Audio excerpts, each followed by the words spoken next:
We've got a quorum, don't we? Looks like we do. You holler when you're ready. I'm good. Members, we are ready to go ahead and get back going again here. So if we can make our way to the chamber, we are on third reading regular. Next bill for our consideration, Senate File 64. Thank you, Mr. Speaker. Sensing your urge to... Just a second. I got a reading clerk that's got to take care of some business. Don't act like me. Senate File 64, sponsored by Senator Steinmetz. Wyoming opposes mandatory electronic ID devices, livestock, an act relating to agriculture, livestock, and other animals being enacted by the legislature of the state of Wyoming. Thank you, reading clerk. We have amendments. Representative Davis, please proceed. Thank you, Mr. Speaker. Yesterday, body, there was a sense that in this bill, after we took out all the findings, that there was a sense that we need to keep track of them findings. So what this amendment does is take the findings out of the bill and put them in the white sessions book. That way we still have it there for legal and reference and everything like that. I think this is a good amendment to that. It cleans up the bill and makes it pretty simple after Representative that. Davis, you're on a roll, boss, and I hate to stop you, but we need you to move the amendment, please. It's so confusing to this afternoon. Mr. Speaker, I would like to move third reading amendment number 1 to Senate File 64, please. Thank you very much. Continue where you picked off there. Okay, do you guys want me to recap that? All right. This amendment simply does what we did yesterday. It takes the findings out of the bill and puts them in your white sessions book. That way they're still there in reference to what the statute would be. And I would like an aye vote on this because it simplifies everything. So please vote aye. Thank you, Representative Davis. Any members for their first time?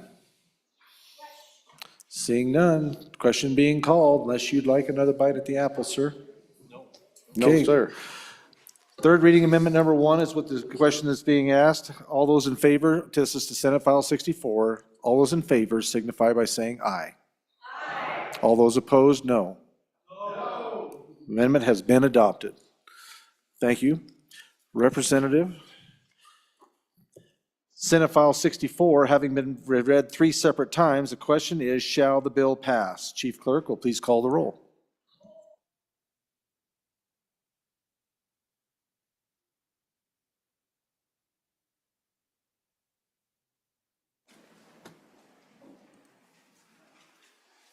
Allemand, Andrew, Angelos, Banks, Bear, Brady, Bratton, Brown, Gary, Brown, Landon, Byron,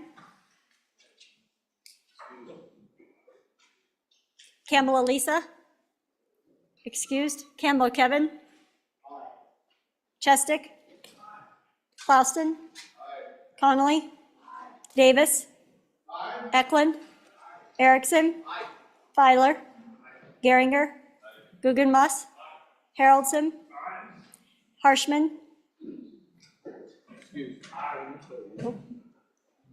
Heiner, Heft, Jarvis,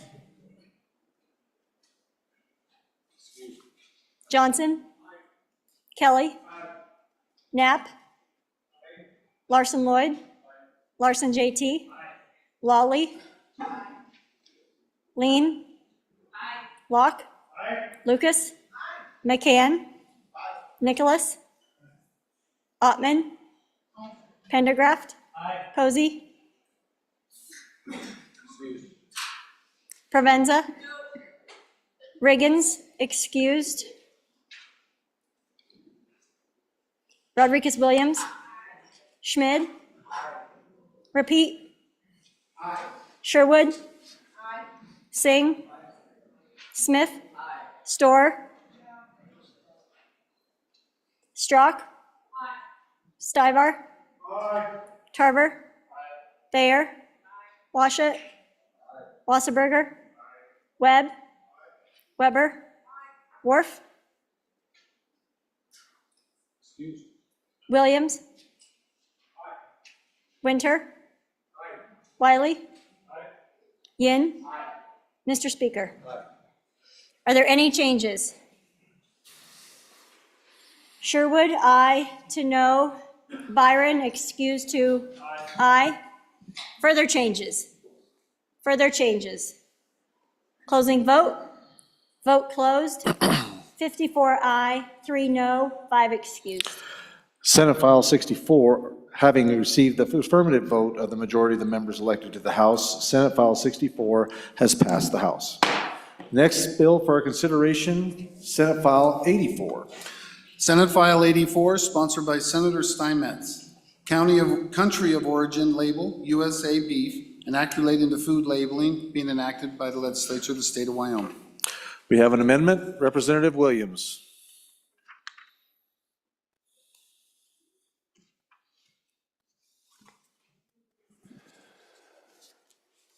Thank you, Mr. Speaker. I move third reading amendment number 1 to Senate File 84. Members, this amendment is a corrected copy. And on page 3, line 4, before beef, it inserts only, and on page 3, line 6, deletes shall and inserts may, and this is to protect local producers whose beef never leaves the county from pasture to plate, where they're not forced into a labeling program that would be onerous for them. In addition, on page 4, line 18, it moves the effective date 6 months later because it's my understanding that the federal rules that are going into effect, possibly January 1st, will accomplish the intent of Senate File 84. And in that ensuing time, if our bill is passed, that it may be local producers may have a legal challenge because our legislation, Senate File 84, is more rigorous than the federal rules. And there are several here who understand this, have a history with this particular Senate file, and who may be able to add clarity to my amendment. Thank you. Thank you, Representative Williams. Representative Banks, for your first time. Yes, Mr. Chairman, thank you. So if we're kind of lost in this, I was at the beginning. This is redoing language that was in the second reading amendment that we passed yesterday. So this goes in and just adds some clarifying language to that amendment to make things flow better throughout the legislation. I think it cleans it up well, and urge support of this amendment. Thank you. Representative Davis, for your first time, sir. Thank you, Mr. Speaker. The previous representative there said, well, I think it's more like medium rare, but on and for the amendment. Any other culinary discussions we want to have? Any other members first time? Second time? Back to the bringer. Question being called. Members, you're voting on third reading amendment number 1 to Senate File 84. All those in favor signify by saying aye. All those opposed, no. Amendment has been adopted. Senate File 84, having been read 3 separate times, the question is, shall the bill pass? Chief Clerk will call the roll.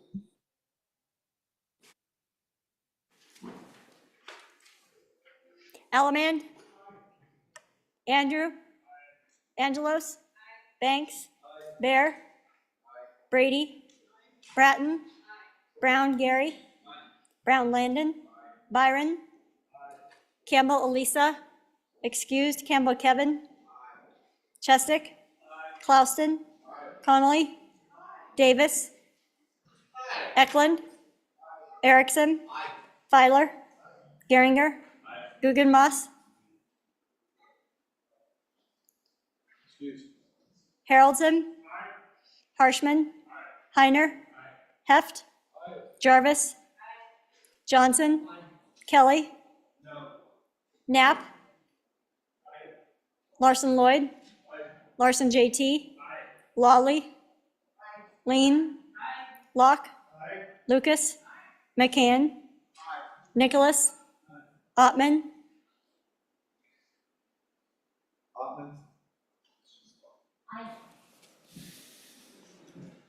Pendergraft. Posey. Excused. Provenza. Riggins, excused. Rodriguez Williams. Schmid. Sherwood. Singh. Smith. Storr. Strock. Stivar. Tarver. Thayer. Washut. Wasserberger. Webb. Weber. Wharf. Williams. Winter. Wiley. Yin. Mr. Speaker, Aye. are there any changes?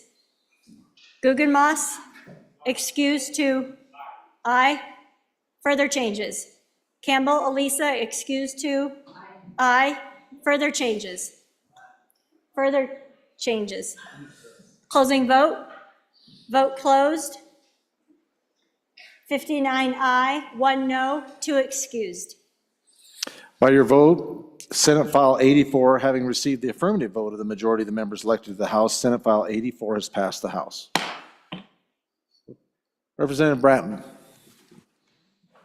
Thank you, Mr. Speaker. Privilege of the floor, please. Please. Ladies and gentlemen, I would like a privilege of the floor to introduce up in the west, is that right? The west balcony, we have Leadership Sheridan County, led by Teresa Dentimore, who's the CEO of the Sheridan County Chamber of Commerce. So please welcome them to the House.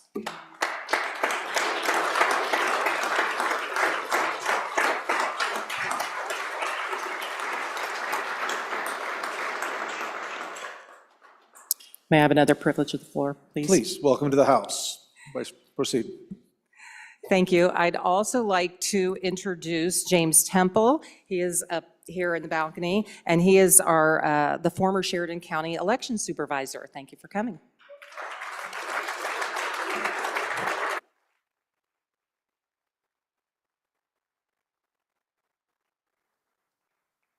Welcome also to the House. Thanks for being here. Thank you, Representative Bratton. Okay. Next Senate file for our consideration, 168. Senate File 168, sponsored by Senator Hicks. Budget Reserve Account repeal, an act relating to public funds being enacted by the legislature of the state of Wyoming. We have amendments. Representative Harshman. Thank you, Mr. Speaker. I'd move third reading amendment number 1 to Senate File 168 and ask for your favorable consideration. Ladies and gentlemen, this basically it goes in to page 14 of the bill right after FMRs and puts the LSRA under the spending policy, the guaranteed spending policy. And stand for any questions. Thank you, Mr. Speaker. Thank you, Representative. Representative Bear, for your first time. Thank you, Mr. Speaker. Folks, I believe we're on amendment number 1 for third reading, which if we are, then we're talking about creating a new account and we're creating tips. So these tips happen without oversight. And that is one of the things that we're trying to do by eliminating the BRA account, is to create transparency. So if we're creating tips that this body doesn't have any oversight on, I think this is the wrong direction. The whole idea of the bill was to create transparency. So on and against the amendment. Other members for their first time. First time, Representative Brown, first time.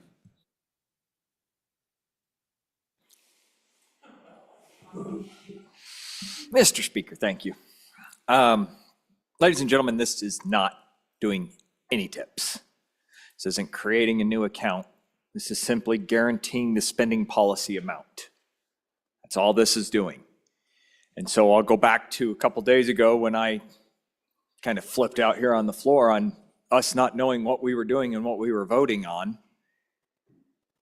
This is one of the policy decisions that we're going to be making with this, is are we going to guarantee that spending policy?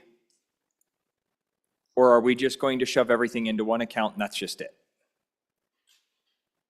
And so I think this amendment, as well as the following one, the subsequent one, are really good amendments to this bill. You guys saw me stand up and vote for this bill. I actually think getting rid of the budget reserve account is a good bill. I think it does streamline things. This amendment makes it even better. It's not hurting this bill. I can assure you this is not creating a new account. This is also not creating any tips. Representative Filer, for your first time. Thanks, Mr. Speaker. One thing I want to ask about this amendment is, so what we're trying to do is make, because there is some spending policies that go along with the budget reserve account.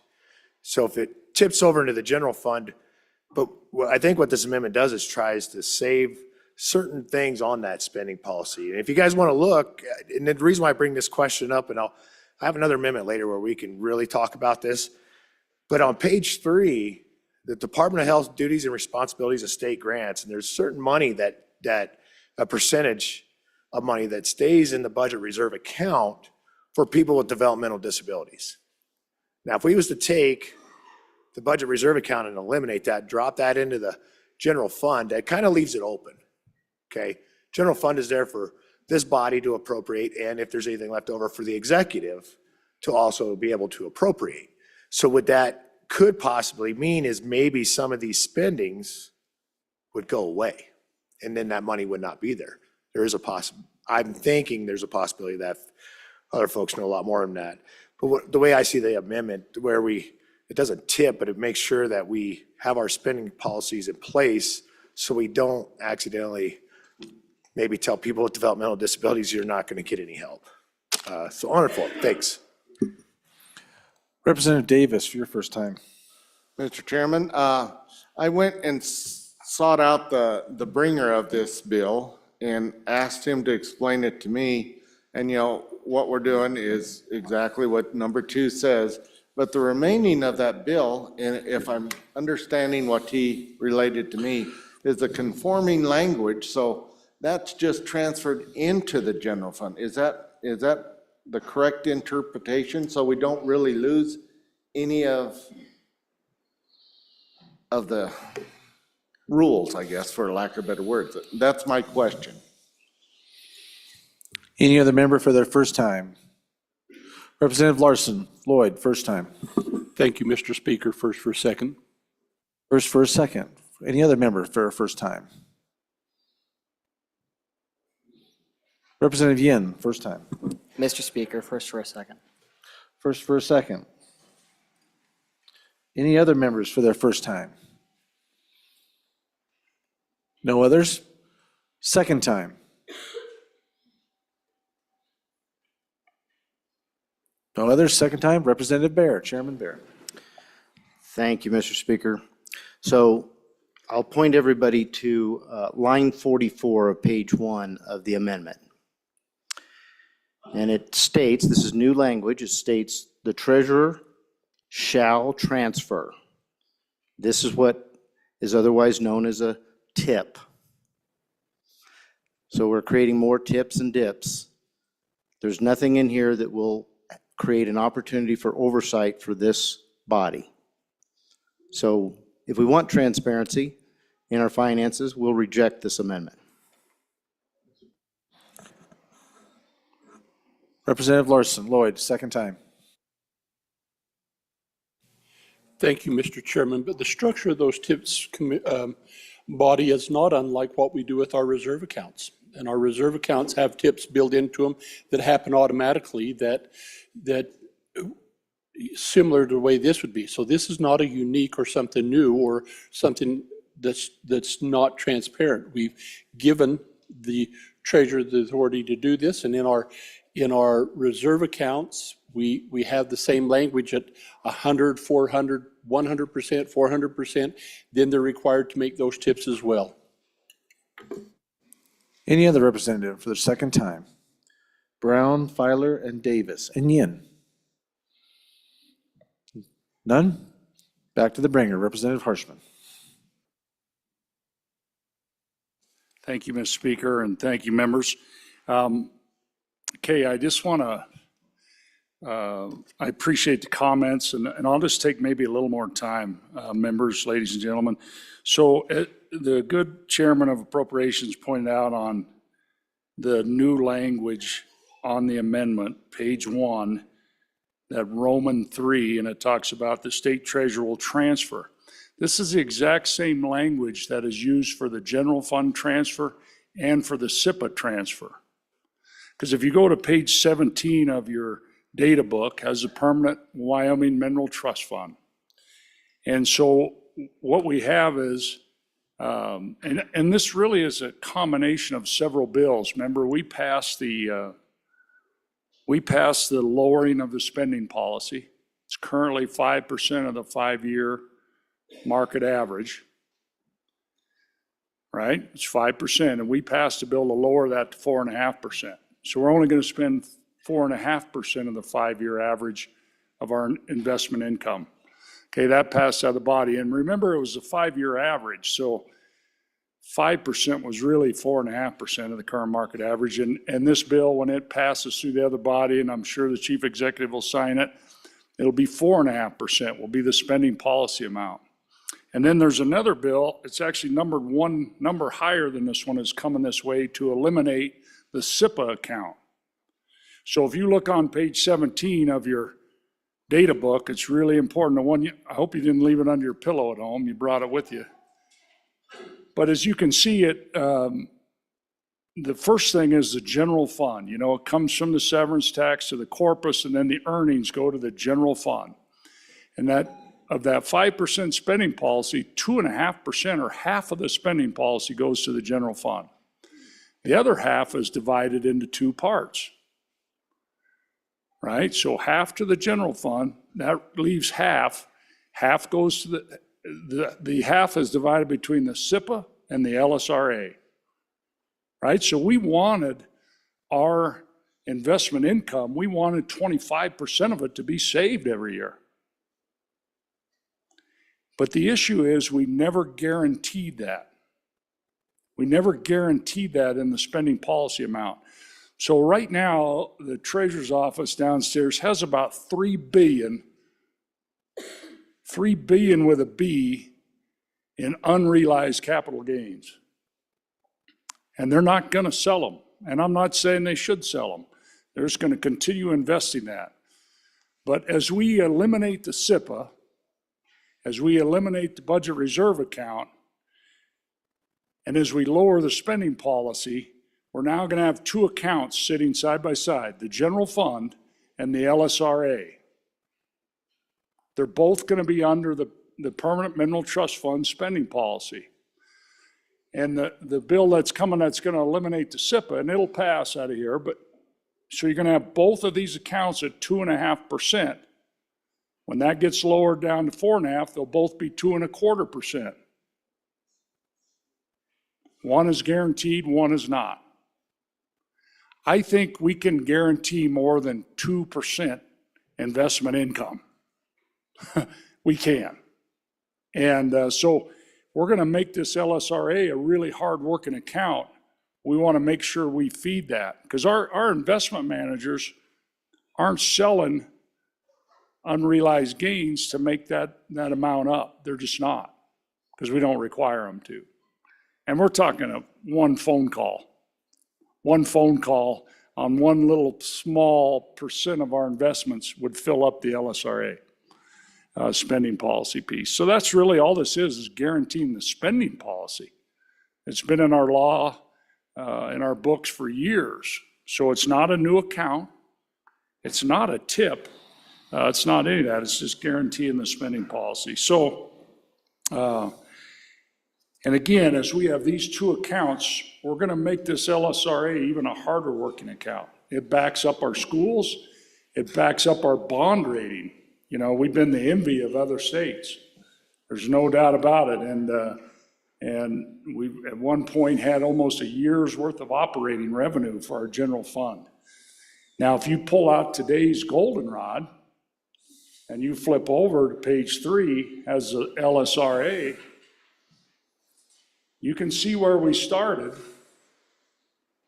at 1.8 billion, and you can see where we're at today at 1.3 billion. And there are still things that are not really in there that are going to come next year in bills we pass. Okay, so there's another 200 and some million that's still hanging out there. Nothing in this goldenrod is double counted. That's where it stands today, right now. Okay? So what does this mean by guaranteeing the LSRA? If the SIPA gets eliminated and it's 2.5, you're going to guarantee about 150 to 200 million a year income into the LSRA, because we're going to continue to use that. We're going to appropriate out of it. You can see the transfer to the general fund, 75 million bucks is on there. That's going to increase. Transfer to the schools, only the second time in history. That'll only increase. And so I think we want to keep our investment dollars working for us, keep that LSRA balance right around 1.8 billion. That's a really good number. It gives us a really nice operating reserve for our state if we go down to $20 oil, and it really helps our bond rating. It helps us conduct business better, get better rates, and run a tighter ship here. So if you're looking at page 17, you can see the SIPA guaranteed by the Perm Mill Trust Reserve Account. It says at the bottom. If you look over at the LSRA, not guaranteed. This would change that because the SIPA is going away, folks. That bill's coming next, and we'll vote to get rid of the SIPA. So we're just going to have this LSRA, and we want to guarantee it. We don't want to have half of our spending policy not guaranteed. Why do we even have a trust fund then, right? We want to do that to keep our taxes low, provide these services that our people want, keep our government running, keep our bond rating strong. Okay. Appreciate your aye vote on this amendment. Thank you, Mr. Speaker, and ladies and gentlemen, thank you for your indulgence on this. Really important matter right now. Will really strengthen our state going forward. Thank you. Members, you're voting on third reading amendment number 1 to Senate File 168. All those in favor signify by saying aye. Aye. All those opposed, no. No. Division, please stand. Sounded, but I have been wrong before.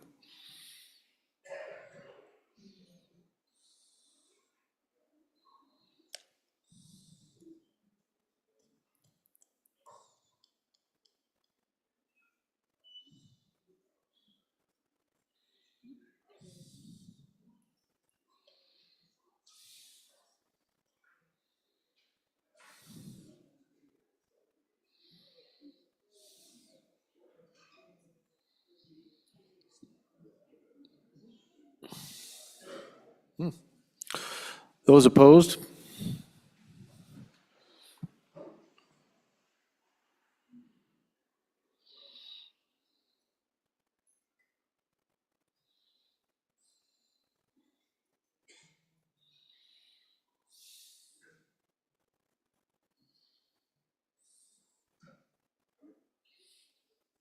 Okay. You may be seated. The amendment has not been adopted. 2635. Senate File 168 having been read do we have another one? Oh, we do. Oh, and it's Representative Harshman. I have it. It was stuck to the back of my other one here. Okay, Representative Harshman, please. Amendment number 2. Thank you, Mr. Speaker. I'd move third reading amendment number 2. Members, I sent you an email. If you would open that, it has a little graph that I think explains this rather quickly. Okay, it's just a little graph in there with the numbers. And then in this bill, we create a new account. I know we're trying to get rid of accounts, but we create a new account. We talked about that, seems like a couple days ago, but we talked about that, I think, on general file. And that new account is on page 5, line 14. And that's called the General Fund Reserve Amount.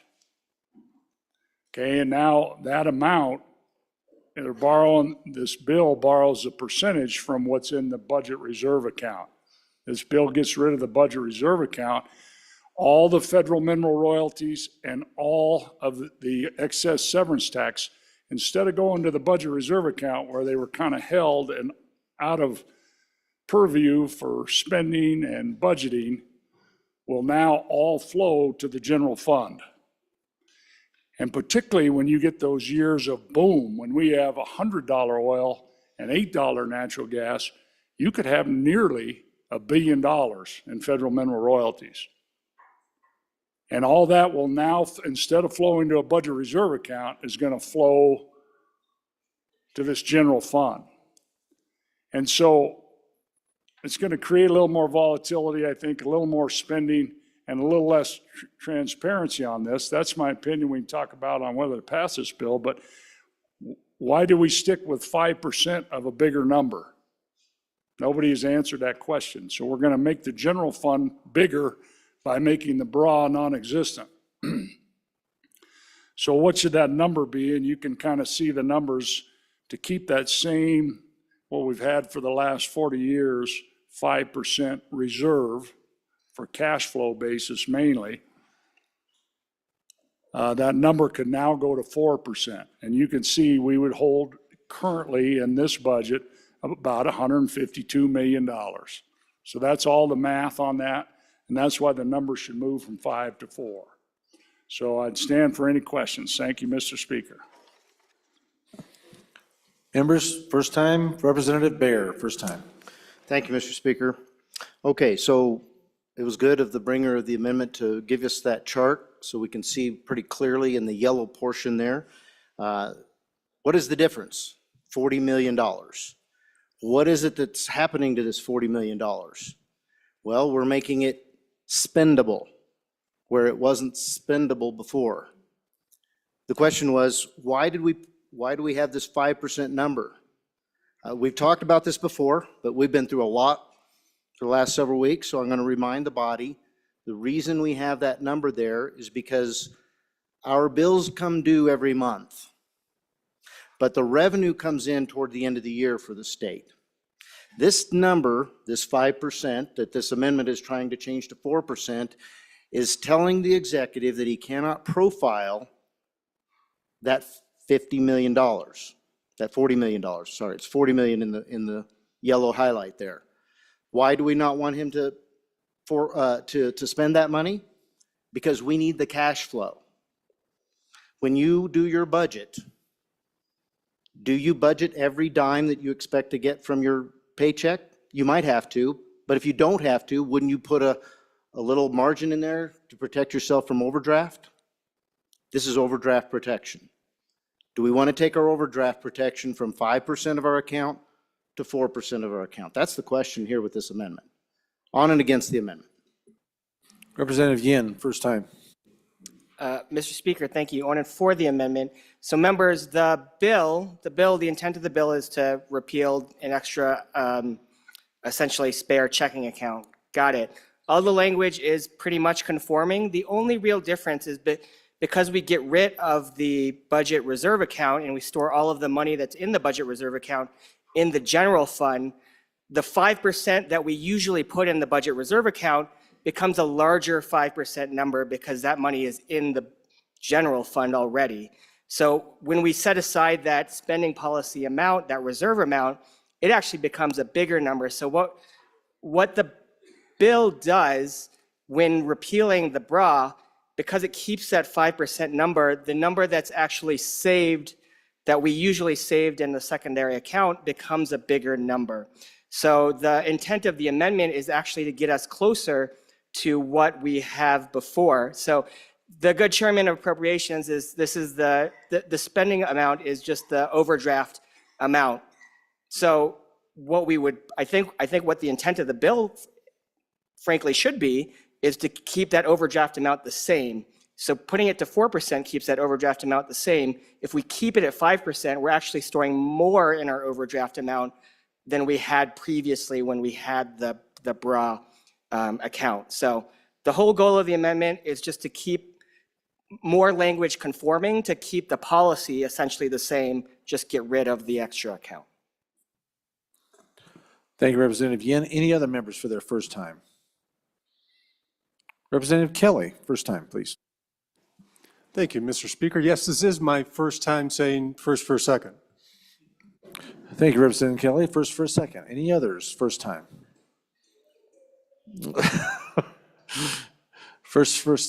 No. Any other members? First time? Seeing none? Second time. Representative Bear, second time. Thank you, Mr. Speaker. The good minority floor leader said we just want to keep the amount the same, so we lower the percentage because we are dumping another account in there. Well, who's to say that we'll have as much money flowing in the future that we have today? So if we're going to use percentages, let's not mess with it. Let's see how this goes when we combine these two accounts into one. This is overdraft protection, folks. Do you want to have 5% overdraft protection or 4%? On and against the amendment. Representative Yin, second time. Mr. Chairman, Mr. Speaker, thank you. So the question is, do you want to store more money so do you want the bill to do more than just get rid of the BRA? If you want the bill to do more than get rid of the BRA and have the storage of money be larger, then vote against the amendment. That's fine. If your policy choice was literally just get rid of the BRA, but keep every other piece of policy exactly the same, I would say adopt the amendment. Thank you, Mr. Speaker. Thank you, minority floor leader. Representative Kelly, for your second time.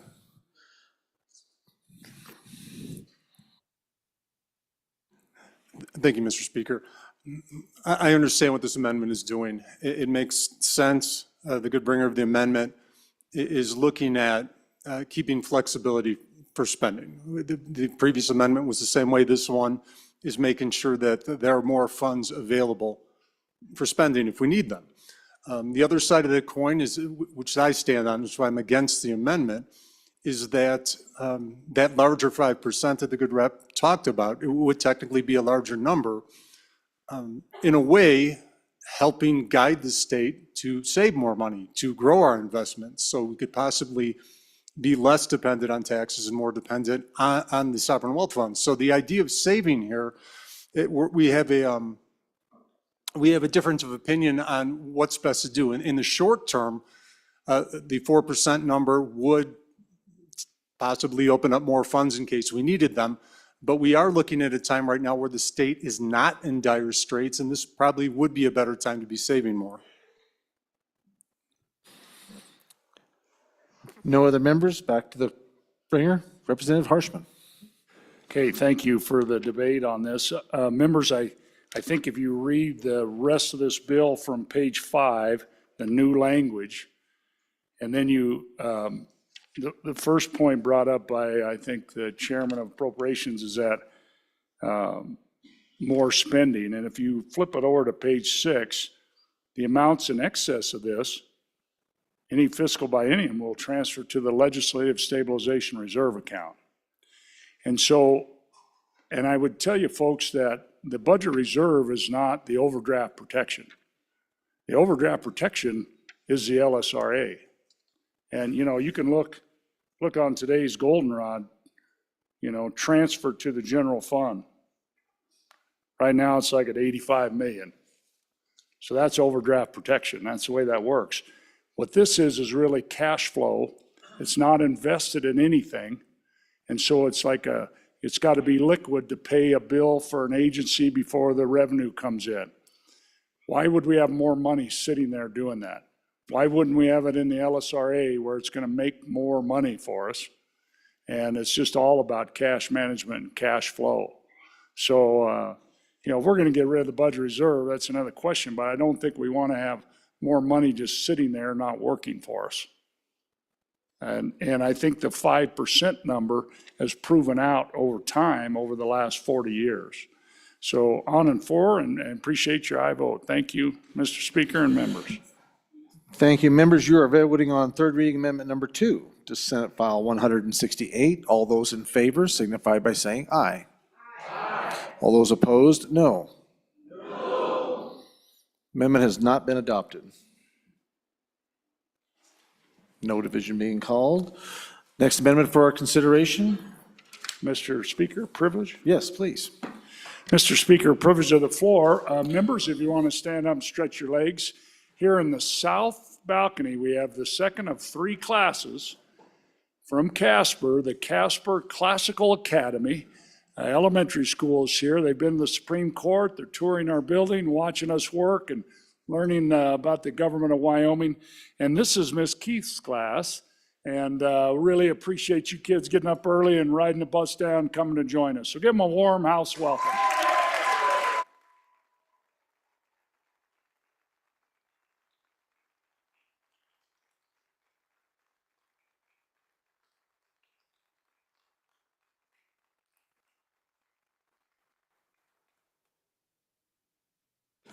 Mrs. Keats' class, welcome to the House. Thank you for being here. Okay. We have one more amendment. Representative Filer, amendment number 3, 168. Please proceed. Thanks, Mr. Speaker. I move third reading amendment to Senate File 168, and I'll withdraw at the appropriate time there, Mr. Speaker. Folks, I think this is some major policy change here. I know it looks, as we go through the bill, it just like strikes this out, adds this, right? A major policy bill is right around 20 pages long. It has a different type of fiscal note where we're just transferring here. This account's going to lose here, but it's going to gain here, right? But what I don't understand is when we first, I remember back in committee of the whole, we asked a lot of questions about this bill. And none of those, I would say 90% of those questions have yet to still been answered. We've asked the bringers of the bill questions about this bill, what it does, where are we going to gain from this? Are we going to gain any money from this? Is this account gaining money already where it sits as a budget reserve account? If we dump it into the general fund, does that make it just spendable? All the way around, does it just make it to where we all can spend more money? The executive branch possibly could spend more money? Does it tip into another account if we don't spend it all? I think there's a lot of questions here. I mean, and I'm just trying to, a lot of us speak on these bills with our own personal life experiences, and I'm just trying to think of myself if I would take money out of something that's gaining money to put into an account that gains no money, but then if we don't spend that money, it might go into another account that gains money. But if we're going to use it as an overdraft, and I get that, we definitely don't want to be late on any payments or anything like that. We got to pay our bills. So I get the overdraft argument, but I also understand the overdraft argument where if we have it in the LSRA has always been our overdraft protection, and it gains a lot more money. I'm just trying to figure out, I don't think this bill was ever presented to this body totally what it does. It looks simple, but then it's really not. I think it's a lot more complicated than just, we're going to take this money over here, get rid of that, be more transparent because it's just sitting over here in the general fund. I think there's a lot more to it than that. And I want to, if I vote on this bill, Mr. Chairman, and I vote for it and to send it down to the executive's office, I want to make sure I could go back and tell the folks in my district that I didn't waste any future profits or anything like that off of our money just to put in a general fund to be more transparent. I think the people would rather us know that we're saving correctly to gain money, to keep our taxes low, and not put the burden on our next generation. And then the other thing about this bill, Mr. Chairman, there's a lot of already, statute language that's in it that doesn't really change, but there is some concerns about like a certain percentage of the Department of Health, which I brought up earlier. There's a percentage in there, 5%, that they hold back with people with developmental disabilities, and they hold that in that budget reserve account. But if we was, and correct me if I'm wrong, I've never been on appropriations. I don't know anything. I'm not claiming to be an expert on how all of our state funds are. But if that 5% that they hold back for people with developmental disabilities, our most vulnerable population in Wyoming, the most, and we put it into the general fund and we spend it, or is it going to be made in the general fund to where we can't spend that 5%? These are just a lot of the questions that I have, folks. And if you go through this bill and actually read it, I hope everybody just has some type of a question about it. And Mr. Chairman, no disrespect to the bringers of this bill or anything, but these are just some questions from Committee of the Whole. It's been eating at me since that day. And I just cannot right now vote aye on this bill until I get some questions answered. I want this bill presented to me. This is what I want. And I have yet to have anybody present the bill. Thanks, Mr. Chairman, or Mr. Speaker. Representative Thayer. Thank you, Mr. Speaker.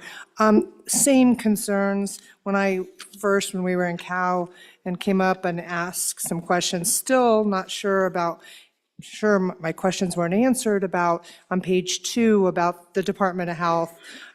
There's so much attached to this account. I look at page 11 on the local governments, and I know because so much is attached that there has to be explanations on where everything's going, but I think this is, if my constituents ask me why I voted on this, I wouldn't have an answer. I don't feel comfortable voting yes for this bill.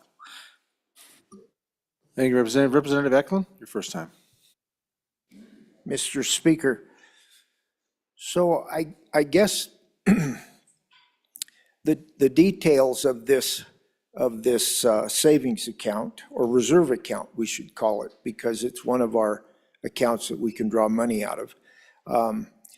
It's kind of hard to understand, and if you haven't been on appropriations, you probably aren't going to understand it. But what I do understand, for the 14 years in the past that I've served here, we've had financial crashes, and where you just kind of wondered how you're going to get through it. And this system has worked. And so we start getting rid of a major part of our reserve account that's helped us to stabilize the budget in one way or another. I think it's a serious deal. I guess I'd like to have the bill explained too, even though I've been around the thing forever. I just know the system that we've had in place has worked, and I don't really understand why we're getting rid of it, other than transparency. You can see what's in the BRA. But I guess I would like for people to consider that we've had years, a lot of times really tough times, and we've used this as part of our budget balancing deal, and I'm not sure I'm ready to get rid of it. Even explained, I'm probably going to want to keep it because I'm used to hearing of the money that comes out of that and gets transferred here, there, or wherever it's needed as we can statutorily. So I hope you'll listen up as maybe the way that the mechanism of the whole thing has been, and understand me, it's been a good part of our budgeting process. Representative Baer, your first time. Thank you, Mr. Speaker. Great questions. Really appreciate the bringer of the amendment. This is a discussion we probably need to have more often. These are the kind of discussions I enjoy as I've dug deep into how our state finances work and what these accounts do. Although I say that, I also don't want to put this body to sleep. And unfortunately, when we get deep, that's what happens. So why is that? Well, it's because deep is real easy to get to as you conflate and create a cloud of unnecessary accounts, tips and dips, things that make our finances difficult to understand. You know, one of the comments from just the previous speaker was that, you know, they'd like to be able to say that they did this, that this account, I'm sorry, I got off track a little bit there. The previous speaker from the middle of the state said that she'd like to be able to go back to her constituents and say, this is what I did when I voted on that particular bill. And everybody's saying here that's gone up on behalf of this amendment and said, this was never presented. Well, the good bringer, presenter of the bill, that young lady from over the hill where our university is, I believe, I wasn't in the room because I had to leave, did a great job of explaining this, as did other members of the JAC. There's been a lot of hyperbole because I wasn't in the room, but the reality is it's a pretty simple bill. It is eliminating our number 2 checking account. I voted aye to eliminate an extra checking account, or I voted no to keep an extra checking account. There's your explanation for your constituents. Why would you vote aye to keep or to eliminate this extra checking account? Historically, this checking account wasn't a checking account. It was meant to be a rainy day account. Now we have the LISRA, so it turned into eventually a budget balancer. You've heard that. We've used it for budget balancing. We've now developed or evolved into a second checking account. And this is just one of many accounts and tips and dips that need to be removed. And why is that important to do? The previous speaker said this. I'm back on track now. The previous speaker said that it's worked for decades. Has it worked when only 4 or 5 of us in this room understand how it goes? Is that working? I don't think that's working. There are 588,000 people in this state. We represent every one of them. And I'll bet you every one of you has somebody in your district that understands finances better than we do. And when our system is simplified and transparent, we're going to be able to get input from those kinds of people to avoid putting ourselves on the edge of a cliff or making a mistake that our constituents would rather us not make. So transparency allows us to have more eyes on, to have more of your constituents understand, to actually enable you to be able to better explain to your constituents. When you have to explain, what is a budget reserve account? Well, at one time it was designed to be a savings account, and then it became a budget balancer account, and now it's a checking account. How about we'd never had such a thing? We just got rid of it, and we had one checking account. Why do we have this percentage in here, now that we had in that last amendment for our spending policy? Well, we talked about that. That's the overdraft. Somebody said that the BRA account was the overdraft account. No, it really wasn't. Maybe at one time when it was called the budget balancer, maybe that was, in somebody's mind, it was a overdraft account. You can see, I've already got people glazing over on me. You can see how easily this can get complicated and difficult, and it's just not necessary, folks. I hope you'll all join me in wanting to change the way we do business in the state of Wyoming when it comes to finances. There's been a lot of effort over the years to create obscure finances. And there's really no need for that. We should have, do you remember my time when we started doing House bills and I stood up at the front of the room and I used the windows as a prop? And it was complicated then. And why did I have to do that? Because it's not simple. We should have one 401k or investment account, one savings account, and one checking account. It should be that simple. Even our executive in his tenure has stated that to the public, and I support that statement. I hope you will too. On and against the amendment, on and for the bill. Representative Yin, second time. First time, I think we're on a different amendment, Mr. Speaker. It just feels like it. First time. I'm sorry. Mr. Speaker, thank you. Appreciate it, members. I get it. I did investigate, since committee of the whole, I did investigate to check if all that language is essentially conforming. It generally is.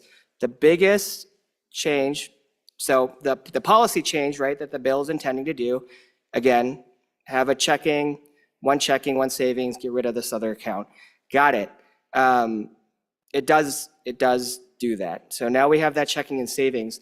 The biggest change is, again, because we didn't adopt that other amendment, we're storing more money in checking, which has no interest rate on it, it was essentially $40 million in that email, $40 million that we are now going to store extra in our one checking account that we could have been storing in our savings account every year.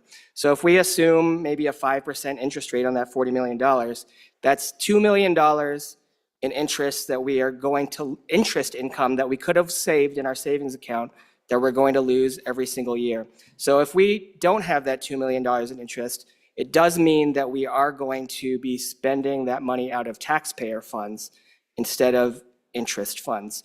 So I do wish we could have adopted the amendment. I'm for the policy of getting rid of the budget reserve account.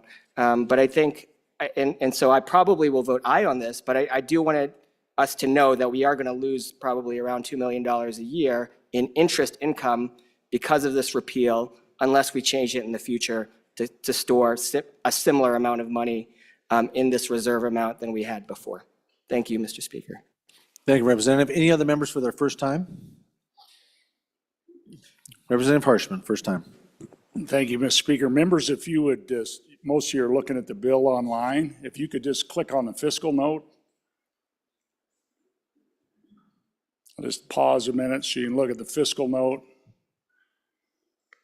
Okay, so you can see those additions to the general fund from the FMRs. This next year, 210 million. And then 155 million in severance tax additions to the general fund. So we're going to put this year 365 million more into the general fund. And then we're going to, stay at 5%, so that'll go up to 40, but we're putting an extra 365 million in the general fund. That's how it gets spent.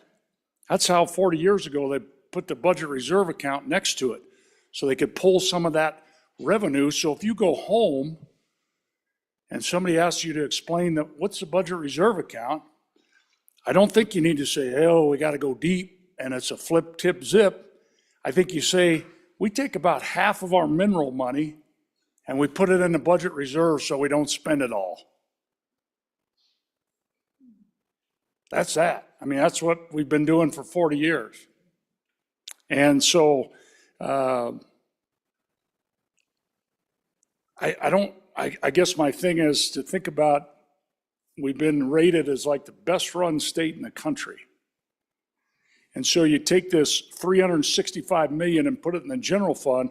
What currently happens? It goes to budget reserve, boom, and then flows to LSRA where it gets invested.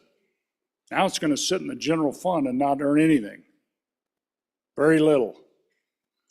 And then it's going to be there to be spent. And so I think, and then you got to look somewhere, you got to find that 5% of the new, and Mr. Speaker, just a point, just a little thing, but we always tradition here, we never walk in front or behind each other when we're speaking. And I've made that mistake a couple times, but we got to really, I think, work on that. But anyway, back to this, Mr. Speaker. I think, so think about 40 years ago, they didn't want to put all this mineral money, and the coal is just starting in Wyoming.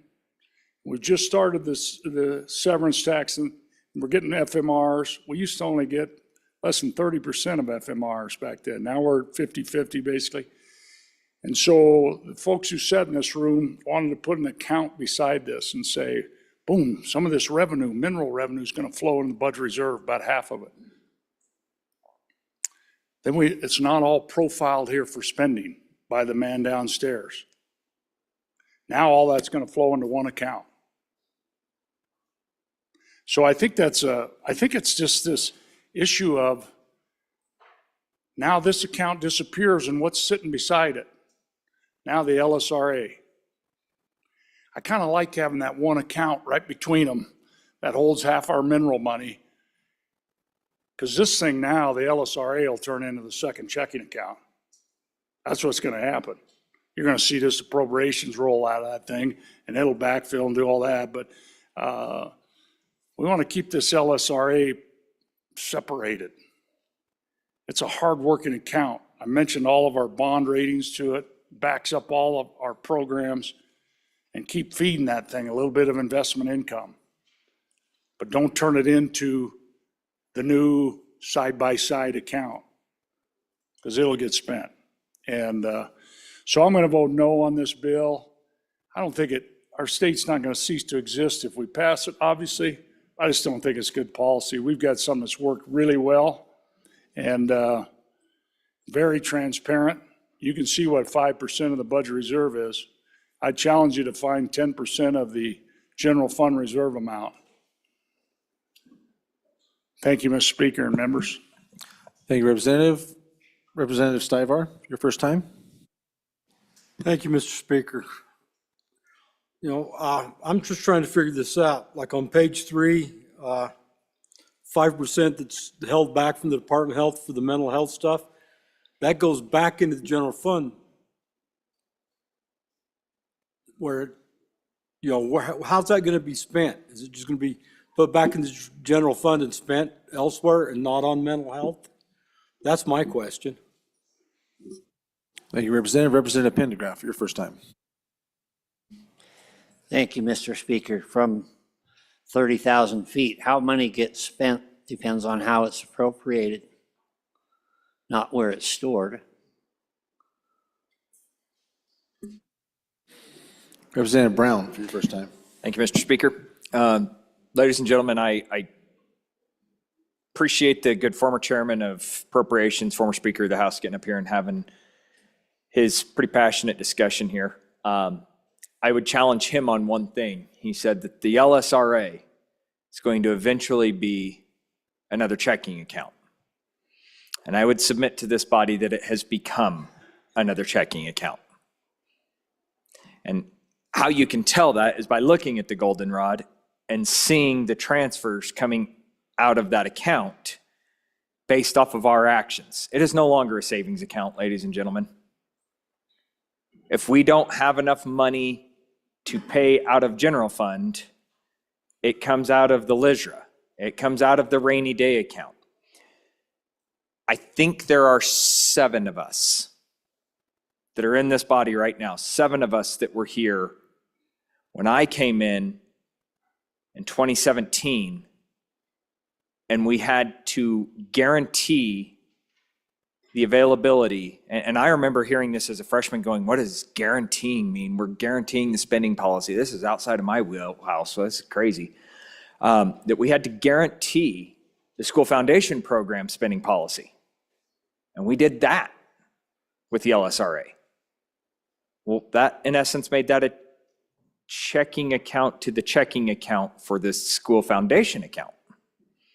We also now have that for the general fund. The LISRA is no longer our backstop and our savings account, ladies and gentlemen. It is a $1.3 billion checking account that we're just spending out of. It makes us feel good to sit there and say we have a backstop because we have $1.3 billion sitting there. But in all actuality, I would just submit to this body that the decisions that we've made, the backfill on local governments and everything else that we're doing for property taxes and you name it, it's all coming out of a savings account that is actually functioning as a checking account now. So if you really want to go to one checking account, get rid of the LISRA too. Put all that money, put everything into general fund. I'm still going to vote for this bill because I think it does simplify things. I think, sitting here trying to talk to my desk mate about how you do some of this stuff and where the tips kind of happen like that, I get it, right? But it takes a long time to get the knowledge and the understanding. And I appreciate the passion from the former chairman of this committee, who again has forgotten far more than I'll ever learn on our state finances. But I tend to disagree with him on this particular bill. I do like the movement towards simplifying our state finances. But just be aware that what is being thrown out here to this entire body and to the world is that this is transparent. I would submit that we're not being any more transparent by operating out of the LISRA and pulling money out of there and saying we're operating on a balanced budget and we're saving our communities by backfilling out of the LISRA any more than if we are pulling it out of the budget reserve account. It's the same exact word, just said in two different languages. Thank you, Representative. Any other members? First time? No other members for their first time. Second time? Representative Thayer. Thank you, Mr. Chairman. And thank you, Chairman from Appropriations. I like simple. I like checks and balances. I'm married to a banker, he used to be an FDIC auditor. My grandfather was a banker. I get it. I guess what I don't get is the representative from here said, I get it. Well, I don't. And I'm asking questions. It's easy. I vote aye or no. It's one account. But what are the consequences? I still listening, writing notes crazily. Page 2, what's happening to the 5% of mental health? Page 11, what's happening to our local governments? I don't have those answers. What I have learned in the last 10 minutes from the good representative of the High Peaks is our money is not going to work better for our Wyoming people. Is that what we want? And then another from the middle of the state, half of our money, our minerals money, is just going to be sitting there. That's concerning to me. I just want, as a newbie, I want it black and white. I want it simple. And so I appreciate the chairman from Appropriations saying, let's make it simple. Let's make it simple, but for some of us, we need to have some better explanations. Thank you. Representative Eklund for your second time. Mr. Speaker, so I guess I'm going to argue a little bit about, we have reserve accounts and we have savings account. The savings account, the big one is a permanent mineral trust fund. And I've always distinguished the reserve account as these others, especially the LISRA and the budget reserve account. Those two have been, and we spend out of them. We've used them both as checking accounts. We can't do that with the permanent mineral trust fund. So I agree. They're not savings accounts. They're LISRA, legislative stabilization and reserve accounts. So we have these big up and downs. The BRA was doing the same thing before we set up the LISRA, is my understanding. And I'd just as soon have two checking accounts that we can work out of as a backstop.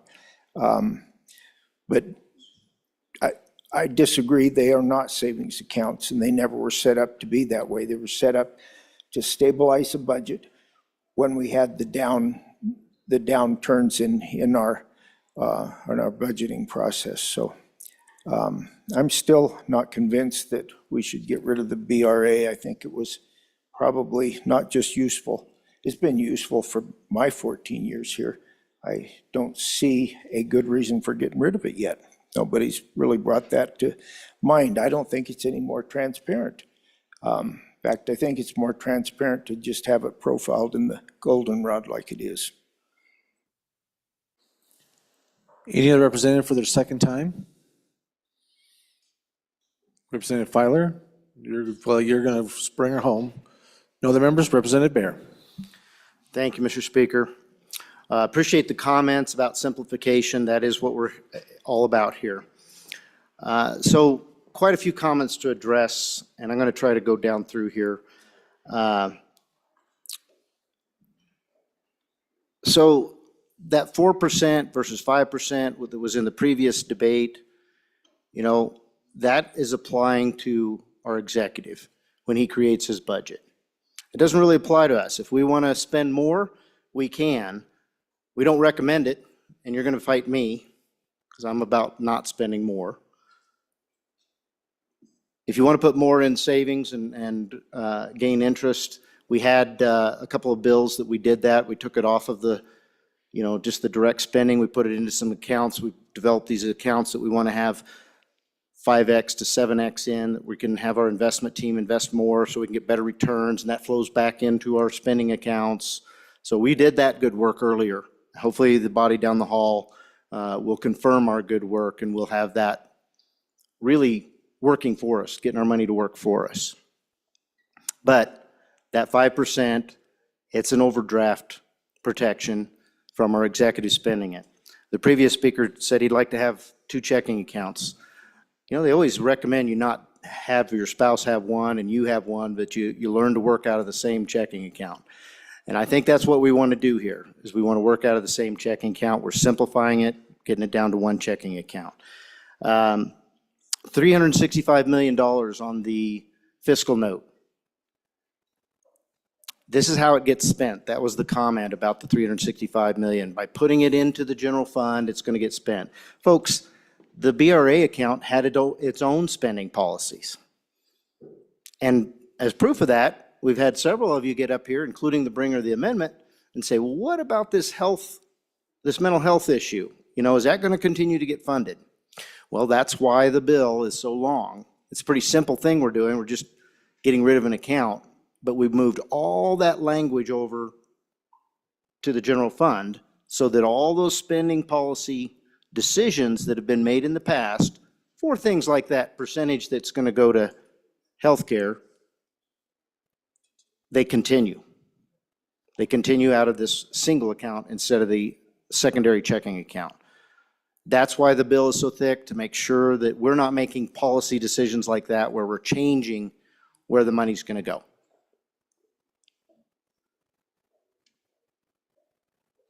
It was stated that we're the best run state in the country. I'll remind this body that in 2018, we lost our AAA rating.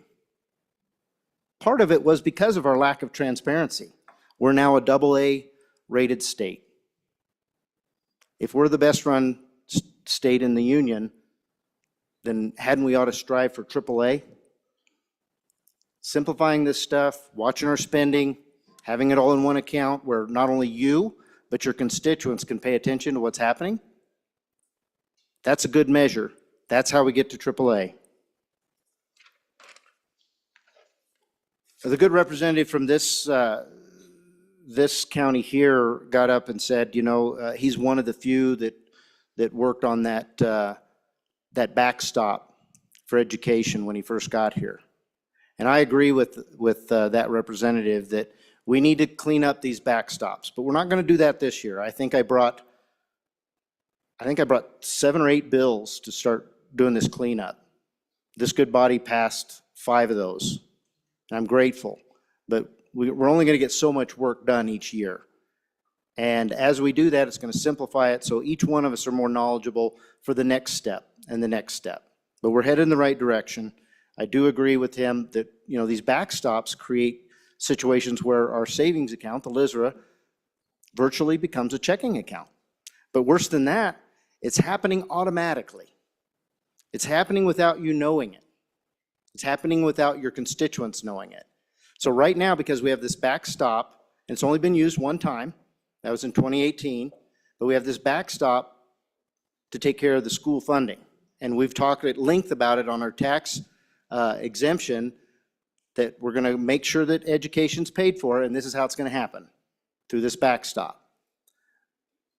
But the problem is it happens automatically, and we're not paying close attention to our spending on the education side of our budget, and any tips and dips that are happening on the general fund side are things that are making it less transparent for us to tell what are our expenditures and what is our revenue. It should be that simple. Just a good, simple ledger, money in, money out. But look at this goldenrod. Look at how many different accounts we have. Look at your data book. The first 22 pages are all about cash flows, and you can see all those little boxes and ovals that are all the different accounts that we flip through and we tip out of and we tip into. Folks, it's time. It's time to start simplifying this. It's time for this state to start moving toward a AAA rating. We really should be that. We should be proud to be moving toward that. And this bill does exactly that. This amendment does not. On and against the amendment, on for the bill. Representative Yin, please. Mr. Speaker, thank you. So again, I did check for all of the language, so all of the language in the bill. It's meant to do all the things that the BRA did, but instead of out of the BRA, it does it out of the general fund. Again, the biggest change, the only real, I mean, other than what the good former speaker said, of just having that policy of having that money sitting in a different place, the biggest change is that we keep more in this reserve amount than we would have in the BRA, which means, again, we just lose that interest income. Like I said, I'm going to vote for it. I think it's fine to simplify the accounts, but I do think that, again, we are going to lose about $2 million worth of interest income. We should change it the next year. So if someone doesn't bring that next year, I hope CapFin at least talks about it for next year. Thank you, Mr. Speaker. Thank you, Minority Floor Leader. Representative Harshman, for your second time. Thank you, Mr. Speaker. Members, again, I just encourage you to look at the fiscal note. It's $365 million this year, and then if we have a great energy year, it could go up to $500 million, or it's been as high as $1 billion in excess. That has flowed in the budget reserve account. So that's going to all flow in the general fund, and I think just thinking about our goldenrod and where we started and where we're at. If you start on page 4, everybody can get today's goldenrod. Page 4 is a school foundation program. You know, we started in January with a $522 million surplus. Now we've got the $100 million guaranteed by the LSRA. We've transferred, of course, for the second time in history. So that's a $500 million. And then you flip back a page. You flip back a page, you look at the LSRA. Back in January, 1.869 billion. Today, 1.3, so that's another $500 million.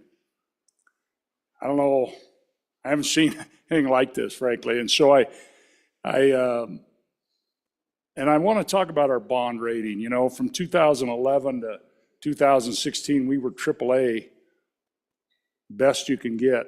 And then in the spring of 16, we just gavelled out, frankly.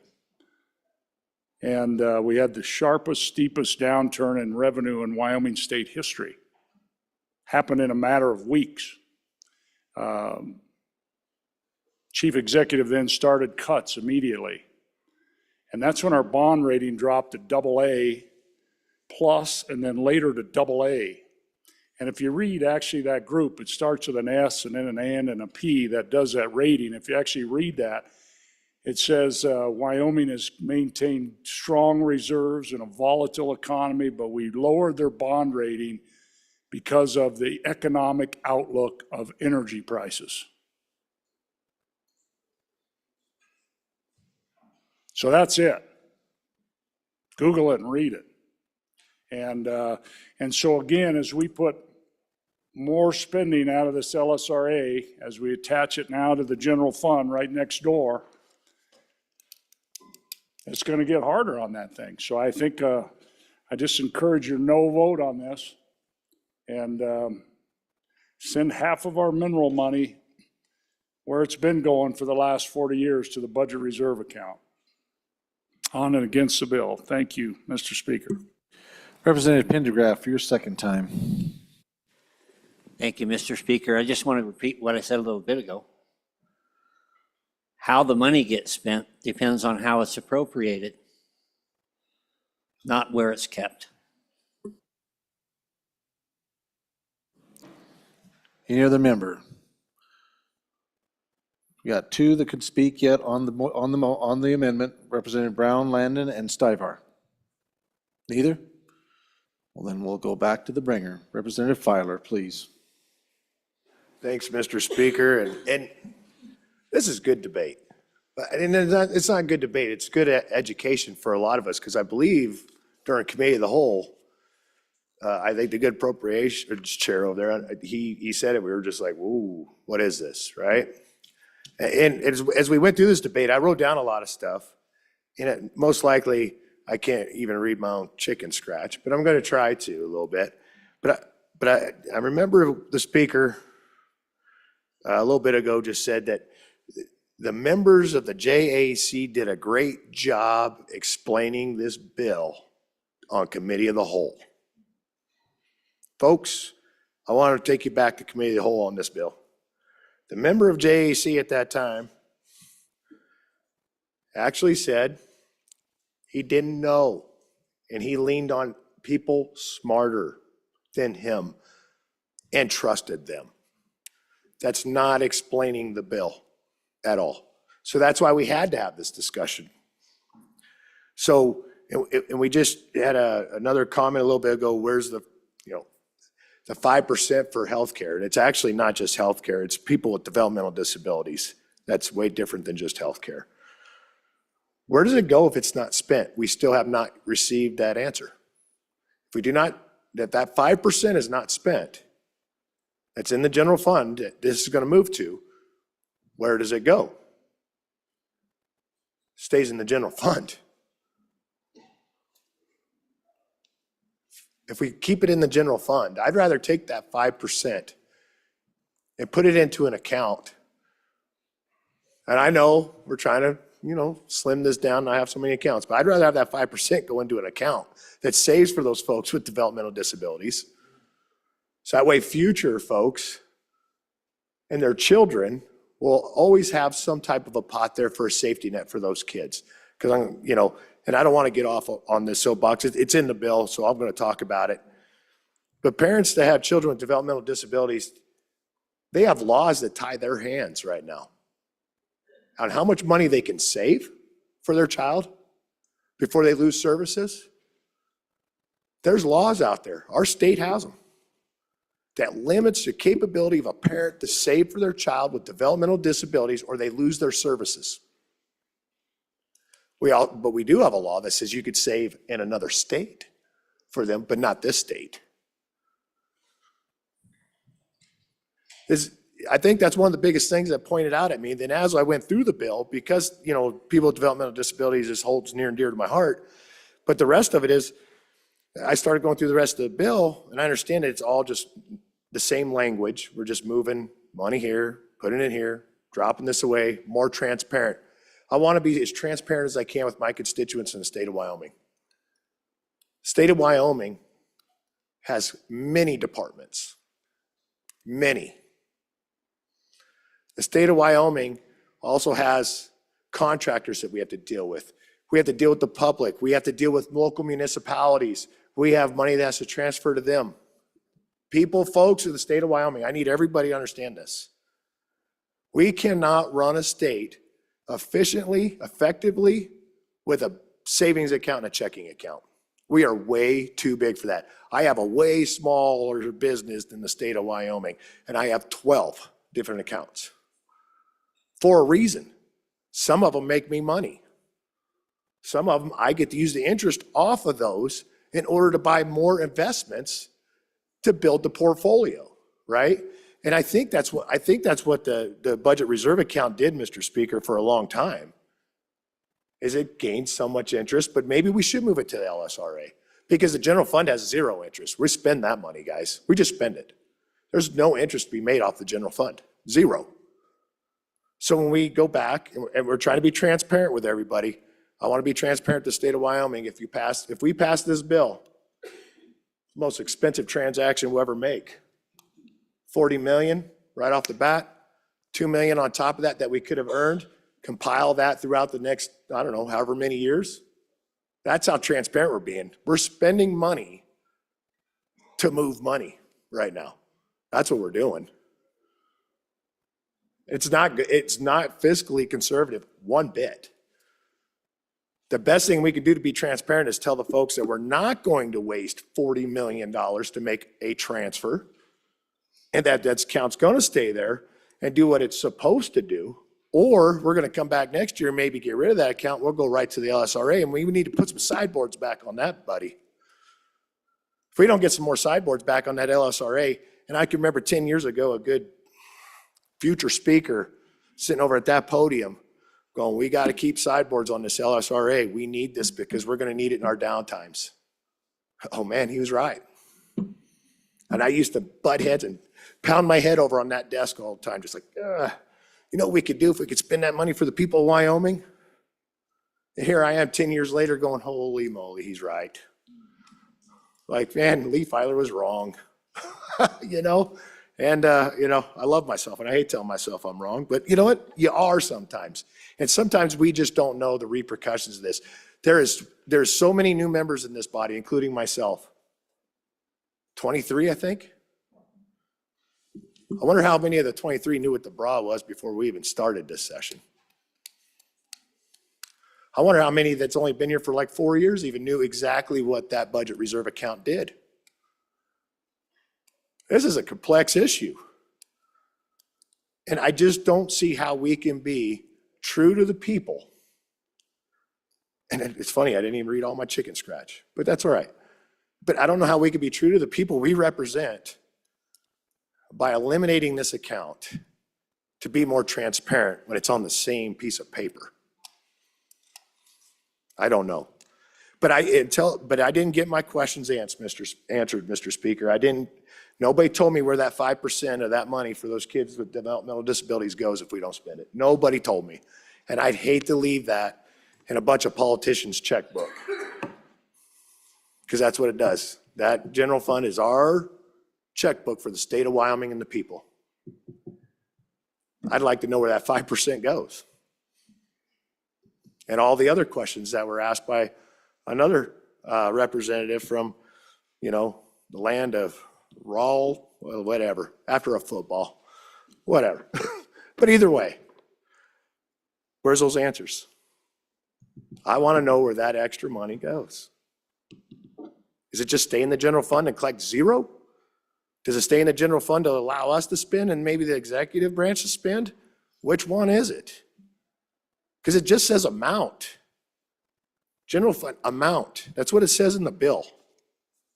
But if everybody, but hey, you know, Mr. Speaker, I just don't think it's the right thing to do to tell the folks of the state of Wyoming that we're going to spend $40 million on one transfer. I just don't think it's right. So some of my questions were answered. I'm glad we had this debate, but I can't fully vote for this bill, Mr. Speaker, and I respectfully withdraw that amendment, Mr. Speaker. The bringer has asked to withdraw the amendment. Is there any objection from the body? Seeing none, the amendment then was withdrawn. Senate file number 168 has been read 3 separate times. The question is, shall the bill pass? Chief Clerk will please call the roll. Allemand. Andrew. Angelos. Banks. Bear. Brady. Bratton. Brown Gary. Brown Landon. Byron. Campbell Elisa. Campbell Kevin. Chestick. Clouston. Connolly. Davis. Eklund. Erickson. Filer. Geringer. Guggenmoss. Haroldson. Harshman. Heiner. Heft. Jarvis. Johnson. Kelly. Knapp. Larson Lloyd. Larson JT. Lawley. Lean. Locke. Lucas. McCann. Nicholas. Ottman. Pendergraft. Posey. Provenza. Riggins, excused. Rodriguez Williams. Schmidt. Sherwood. Singh. Smith. Storer. Strock. Stivar. Tarver. Thayer. Washut. Wasserberger. Webb. Weber. Worf.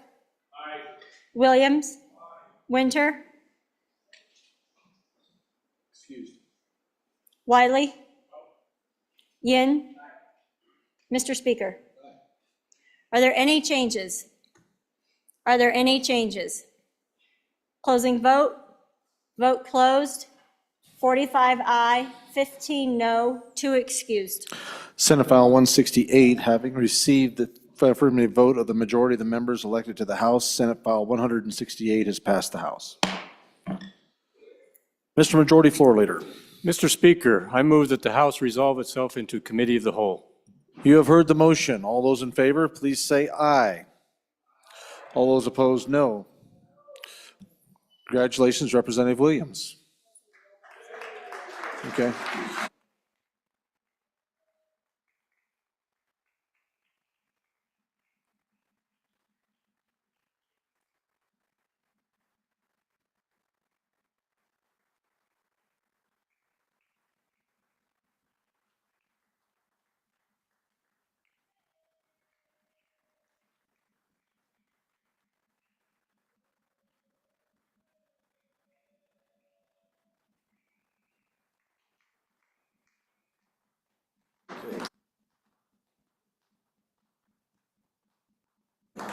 The committee of the whole will please come to order.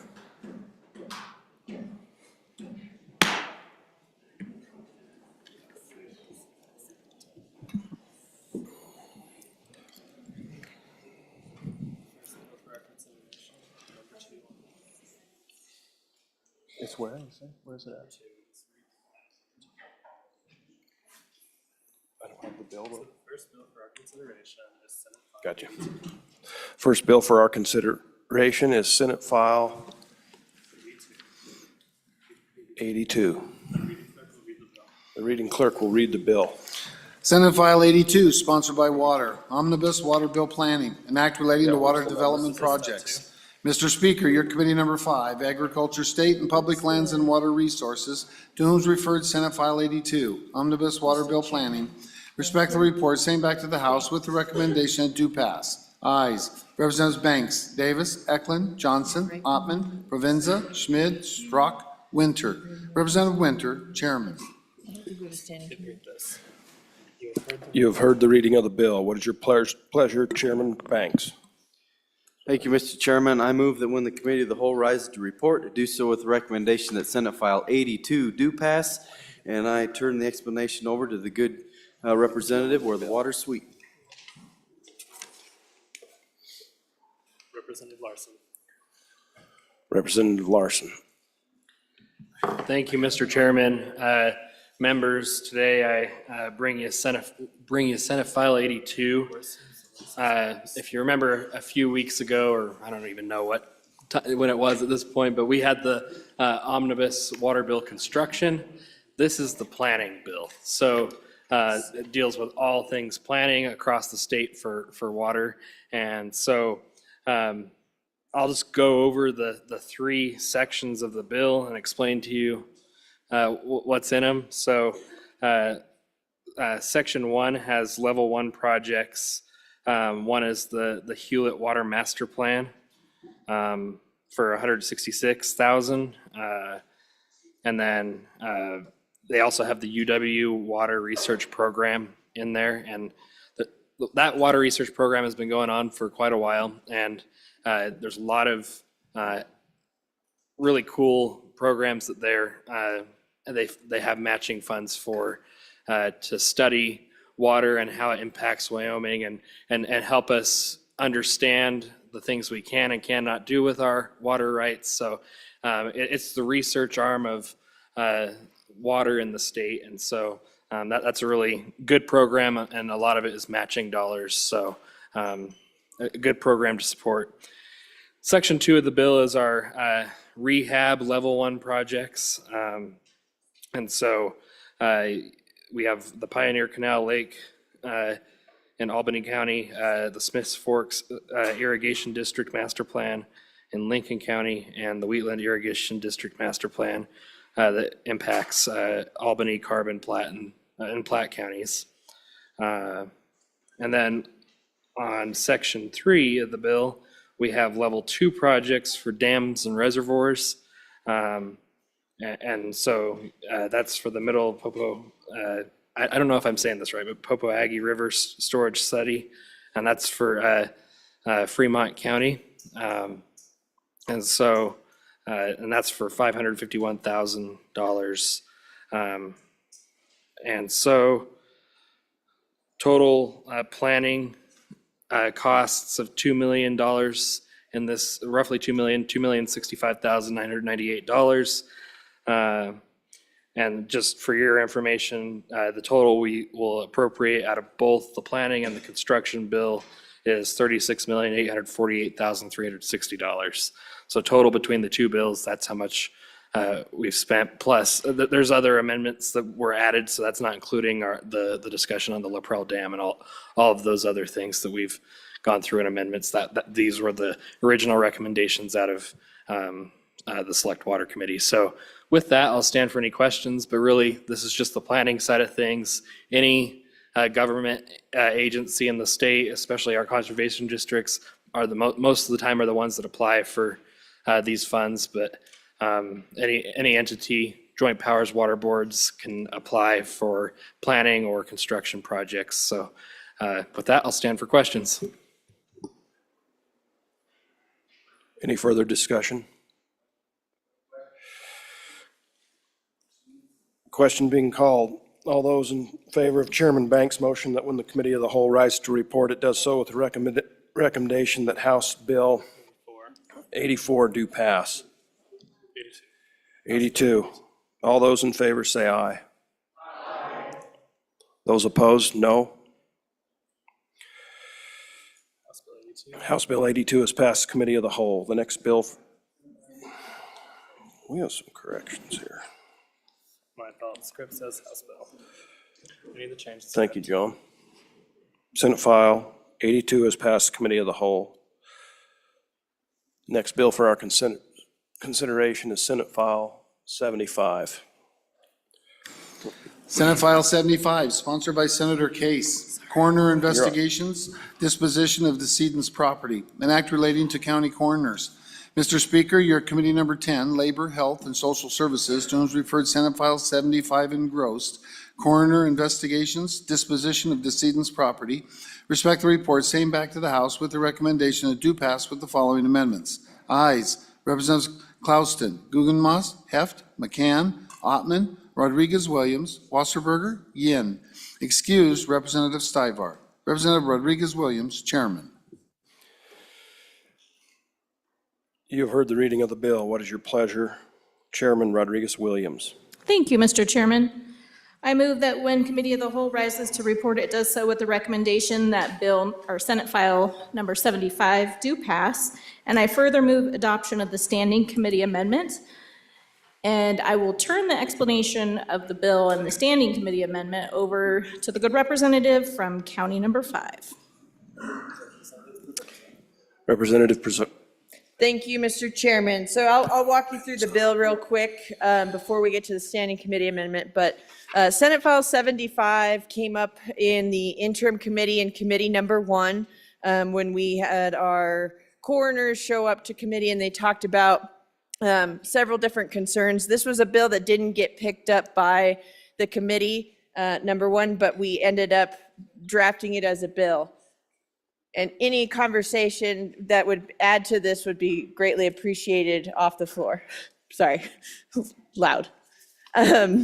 Anyway, so basically what this bill does is it just, instead of forcing the coroner to have to go through the clerk when there isn't family or representation to oversee bills or to oversee property or money that is disposed of when someone dies, then what we will do is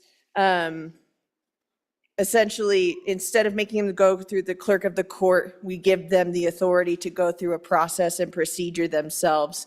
I will add, our coroners have the authority to arrest the sheriff, so it just seems simple enough that they can dispose of decedent's property when they don't have a next of kin. And so what this does is allows in paragraph C a process to go through when someone doesn't have a next of kin to make sure that their property is well taken care of.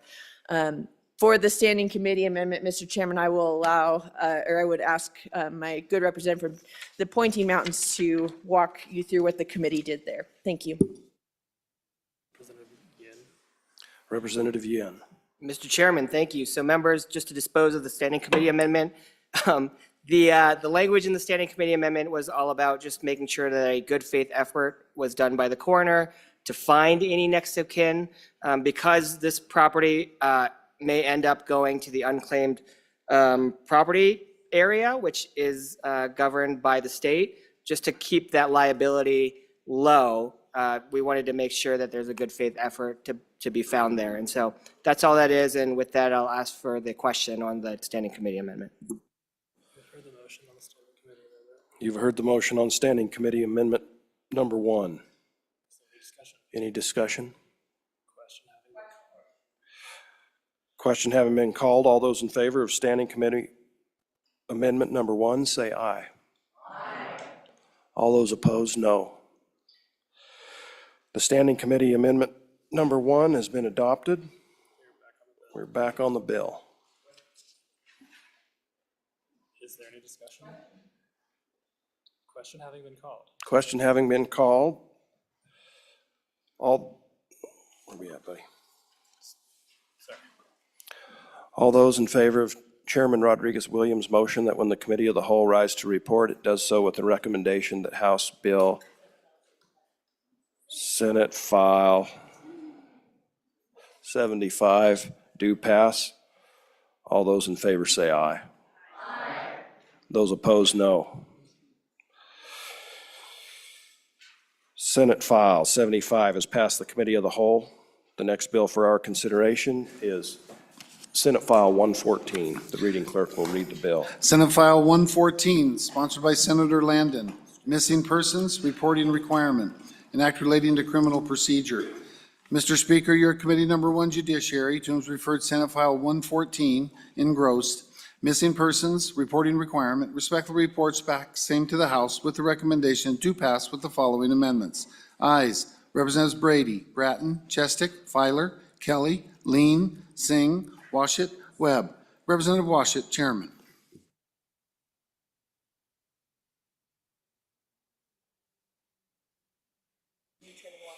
You've heard the reading of the bill. What is your pleasure, Chairman Washit? Thank you, Mr. Speaker. I move that when committee of the whole rises to report, it do so with the recommendation that Senate File 114 do pass, and I'll explain the bill. So members, most other states have in statute a protocol for the documentation of missing persons.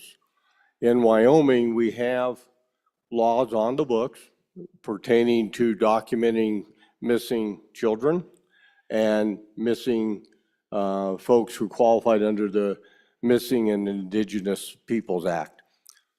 But we don't have an act presently that talks about documentation of missing persons who don't fall into one of those categories.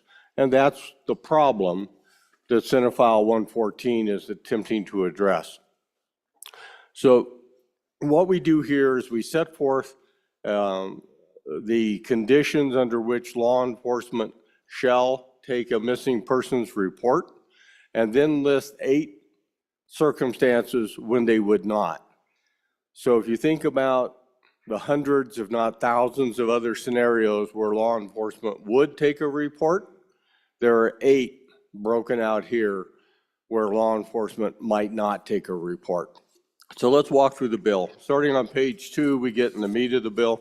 And it says, each Wyoming Law Enforcement Academy shall accept without delay any credible report of a missing person, unless one of the following 8 conditions is met.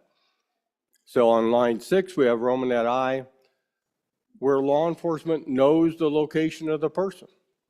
Maybe that's a person who's in a domestic violence shelter.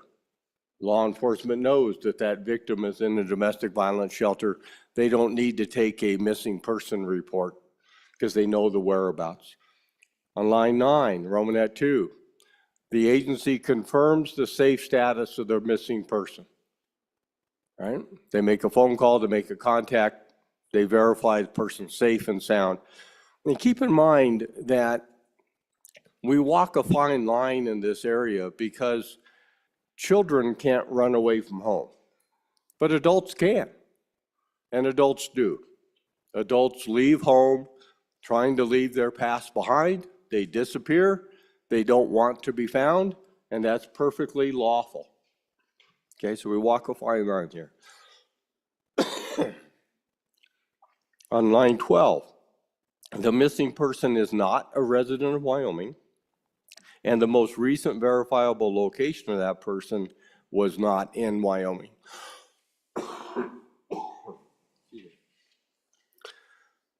So if the person is not in Wyoming, it doesn't make a lot of sense.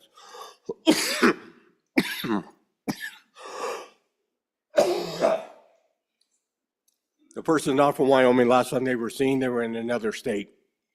Law enforcement in Wyoming doesn't have to take that report. Thank you.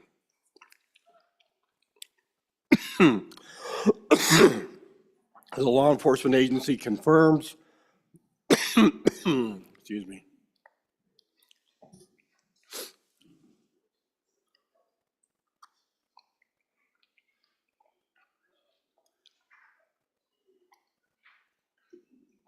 thank you, Representative.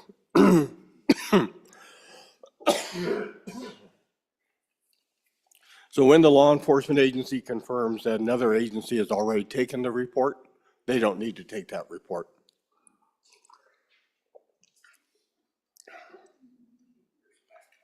And this is where we have a standing committee amendment. And Mr. Chairman, I would move standing committee amendment number 1, which is on line 18, we insert the words "without delay." So the law enforcement agency confirms that another law enforcement agency already has, is accepting or will accept without delay a missing person report from another for the missing person. So we're inserting the words "without delay." That's standing committee amendment number 1, that we don't want there to be a delay between when that information is received and when it's being reported. So that's standing committee amendment number 1, just inserting those words "without delay" on line 18, page 2, and I ask for your favorable consideration. You've heard the motion on standing committee amendment number 1. Is there any discussion on the amendment? Question having been called, all those in favor of standing committee amendment number 1 say aye. Aye. Opposed, no. Standing committee amendment number 1 has been adopted. We're back on the bill. Thank you, Mr. Chairman. So in line 20, the person reporting the missing person is unable to articulate a reasonable knowledge about the circumstances. Somebody just wanders into the sheriff's department saying, "Oh, my old friend Joe, I haven't seen since high school, he's gone missing," right?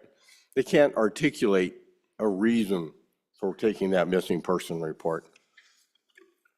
On line 3, or page 3, line 2, the law enforcement agency suspects and can articulate that the person reported as missing intended to lawfully flee.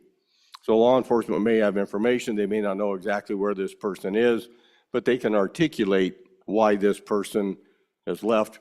They may not communicate that to the person making the report, but nonetheless, that's a reason why they would not take the missing person report. Number 7, on line 6 on page 3, the person reported missing is being sought for reasons of harassment, stalking, and retaliation. And that's where we have to be very cautious. Sometimes people flee because they're being abused, mistreated, threatened, and we don't want to then aid in that criminal effort of stalking or victimizing that missing person by helping facilitate the stalker to find out where that person is.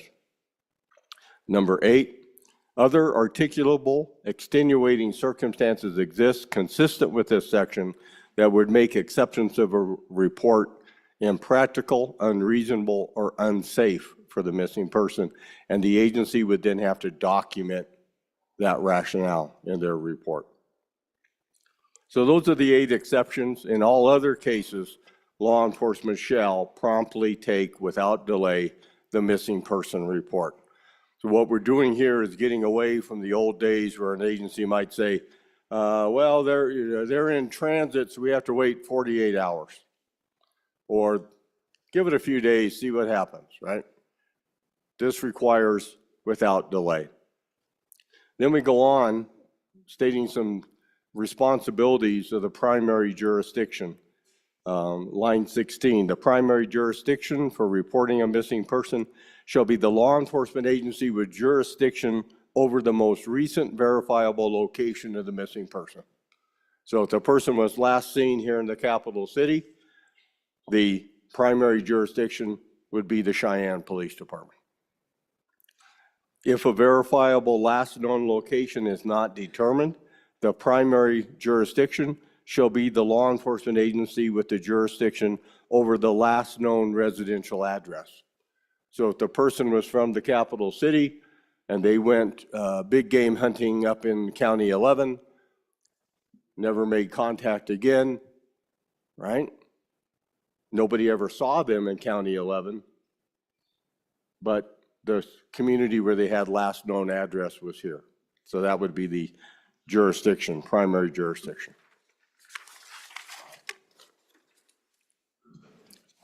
And then it states that all missing persons reports meeting the criteria will be entered into the relevant national, regional, and state databases.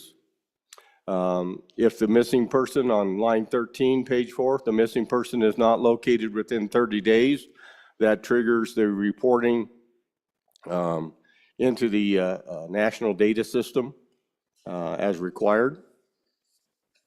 On page 5, section 2, the division that takes care of these types of investigations and reporting is then given some responsibilities. They will maintain their clearinghouse database. They will also make publicly available information about the ongoing missing person investigations, including reports of missing persons submitted to law enforcement agencies. And the effective date of the bill is July 1 on page 6. That's your bill. We think it's really important. We believe that in most cases, this protocol set forth in this bill draft or in this Senate file reflects common practice, but not uniform practice. There are exceptions. There are times when agencies drop the ball or for whatever other reason don't fulfill their responsibilities. So we put it in the statute so to try and create a more uniform response to missing persons. And with that, I'll stand for questions, Mr. Chairman. Representative Singh. Thank you, Mr. Chairman. I just wanted to reiterate some of the testimony that we heard about this bill in particular. So part of the reason why this bill is before us is because of a tragedy that occurred with a young woman who was traveling around with someone who ultimately ended up committing a terrible crime against her, but they were living a van life. And so they were moving from state to state, and law enforcement wasn't able to effectively communicate with each other. And though what happened, it ultimately concluded in one of our great national parks, and kind of stained that with a negative sentiment with the crime that didn't have to happen. And we could have found out and coordinated with our law enforcement agencies to prevent something like that from occurring. And so we're bringing this bill to prevent any sort of these incidents from happening again. It's really a shame that what occurred to this young lady happened in Wyoming, and this is part of making that better. Thank you. Chairman Rodriguez-Williams. Thank you, Mr. Chairman. Just a question for the good chairman of committee number 1. On page 3, line 6, there's an exception that's listed about whether or not somebody's seeking out this person, this missing person, as revenge or to harass them. And I guess somebody would do that, in a sense, make a false report. So I'm just curious if the committee heard any testimony from those who handle domestic violence or crisis situations. What was their take on that part of the bill? And then, is there any penalty for abuse of reporting missing persons under this new statute?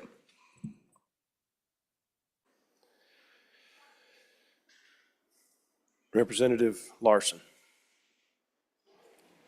Thank you, Mr. Chairman. On and in favor of the bill. I do have a question, though.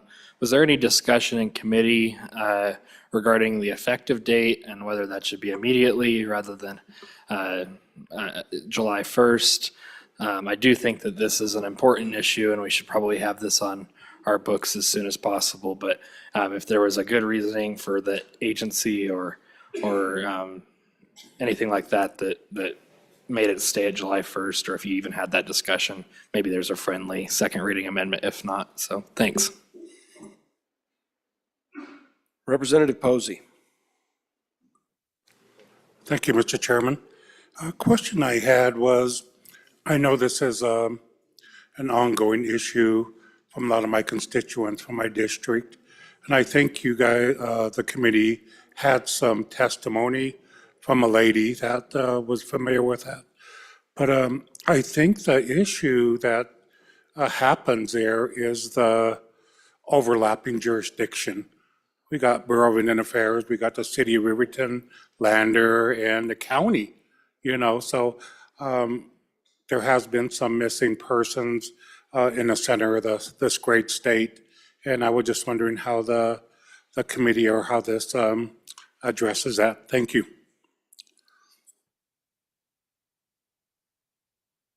Speaker Nyman. Thank you, Mr. Chairman. Ladies and gentlemen, on and for this particular piece of legislation, my community was recently rocked by a very, very difficult situation for some local folks there, where one of their family members got involved in a situation where they left, tried to find them, struggled with it. Some of the inability of some of the agencies to be able to quickly pursue the situation and end up losing the life of a very dear granddaughter of theirs.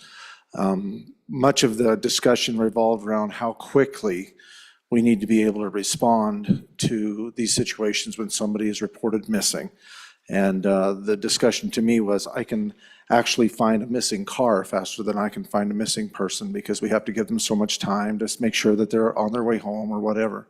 And so I really do appreciate, and I know the people of my district really appreciate this legislation, because it's important. Time is of the essence. Minutes matter.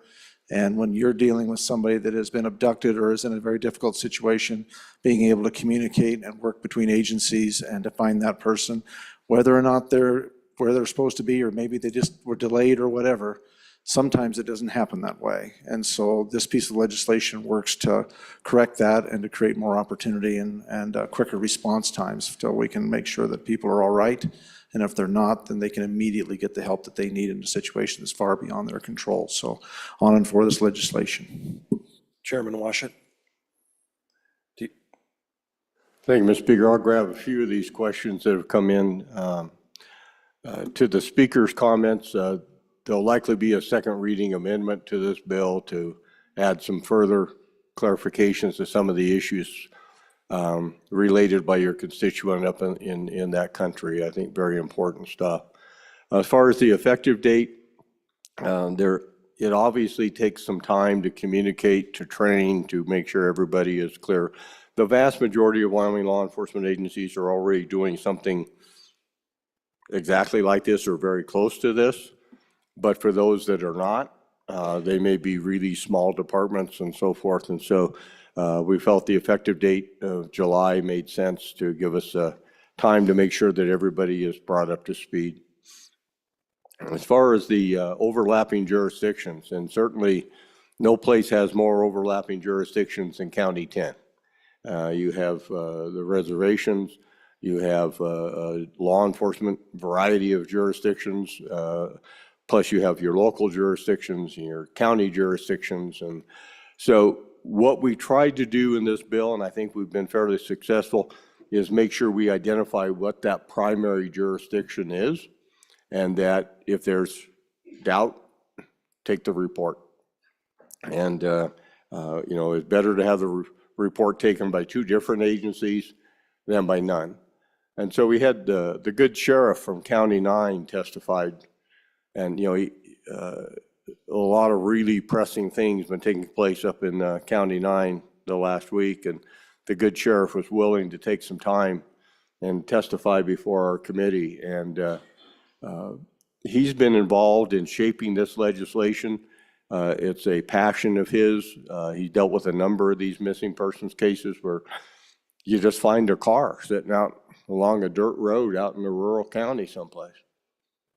And you contact try to find the registered owner, trying to make contact, nobody answers the phone. Contact a law enforcement agency in another state where that vehicle's registered. They have no idea that anybody's missing. So sometimes nobody reports them missing. You just find evidence that suggests that maybe somebody is missing. So that's the genesis of how we got into this effort to try and tighten this up and have a standardized protocol. As far as a database, I think kind of hard to hear questions up here a little bit, but I think the question had to do with, is there a database of people who are being stalked or threatened? And there is not, to my knowledge, a specific database for those types of situations. But when law enforcement gets a report saying that, Ms. Smith over here is believed missing, and they contact the agency where Ms. Smith lives, and that agency says, yeah, we had a domestic last night at her residence, and she's now at the rescue or the shelter, right? That's the type of cases that we're talking about with that circumstance of someone who is, for reasons of harassment or stalking, retaliation, trying to hide out. So I think I got most of those questions. There might be more. Representative Kelly. Thank you, Mr. Chairman. Forgive me if I go over some old ground here. I was looking at tomorrow's judiciary bills. I was in on this committee meeting, so I knew what the good chairman was speaking about. I don't know if this issue was brought up, but it was brought up in the committee meeting, and it was a concern of a constituent to talk about missing person reports have a history, or at the very least a perception of a racial component, where certain ethnicities, the reports are taken more quickly and more seriously than others. So that was another component here to address, to make sure that everyone, regardless of background, ethnicity, or race, is taken just as seriously and taken just as quickly. Any further discussion on the bill? Question being called. All those in favor of Chairman Washet's motion that when the committee of the whole rises to report, it does so with a recommendation that Senate File 114 do pass. All those in favor say aye. Aye. Those opposed, no.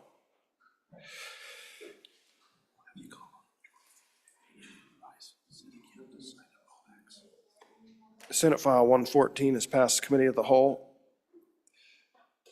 Majority Floor Leader Heiner. Thank you, Mr. Chairman. I move that the Committee of the Whole begs leave to rise and sit again. The Speaker needs to sign some enrolled acts.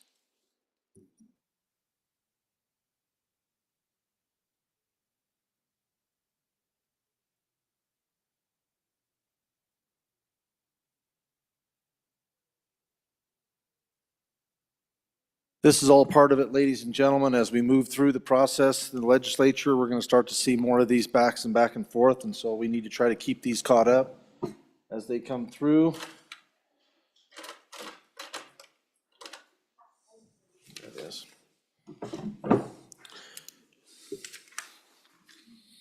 So that's what we'll do quickly, and then we'll be back on to our business. Let me see if I can read this.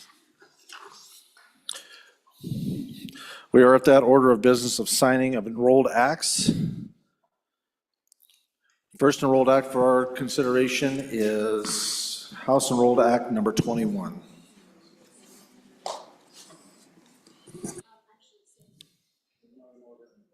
They're not in order?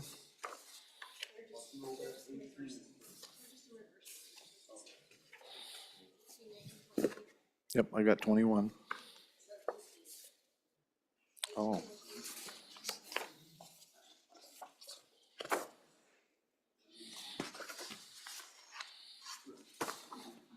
There we go. House Enrolled Act number 18. House Enrolled Act number 18 being original House Bill 166, an act relating to the administration of government, requiring that a state auditor provide the public with information on payments made to vendors as specified, specifying applicability and providing for an effective date, being enacted by the legislature of the state of Wyoming. I am about to sign Enrolled Act number 18, being original House Bill number 166. I have so signed. Congratulations, Representative Bratt.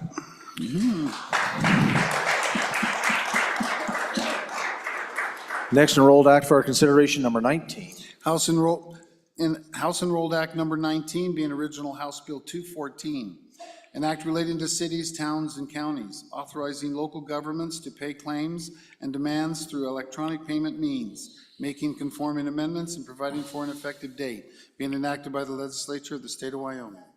I'm about to sign Enrolled Act number 19, being original House Bill number 214. I have so signed. Congratulations, Representative Thayer. Next act for our consideration, Enrolled Act number 20.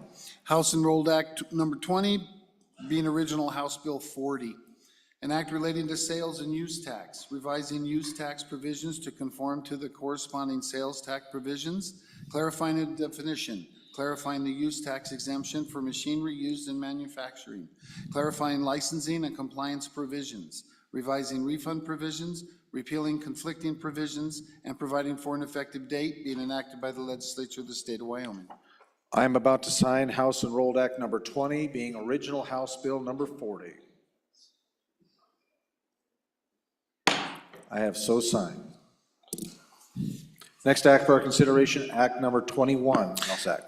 House Enrolled Act 21 being original House Bill 17, an act relating to career technical education equipment grants for K through 12 public school districts, increasing the maximum grant award, reducing the years required to expend funds for grant eligibility, and providing for an effective date, being enacted by the legislature of the state of Wyoming. I'm about to sign Enrolled Act number 21, being original House Bill number 17. I have so signed. That's it? Okay, that is it for now. So with that in motion, Majority Leader.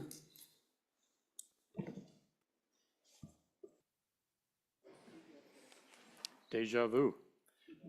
Mr. Speaker, I move that the House resolve itself back into Committee of the Whole. You have heard the motion. All those in favor signify by saying aye.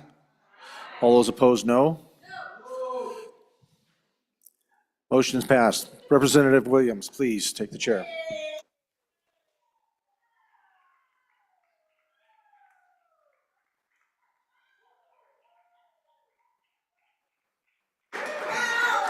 The Committee of the Whole will please come to order.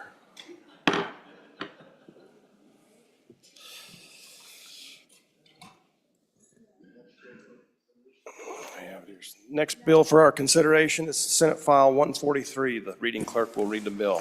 Senate File 143, sponsored by Senator Nethercott, Public Monies, Deposits, and Credit Unions, an act relating to public funds. Mr. Speaker, your Committee Number 9, Minerals, Business, and Economic Development, to whom is referred Senate File 143, Public Monies, Deposits, and Credit Unions, respectfully report, send back to the House with the recommendation that it do pass. Ayes, Representatives Campbell, Heiner, Knapp, Larson, Lawley, Schmid, Tarver, Weber. Excused, Representative Riggins. Representative Heiner, Chairman. You've heard the reading of the bill. What is your pleasure, Chairman Heiner? Thank you, Mr. Chairman. I move that when the Committee of the Whole rises to report, it do so with the recommendation that Senate File Number 143 do pass. And I'll explain the bill. Members, I wish I could get the applause that the good chairman gets when he sits up there, but you've just got me for this one. What this does is it's maybe the first time you've ever heard this phrase, local control. What this does is allows our local communities to decide where they want to have their depositories of their money. So right now, there's only certain places they can put their money in banks. This opens it up so that they can utilize credit unions. Now, there's more than 330,000 people in the state of Wyoming that utilize credit unions. So more than half of the state utilize credit unions. You've probably got those in your communities. There are actually a couple of communities in the state that do not have any banks. And for those towns to make a deposit, they have to travel anywhere from 30 to 45 minutes to another town to be able to deposit funds into a bank. But they do have credit unions in their town, which would make it a lot easier if they could do that. So if this would make access more readily available for all of our towns and communities, and choice. Do they want to deposit their funds in a bank or a credit union? They get to make that choice. Now, why would they decide to do a credit union instead of a bank? In my community, a credit union, one of the credit unions there in my community offers 4% rate of return interest rate on checking account. One of the banks in my community offers a 0.01% interest rate. So you have a choice. If you have $1 million, which I don't, to put into a bank, if you put it in the credit union, if the town puts it into a credit union instead of the bank, there's $40,000 a year more that they could make to be able to fund government, local government. Now, you may have heard that banks pay taxes, credit unions do not. Credit unions are owned by the members. It's kind of like a co-op, your utility co-ops, where the members actually receive the benefit from the credit union. So credit unions do pay taxes, property taxes, and all those things. They don't pay income tax because it's member-owned. But think about this. Wyoming does not have an income tax. So if your bank is paying income taxes, it's not to the state of Wyoming.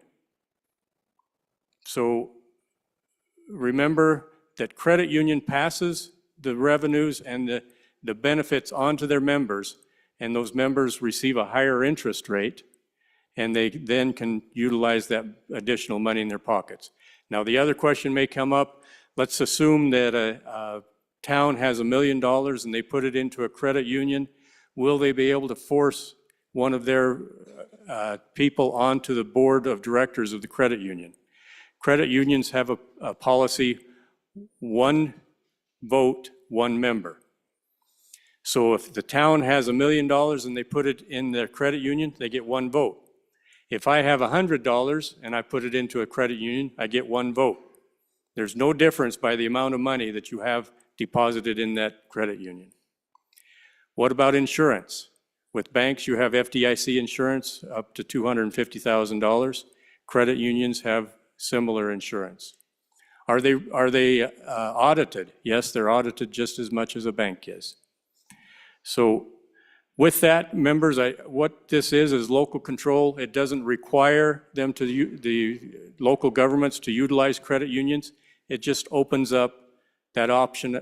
They can choose which way they want to go and takes state control a little further back and lets local entities have that decision. And with that, I stand for any questions. Representative Lucas. Thank you, Mr. Chairman. I worked for a very long time, my entire adult life, in banks and credit unions, and many of them in Wyoming. There are 23 credit unions in Wyoming and 45 banks, 69 credit union branches, 213 bank branches. Wyoming is unusual because we do have a very high credit union penetration compared to other states. Nationally, banks have more than 90% of the assets, and credit unions have just under 10% of the assets. So credit unions are kind of the little guy when you compare the two. It's not really apples and apples all the time. But I'm here to tell you this is a good bill, and it's one that's been out here for, oh my gosh, more than 10 years. I was here lobbying for this many years ago.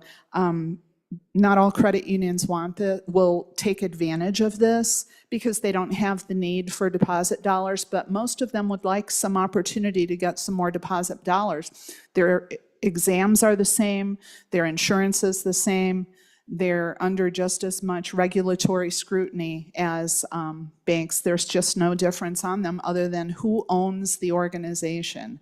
Really, that's the big difference. I encourage you to support this bill. Thank you. Representative Larson. Thank you, Mr. Chairman. Absolutely on and in favor of this bill. Members, one thing I like to think about is, you know, my city government is most likely not going to completely divest from their local bank that they have been going to for years. Heck, the bank is right across the street from City Hall in my community. It would make zero sense to move all your money and all your deposits on the other side of town even.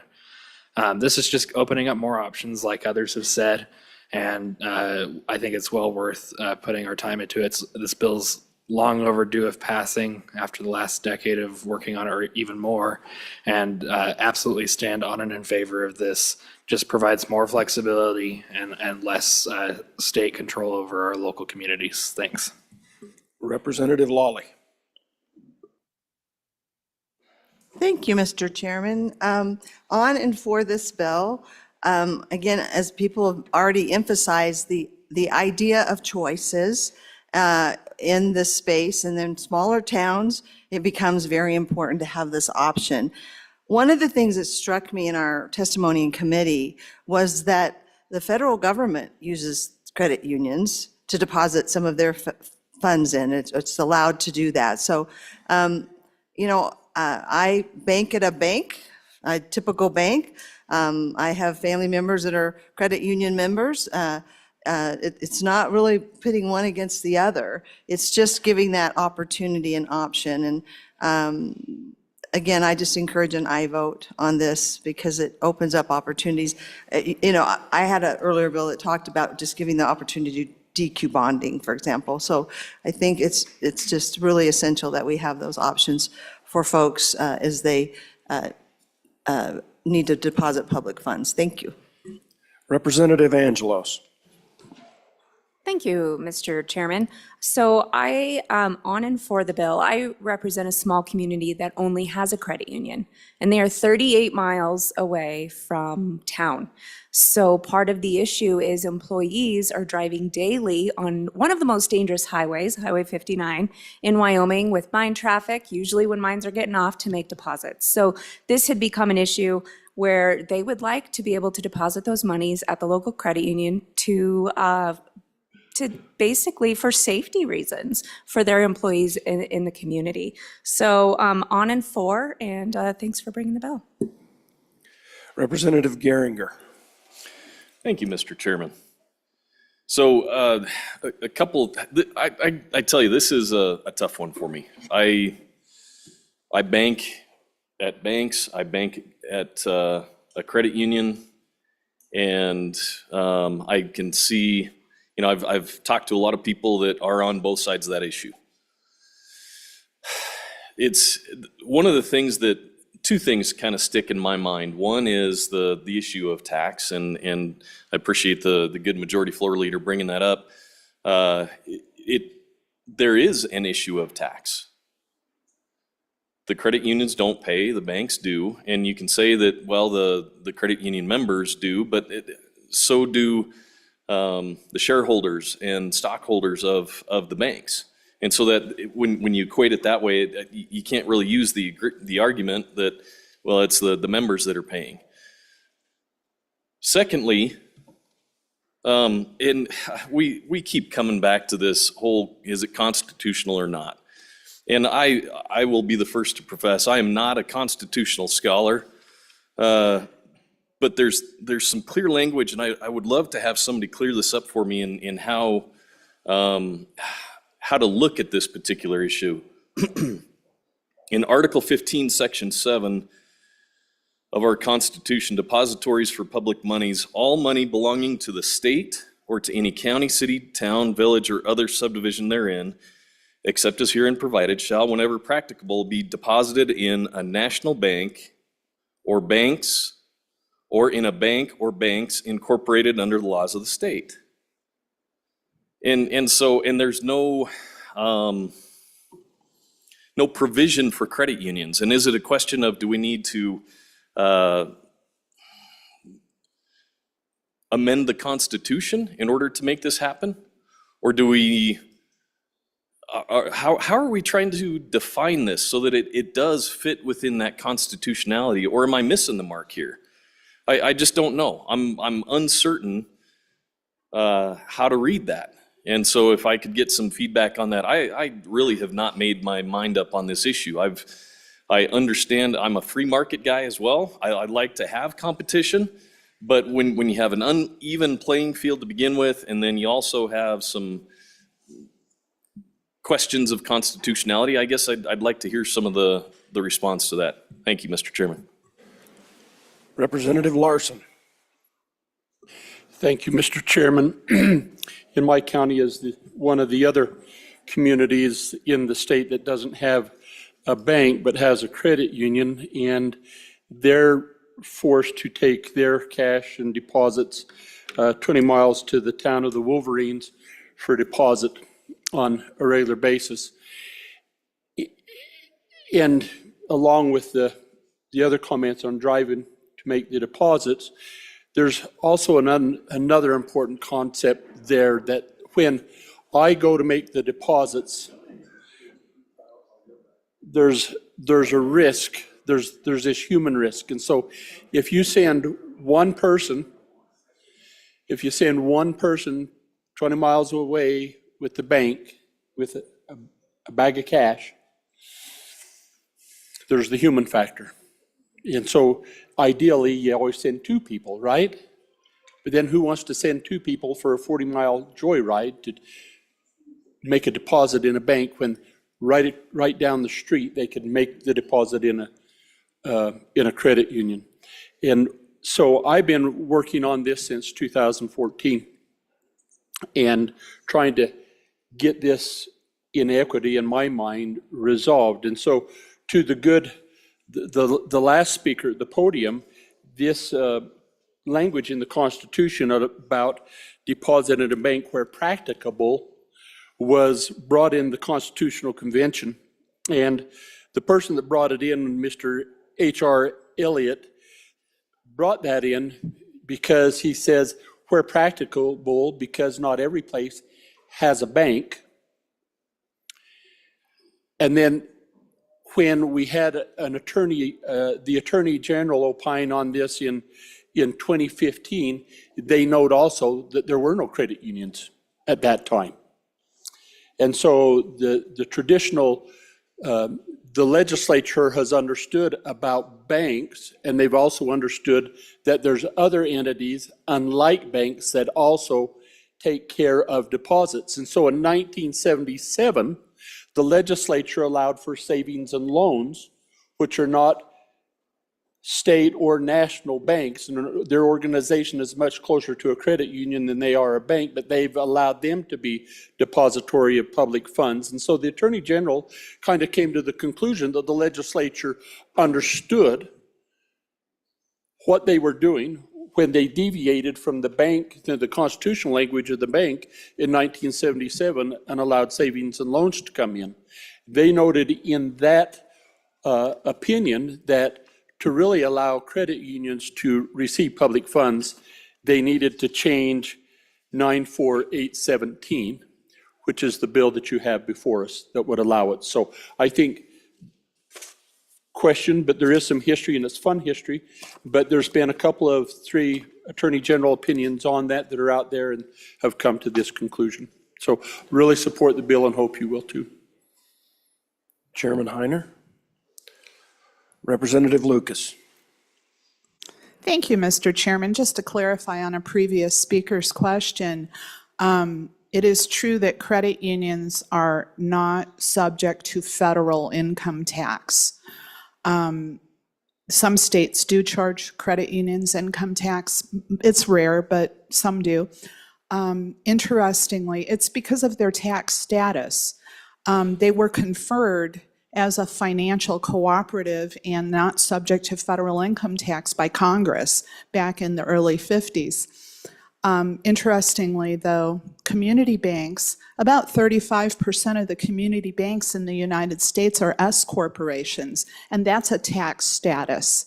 And S corps don't pay federal income tax either because their owners pay tax. And that's how the credit unions, the theory is credit unions are owned by the members. They are financial cooperatives, and the owners pay tax on the money that they invest in the credit union. And so just a clarification on that. Lots of banks don't pay taxes too.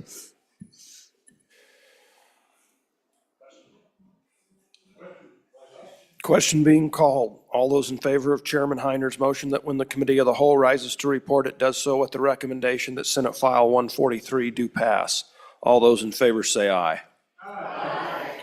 Those opposed, no. Senate File 143 has passed the committee of the whole. The next bill for our consideration is Senate File 151. The reading clerk will read the bill. Senate File 151, sponsored by Senator Jones. Monthly ad valorem tax distribution amendments, an act relating to taxation and revenue.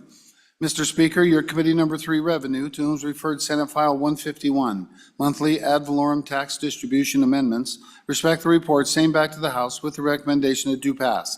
Ayes, Representatives Brown, Campbell, Lean, Locke, Lucas, Storer, Stivar, Wharf. Excused, Representative Riggins. Representative Locke, Chairman. You've heard the reading of the bill. What is your pleasure, Chairman Locke? Thank you, Mr. Chairman. I move that when the committee of the whole rises to report, it do so with the recommendation that Senate File 151 do pass. And I yield the floor to the representative from kind of the southwestish corner of the state for the description of the bill. Representative Larson. Thank you, Mr. Chairman. Members, today I bring you Senate File 151, monthly ad valorem tax distribution amendments. This is a simple little bill, 2 pages. The meat of the bill is on page 2 and adds language that says the county treasurer shall not distribute taxes collected to governmental entities that do not levy or are not authorized to levy taxes for the applicable tax year, and any taxes collected on behalf of a governmental entity that are not authorized or imposed under or the statute shall be held by the county treasurer pending the final reconciliation of the taxes for distribution in accordance with this section. That's a bunch of statutory mumbo jumbo, so I'm going to explain to you the process of the county clerk and how that works, and then also kind of give you a situational example of what we're trying to solve. So estimated ad valorem mineral tax payments are made each month using the previous year's mill levy, and the mill levy in each county is set in August. Each year in September, the county treasurers apply the actual mill that was set by each entity and applies the estimated payments to the actual mill. If a mill goes up, then the producer must pay the difference. If a mill goes down, then the entity must refund the estimated payments that that producer made to the actual mill. By allowing the treasurer to hold estimated payments for an entity that no longer has a mill, it's expired or they've revoked the mill, the treasurer can protect those funds and return them without having to claw them back from that entity. A specific example is the senior center in an agriculture town on US 91, whose mercantile is home of the Big Cone, has 8 mills currently to pay off a bond for their senior citizen center. This bond is already paid off, and the county treasurer will, however, continue to send them money on that bond for the paid-off bond because the mineral producer is using last year's levy to estimate payments.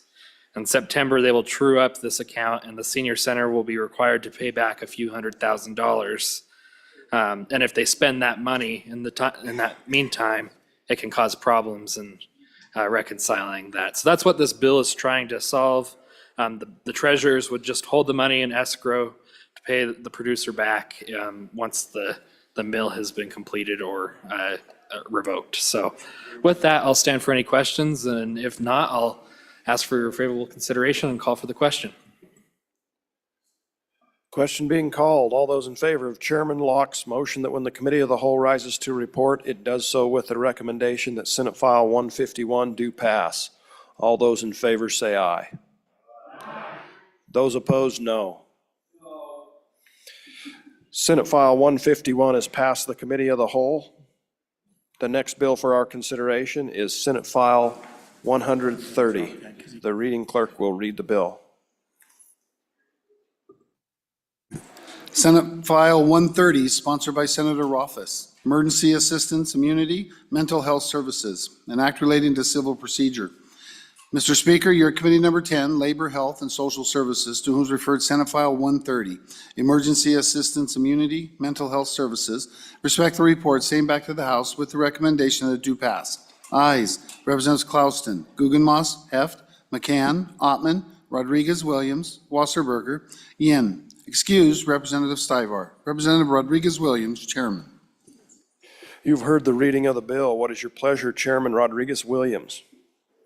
Thank you, Mr. Chairman. I move that when the committee of the whole rises to report, it does so with the recommendation that Senate File 130 does pass. And I will turn the explanation over to the body, to the good representative from County 22. Representative Yin. Mr. Chairman, thank you. I bring you Senate File 130, Emergency Assistance, Immunity, Mental Health Services. So members, it's a pretty simple bill. It has to do with our Good Samaritan immunity laws. So to give you a little bit of an overview of that, that immunity is from civil liability for individuals who render emergency assistance, so in good faith. So if I'm a layperson, someone's having a heart attack, I try to help them. If something happens, I'm trying in good faith. If something happens, I'm immune from civil liability. What the addition that this bill does is just provide that immunity for mental health crises. That's all it simply does. I think that there was some vagueness, I think, whether people understood whether the current immunity really extended to mental health services, and this bill brings that clarity so everyone knows that whether it's a heart attack or someone's having suicidal thoughts, if a person wants to help, they should be helping and not thinking about civil liability consequences. So with that, I'm happy to answer any questions, or I'll call for the question. Question being called. All those in favor of Chairman Rodriguez-Williams' motion that when the committee of the whole rise to report, it does so with the recommendation that Senate File 130 do pass. All those in favor say aye. Aye. Those opposed, no. Senate File 130 has passed the committee of the whole. The next bill for our consideration is Senate File 61. The reading clerk will read the bill. Senate File 61, sponsored by Senator Case. Pollution Control Property Tax Exemption Applicability, an act relating to environmental quality. Mr. Speaker, your committee number 3, Revenue, to whom is referred Senate File 61 engrossed. Pollution Control Property Tax Exemption Applicability. Respect the report, same back to the House with the recommendation that do pass. Ayes, Representatives Campbell, Lean, Locke, Storer, Stivar. Noes, Representatives Brown, Lucas, Wharf. Excused, Representative Riggins. Representative Locke, Chairman. You've heard the reading of the bill. What is your pleasure, Chairman Locke? Thank you, Mr. Chairman. I move that when the committee of the whole rises to report, it do so with a recommendation that Senate File 61 do pass, and I yield the floor to the representative from from county number 4 for the presentation of the bill.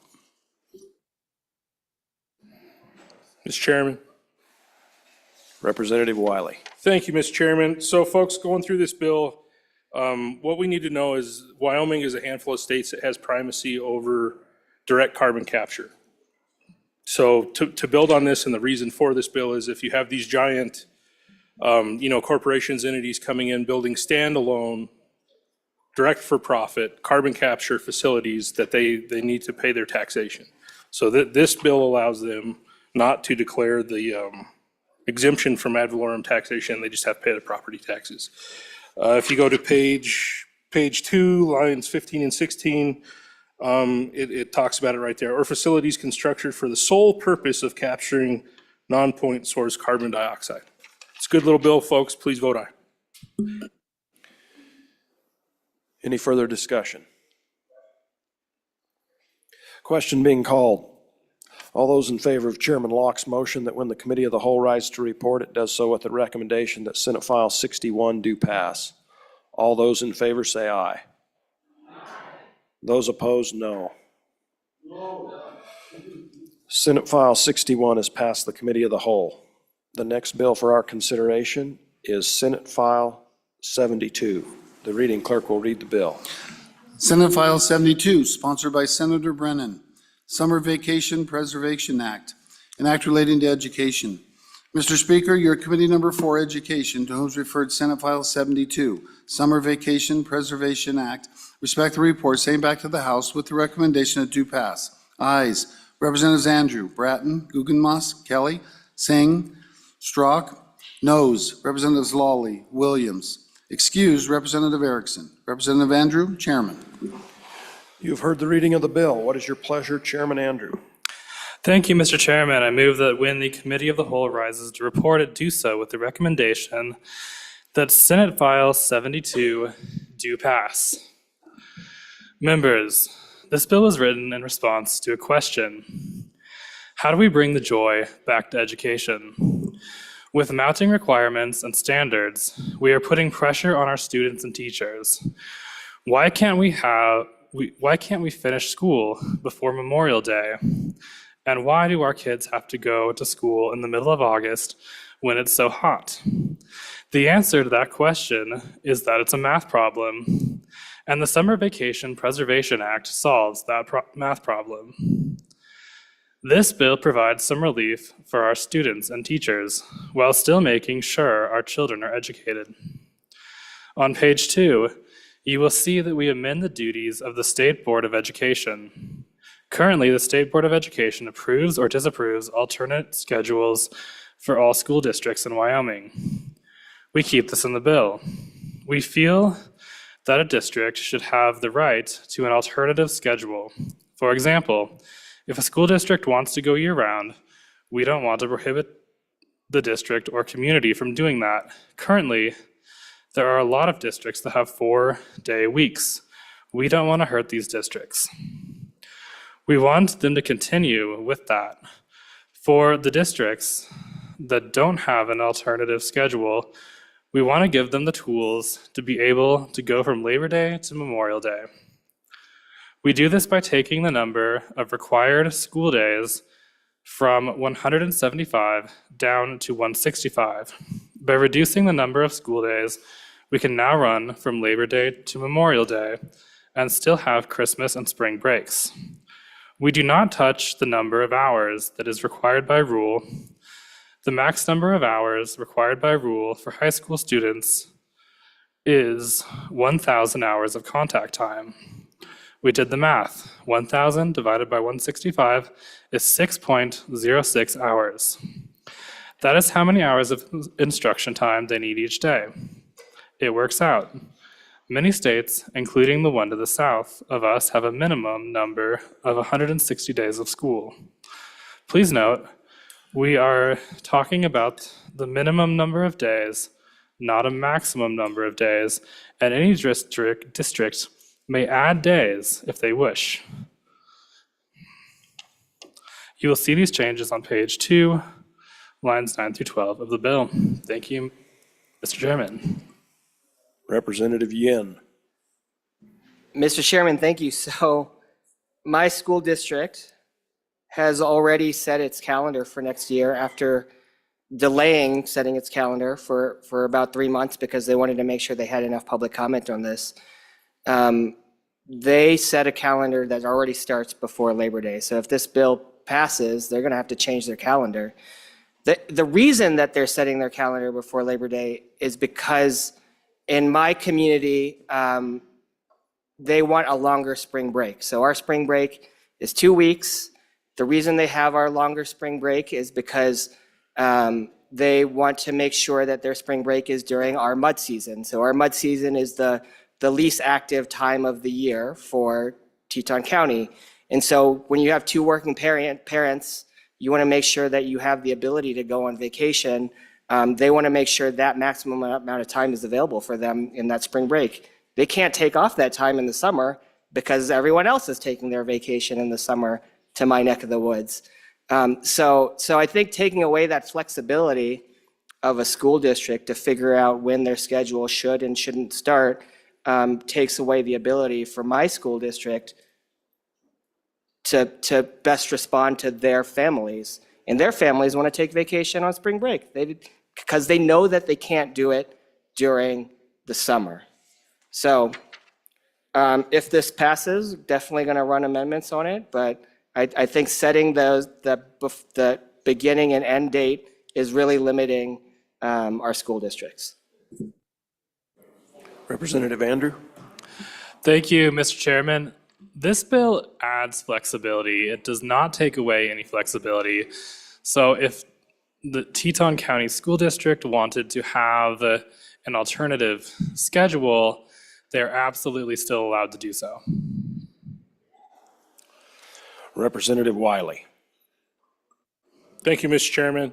You know, I've also got some communications about this is going to affect how our college credits are transferring across with some of our high school seniors and stuff, and this might be detrimental to that process. Members, please be mindful of the volume of the conversations behind the bar. Thank you. Representative Lean? Thank you, Mr. Chairman. On and in favor of this legislation, I spoke with the bringer of this legislation about snow days. This does not impact those. Also about summer school classes. This does not impact those either. For you see, every day is a learning opportunity for our students, and they don't have to do that at a desk. On and in favor of this legislation. Representative Strzok? Thank you, Chairman. I'm on for this bill, and another thing to point out is really hurt the schedule that's tighter and tighter with the kids. It's really hurt the FFA and 4-H students. They've not been able, a lot of them haven't been able to go to state fair because of their school starting. This would open it up. They would have time to be able to be there to bring in and show their livestock or any of their projects. Thank you. Representative Andrew? Thank you, Mr. Chairman. There is not any worry about the credits because we maintain the number of hours that is required. We are reducing days, but we are not reducing hours. Thank you, Chairman Andrew. Representative Brown? Thank you, Brown. Mr. Chairman. So I like the idea, I like the concept of this bill. I'm struggling with two things. We actually heard a very, very similar bill last year, and the main sticking point for me on that last year was the teacher pay. So I like saying, I think it's section 2 or section 3 in here that, effectually takes care of that, which I guess in a weird kind of way is actually giving teachers a raise. Take that how you will, but one of my biggest concerns is when we start looking at students who don't have good homes to go to during the summertime. We tried passing a bill out of this body on school lunch programs. We're now exacerbating that problem by an extra 15 days. We're extending the concern of food insecurity. That's a real concern to me in certain cases. Now, is that enough? I don't know. I don't honestly know where I'm going to fall on this bill. The second one, though, is the factual data that is empirically proven about students staying in school for longer amounts of time and the reduction in educational loss. So now we're going to take these extra 2 weeks and we're going to condense them, or 3 weeks technically. We're going to condense them. We're going to keep them out of the classroom for those extra 3 weeks. Now, that's 3 weeks worth of learning loss that we gain, right? That's a double negative or triple negative if you want to think of that. But we're compounding how much these students are going to lose on summer vacation from what they were already losing when they go on education breaks in the summertime. I don't disagree with the FFA and the state fair stuff. I think those are valid concerns. I think we actually, if I remember right, made an exception inside of our state law just 2 years ago that grants the availability to have those kids go to school or go to the fair without any excused absence concerns. So I'm not quite sure that one holds water with me. But the loss of learning is real. And I am very, very concerned about what that's going to do. If this body wants to sit there and hammer down on the teachers and that we don't have good education, but now we're going to reduce the amount of days that they're in the classroom, I'm not sure that those two things are going to continue to correlate in positive trend upwards with test scores.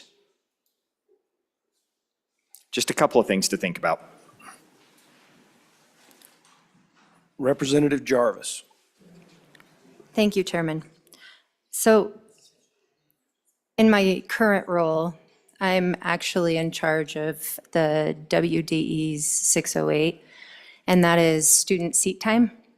So when it's calculated in that 1,000 that you're describing right now, when we calculate actual seat time, we have to remove the transition time from one period to the next. So we'll subtract whether it's 3 minutes in the schedule or whatever it takes during that transition time. We have to subtract lunchtime. We have to subtract recesses. So by the time when you're actually looking at this, and I hear what you're saying on it, it's not that big of an impact, but legally for us to be able to enact that, it's anywhere from about 15 to 30 minutes a day that's added on to the day to make that 1,000 hours work. So just to take that into consideration, I know it doesn't sound like it's that much when you're talking 6 hours, but that doesn't include your lunches, your recesses, your passing time, any types of non-academic time that is built into their schedules. It's not just we go to school for 7 hours and it's that 6 hours is figured into it. That seat time is calculated on a pretty strict mathematical calculation and reporting. So I would hear that I agreed and had some just side conversations that teachers love this. And administrators may not. And it's more just the reporting piece of it, because people don't always understand what the reporting of those 1,000 hours really involves. And so they're like, yeah, why would we have to increase or do that? Schools do compensate by doing so many snow days where they'll pad in those extra days to make sure that they hit the 170. And then to also to make sure that they're contractually there. But just by reducing the days and not reducing the hours, it does involve an increase in the day's time. So just to take that into consideration. Representative Byron. Thank you, Chairman. I was a student a few decades ago. I would have been out in the lobby lobbying this bill. I think it would have been great. It's probably something I would have asked my parents to drive to Cheyenne about. But surprisingly, of all the bills, the 67th and the 68th, I've gotten more phone calls on this bill in the last week saying, why are you down there deciding what we can do up here? In both of my districts, I straddle the line. And we just went through a kind of a messy situation because of a neighboring state that went to a 4-day work week or school week and caused some issues maybe on our side of the mountains. And now we're going to come from here, add more regulation, grow government, and say, you need to do it this way, and give some sideboards. Well, we have great elected school boards in our state that get to make this decision on their own. And every one of our districts is unique. Some folks might take more time off during harvest season. Some folks, it's surprising to me, but we decided not to do Fridays because of all the sports travel. I mean, and here we are saying from a body with a few educators and a lot of people, I just don't get what the problem we're trying to solve. If you want to change your school calendar, go talk to your elected school board.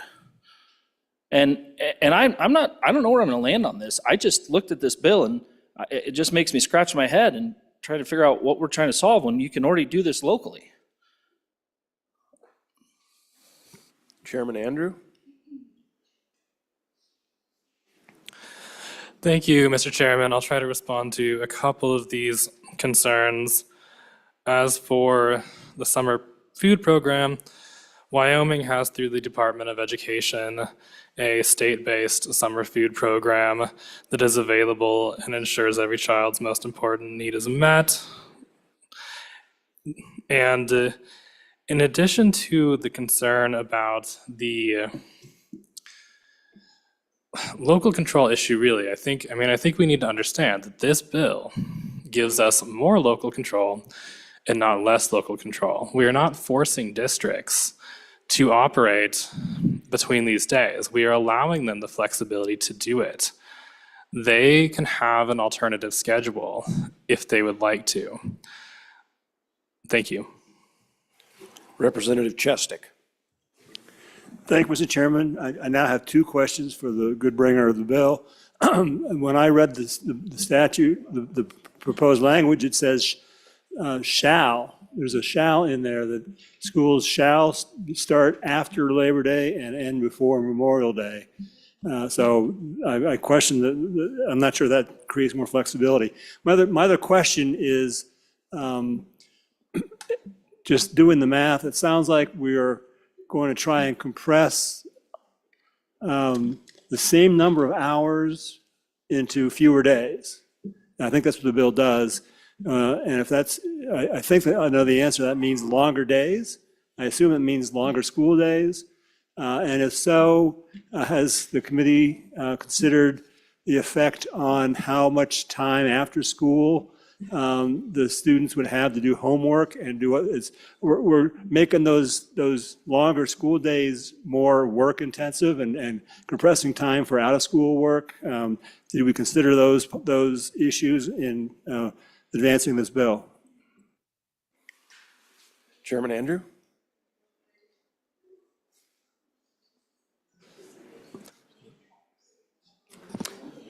Thank you, Mr. Chairman. So the good bringer brought up, it's on page 3, line 13 and 14. The word shall is there, but it also says unless the districts choose to bring alternatives. I guess my biggest question is, that's added bureaucracy, but is the state board have the capacity for all these districts to come to them for this other schedule? That's my first question. And then second, on food insecurities, we no longer have a summer food program. Representative Connolly. Thank you, Mr. Chairman. When I visited with the local school districts in the district I represent, one of the concerns they had is they were happy to see that the teachers' salaries were going to be held okay, but they had concerns about their classified people and the fact that they would be losing days. And so it might be nice to think about those classified folks that keep the schools running too. And that's what.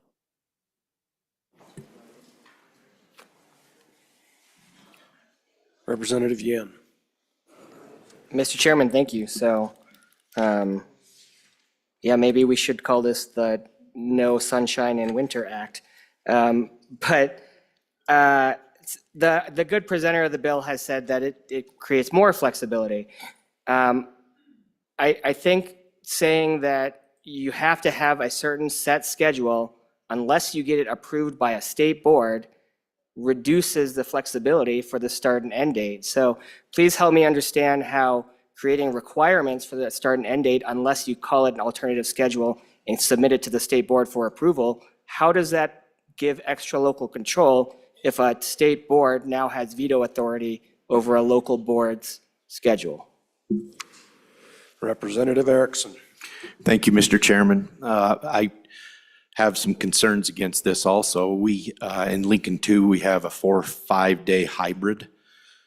And what that does is it avoids on some Fridays of the 900 students, we've had 350 missing because of the activities on one Friday. So I'm saying the 4-5-day works very well. This would be difficult to institute too many of these 4-day school weeks to squeeze it into this time. Also, I have the same concern that was expressed earlier about the college classes. They want to start early, online also, and without the students being in there.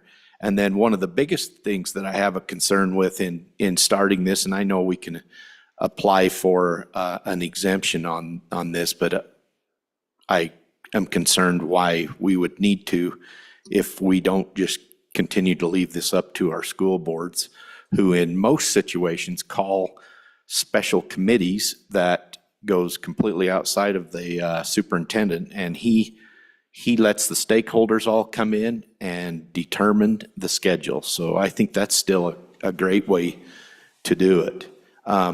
And back to another reason is I have a great concern with bringing in our fall sports teams on the 17th of August for nearly 3 weeks before the rest of the body starts. They have to start on the 17th or around that time in order to get their practices in to be able to participate with the other sports. And I would not recommend us putting off the state championship football game in Laramie to much past the second weekend in November as we currently do. So I would urge, again, more leave it to the local school boards to determine this, give input, allow all stakeholders to have things to say about that and parts to play in that decision. Thank you. Representative Harshman. Thank you, Mr. Chairman. I just want to reiterate that the hours don't change, but you've made the pie now 2 weeks smaller. So something has to happen, right? The days are going to get longer, and then practices are going to go later, and then these kids, and we know kids who are involved in extracurricular activities, marching band, fine and performing arts, athletics, all do better in school. We're trying to get all our kids to do it, and the more they do, the better they do in school. And so now you move this in time to 4 o'clock in the afternoon, and then practices start going till 7. And so be careful of the ripple effects. When you make the pie smaller, something has to change, and the day is going to get longer to meet the hour requirement. Second thing, I'd like the bringer of the bill to talk about the fiscal note. So folks, if you look at the fiscal note, and I think this is what you call a very interesting fiscal note. So you read it, no significant fiscal or personal impact. And then you continue to read. See, it's all in the details. Passing policy is a lot of details. There's a lot of story behind it. It's not just one word. It's not like, summer vacation or preservation. It's not one word. There's more to it. So the Wyoming Department of Education assumes the State Board of Education's minimum instructional hours will not change. The K-12, that's an assumption. The K-12 Education Resource Block Grant model will be recalibrated during the 26 interim and would consider the change in the number of school and operational days to take effect beginning school year 26 and 27. I mean, come on. If we're going to do this deal, let's just be upfront with it.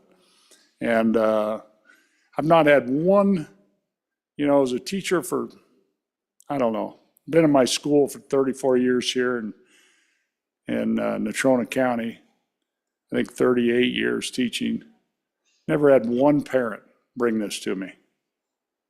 And I think the deal at the end, you know, with Memorial Day, I think it starts to get, the kids are getting spring fever and summer fever, but I think the good representative from Lincoln County, when you start, which could be the September 6th, 5th, 7th, depending when that day falls, and then your fall kids in 4A, they'll start on the 12th.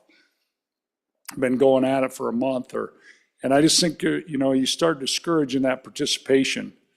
And so I think rolling that thing back maybe, and maybe we talk about the state fair and we can hook it to that date maybe. But I think to pull those 2 weeks off, the best government, the best control, the best run organizations are closest to the people. And I'm not sure how many of you have kids in school right now or actually went to school in Wyoming. But if you talk to any parents, I mean, you actually have kids in school and see what they think about it. Thank you, Mr. Chairman. Chairman Andrew. Thank you, Mr. Chairman. Schools that have a hybrid schedule already have an exemption. And under this bill, if you like your exemption, you can keep it. It is preserved.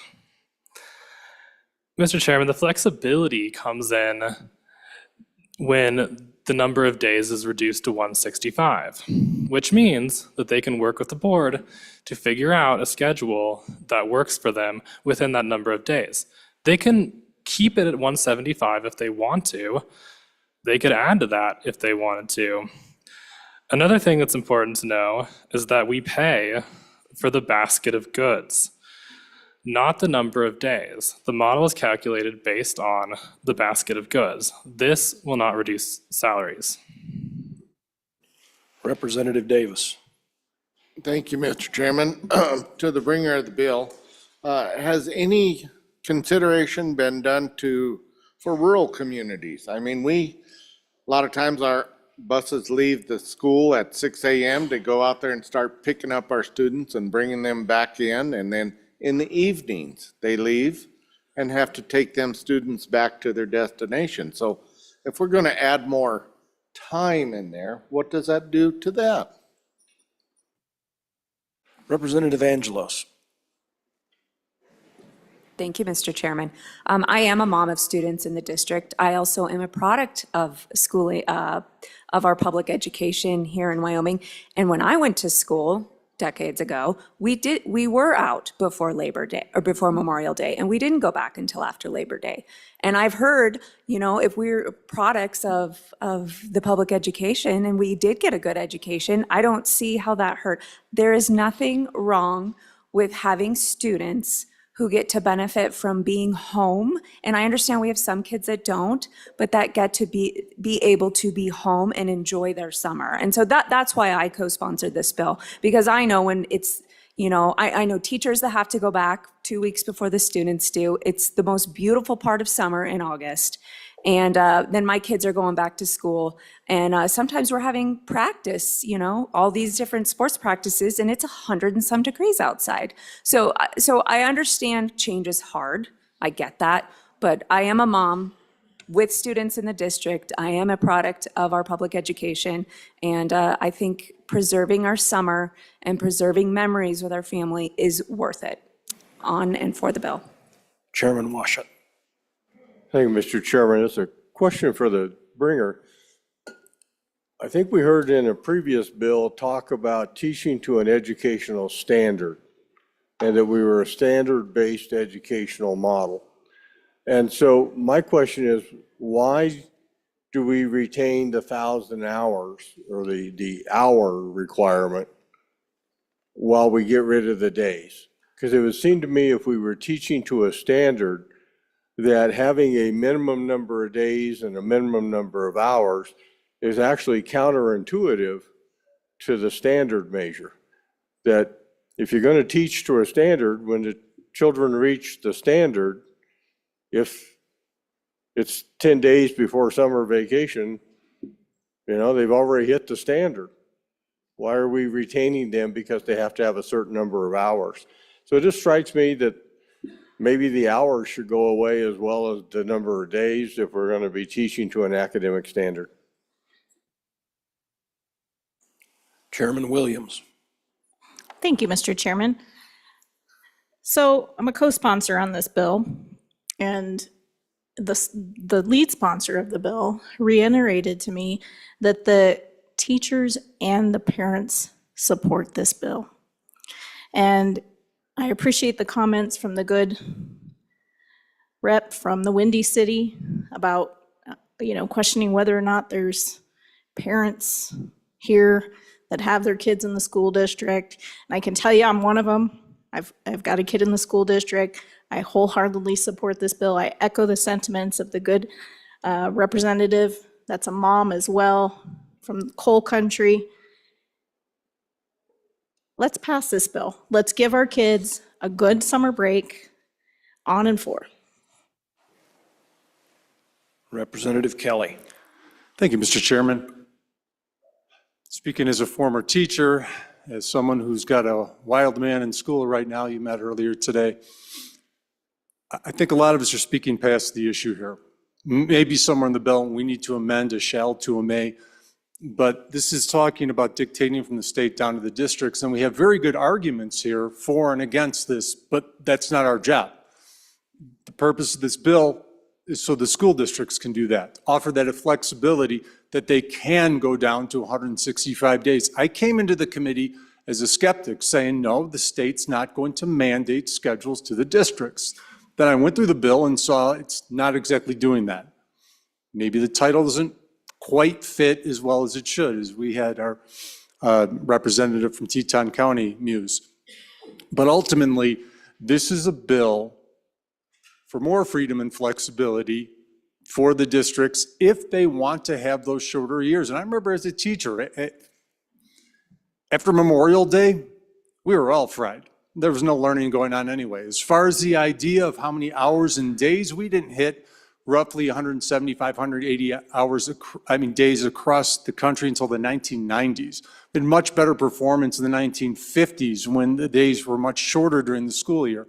So we could argue contact hours or days or whatever, or when the most learning time, the best learning time happens, or we could talk about sporting events, or we could talk about state fairs, but ultimately we're wasting our time because we're trying to leave this to the districts. That's the point of this bill that's getting missed here.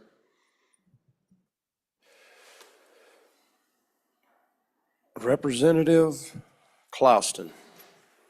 Thank you, Mr. Chairman. Just as someone who's sat on my local school board and sat on the board from the state that deals with this issue, we looked at alternative schedules, worked well in some places and certain things. One thing that kept coming back to us, though, was you start taking away 10 or 15 days. This bill does have, in section 2, it says no decreases for teachers' salary. But what we ran into is bus drivers were losing 20% of their salary. This bill is probably 5 to 10%. But anybody who's not a teacher, if you're an hourly employee, if you're a janitor, if you're a cook, you're a bus driver, you're going to lose part of your salary as the days are decreased. So just something for everybody to think about. Thank you. Chairman Andrew. Thank you, Mr. Chairman. The reason we adjust the number of days and not the number of hours is because the number of hours of student contact and instruction time is more indicative of student success than the number of days. Representative Harshman. Thank you, Mr. Chairman. Again, I would go back to the fiscal note and the good chairman of education. Our model, I've been on every recalibration, I think, except for the first one. It is a cost-based model. Let me say that again. It is a cost-based model to deliver the basket of goods, and the number of days absolutely plays the role in it. It's what it's based on. It's not based on an infinite number of days. It's based on our 175 days and 10 other days of development time. That's what it's based on. That is the funding model. Cost-based. And then I would just go over to Section 3, the good former school board member from Campbell, Section 3, where it says, "No school district shall decrease any teacher's salary as a result of this act."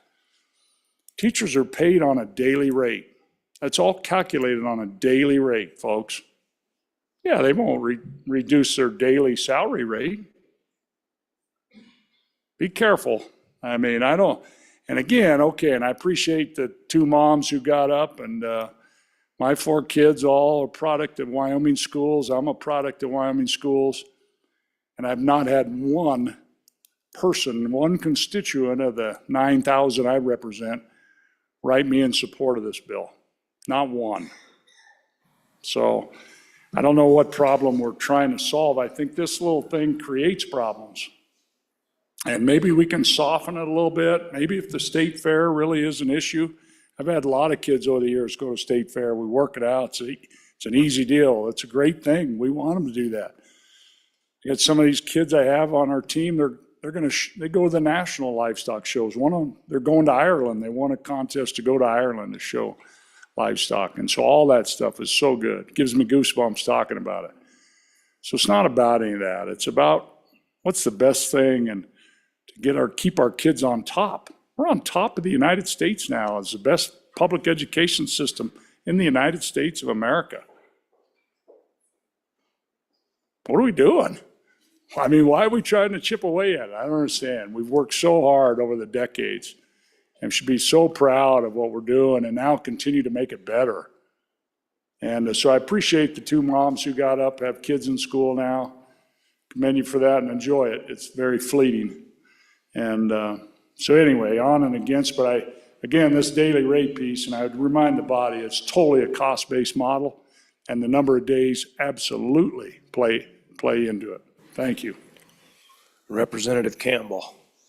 Thank you, Mr. Chairman. Just a question about a point that was made earlier about the true intention of this is giving our school districts that flexibility to have fewer than, so could go down to 165 days if they chose to, which I don't understand. And maybe I'm reading page 2 incorrectly, because it looks like existing language, approve or disapprove alternative scheduling for school districts requesting, and then we inserted some language, but if you skip the additions to and just go back to what is originally there, school districts requesting to operate for fewer than 175 days. So I read that to say, it's already been established that if a school district would like to operate for fewer than 175 days, they can do that. So I'm not sure why we're adjusting and lowering those days when they can already make the request for less than 175. So if I could have that explained, that would help me. Thank you. Chairman Andrew.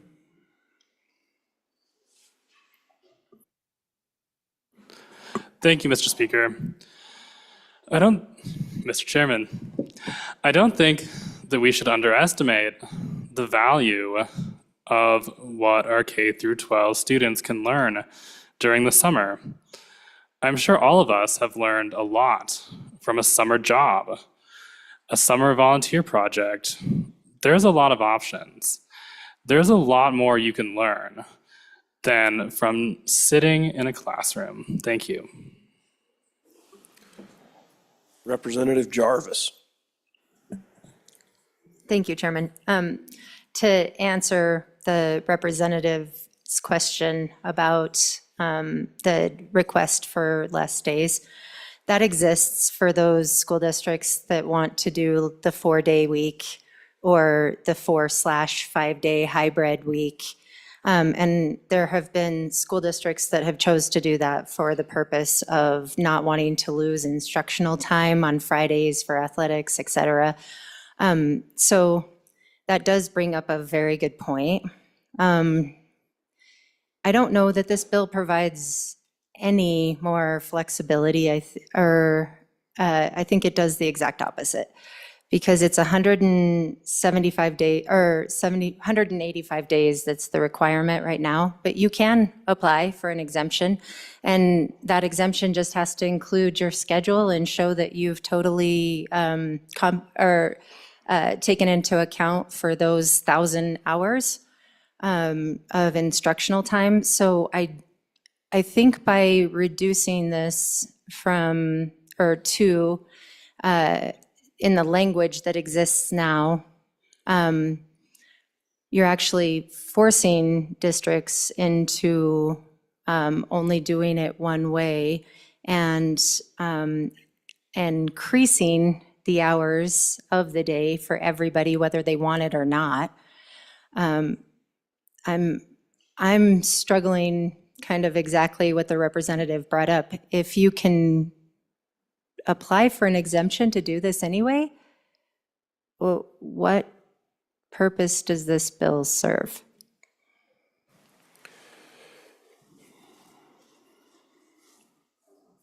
Is there any further discussion? Question being called. All those in favor of Chairman Andrews' motion that when the Committee of the Whole rises to report, it does so with the recommendation that Senate File 72 do pass. All those in favor say aye. Aye. Those opposed, no. No. Pursuant to House Rule 6-6B, the bill having failed a voice vote, a standing division vote is required.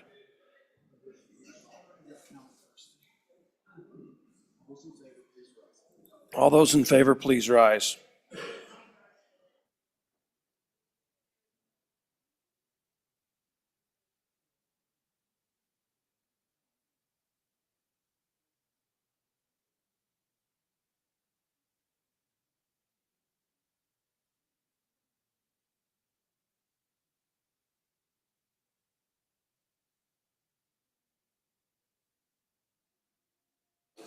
All those opposed, please rise.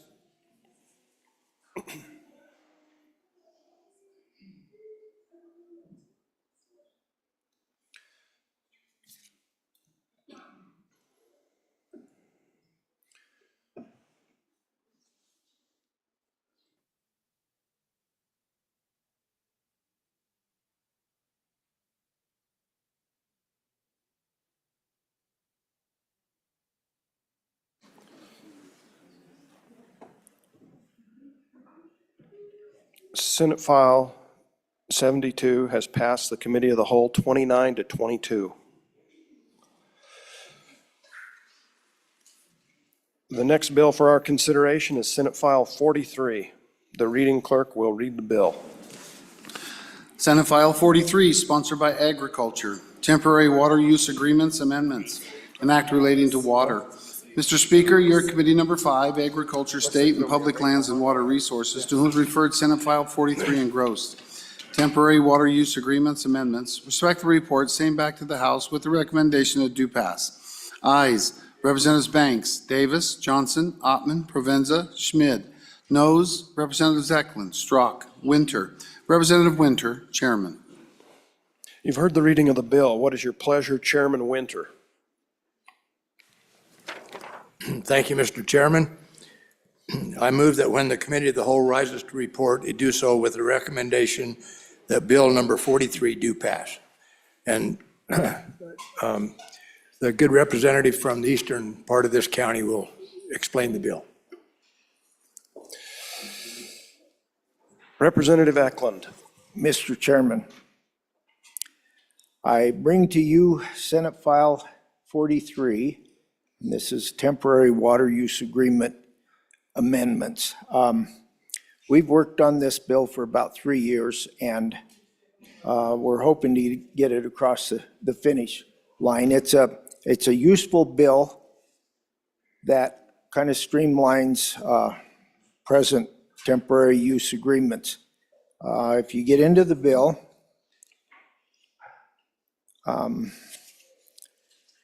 one of the main differences would be that the length of time that the water use agreement will be extended to 5 years. Previously, it was 2 years, but they could reapply and reapply and reapply and reapply. And this This will limit that number of, or increase the number of years to 5 years, and it will limit down the total number of years that the temporary use agreement can be down to 10 years.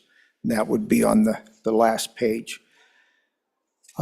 We've whittled, so it had been a select water bill, and then it became an interim ag bill, and we whittled down about 4 pages here, down to about 2 pages. And there was discussion during the committee on an amendment that most of the ag groups, all the ag groups supported. They wanted it, and the committee disagreed with it, but that would be an amendment that this might be a good time to bring that in. If Now on Committee of the Whole, Amendment number 1, Representative Strzok. Thank you, Chairman. I would like to move Amendment 1 on Senate File 43. So on page 2, line 17, right after purposes, we would insert, except for the beneficial use of in-stream flows identified in 413-1001. So we would add that to it. And then on page 3, line 4, after years, we would want to insert, after the expiration of any temporary transfer of any irrigation water right, the water right shall be used for its adjudicated or permitted purpose for a period of time equal to not less than 50% of the period for which the temporary transfer, including any extension, was exercised before becoming eligible for any further temporary use transfers. So pretty much what we're wanting here is really to protect the people with junior water rights. And if this is not added, there's a possibility and a very pretty sure that they would lose their water rights. So we're really needing this back in the bill. And I'm an aye for the amendment, on for the bill. Is there any discussion on the amendment? Representative Davis? Thank you, Mr. Chairman. I'd like to divide this amendment. Excuse me. Lines 1 through 3 would be Division 1, and lines 5 through 14, or 5 through 13 would be Division number 2. That is divisible. Which division would you? If it'd be all right with you, Mr. Chairman, I'd like to start with Division number 1. Body, there's really no reason in cluttering up this bill with this in here. It's in statute, it's in the Green Book, it already exists.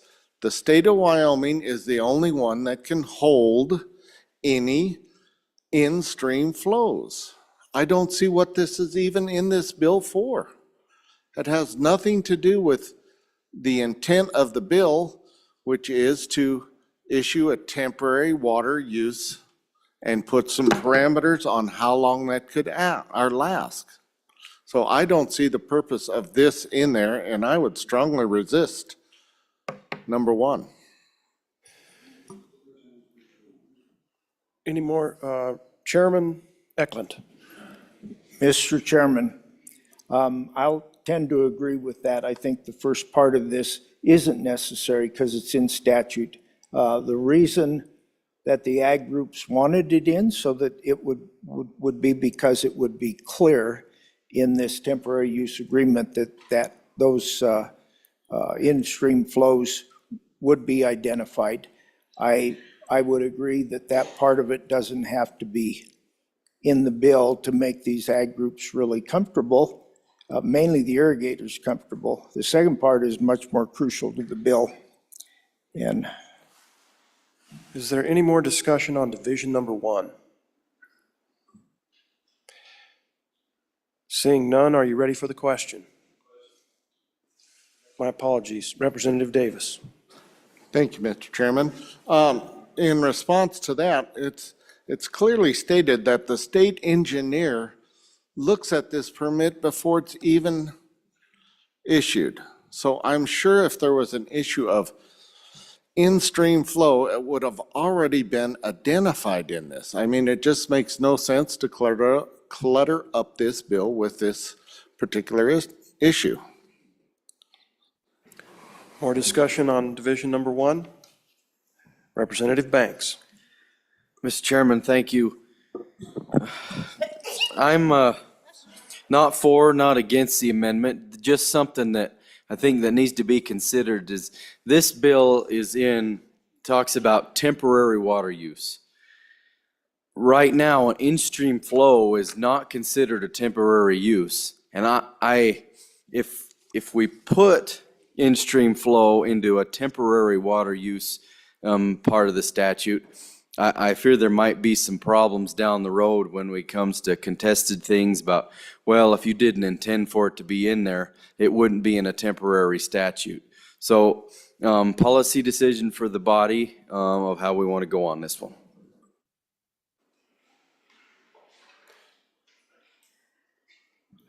Question being called. All those in favor of division number 1, say aye.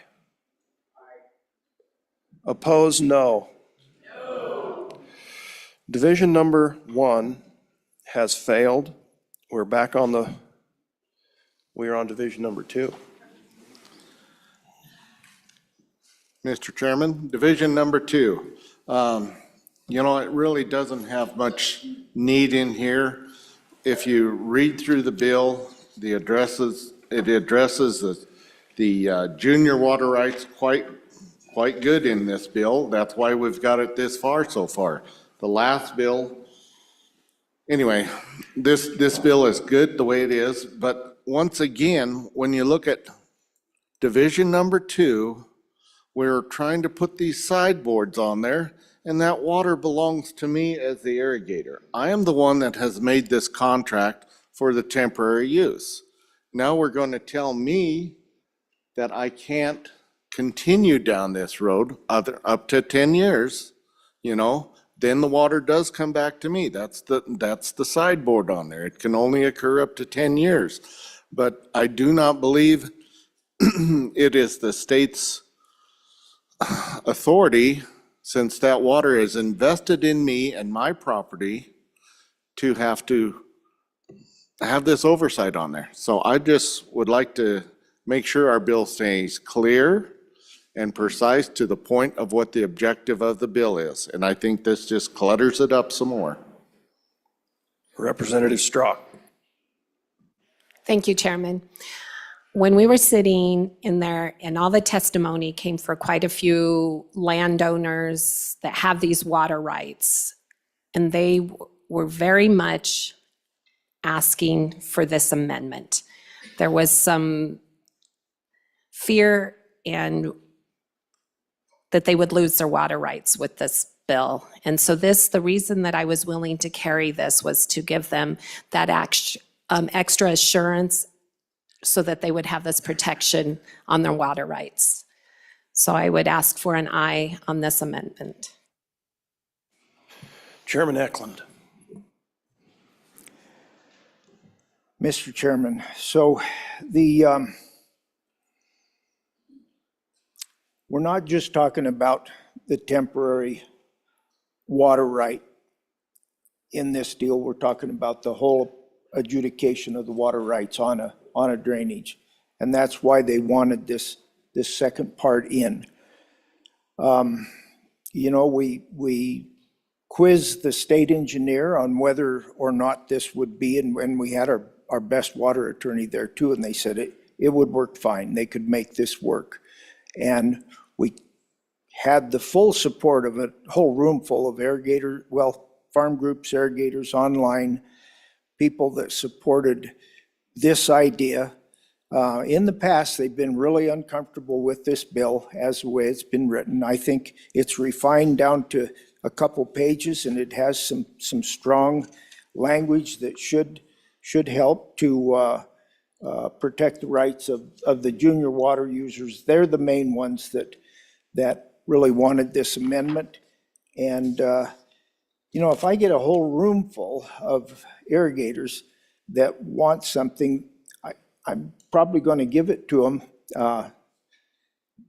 whether it's perfect law or otherwise. I think if it doesn't do any harm and it gets this bill, so we've done it for 3 years, if it gets this bill across the finish line, I would just assume we inserted that. It isn't going to take much room.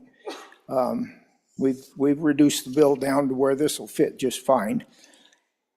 And I think that we need to consider the wishes of those people that are affected by these temporary water agreements, use agreements. Chairman Winter. Thank you, Mr. Chairman. Folks, we need to support, first of all, I concur with everything that Representative Eklund has said, but we just need to support these junior water users. So please vote aye. Representative Davis. Thank you, Mr. Chairman. Water rights are granted to you by the state of Wyoming. They're more or less property rights, okay? So I believe as an owner of a property right, I should be entitled to do with that water, according to this temporary water use, that I need to do or want to do. I would think that would be only fair. You know, by putting this additional language in there, it does not protect my water right from abandonment. You know, if that was what the question was from a previous speaker, the only way I can lose my water right by abandonment is that there's a process that it takes, you know, and by taking away my right to use my water as I deem, I do not think that is a good thing here. I think we need to just leave this out of this document. This keeps it clear and precise to what the intent of the document is. It's a temporary water use. So please resist this. Vote no on this one. Speaker Nyman. Thank you, Mr. Chairman. Looking at this and in conversations, I think what the effort is here, and I've had about 80 other things going on here this afternoon trying to kind of figure this out. What we're trying to do in this amendment, ladies and gentlemen, is we're trying to make sure that those lands are actually used for agriculture. And what this effort is to try to make sure that we don't buy and dry.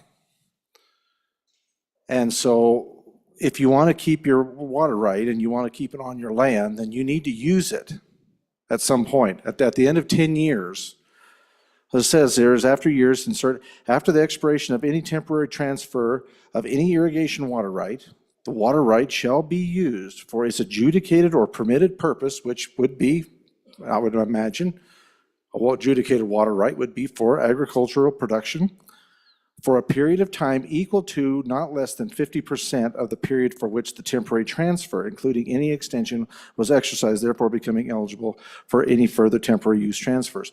You've got to put it back into production and use it on the land before you can do this again and rotate through and maybe, you know, provide somebody else a Trona mine or whatever for that water. So if you want to keep your water right, you can't just lock it up and dry the ground up and give it to somebody else for perpetuity. You've got to put at least half of that time back on the land that it's adjudicated for so that it keeps that land basically saying that yes, it is still attached to that land, it's being used for agriculture, producing purposes on the land.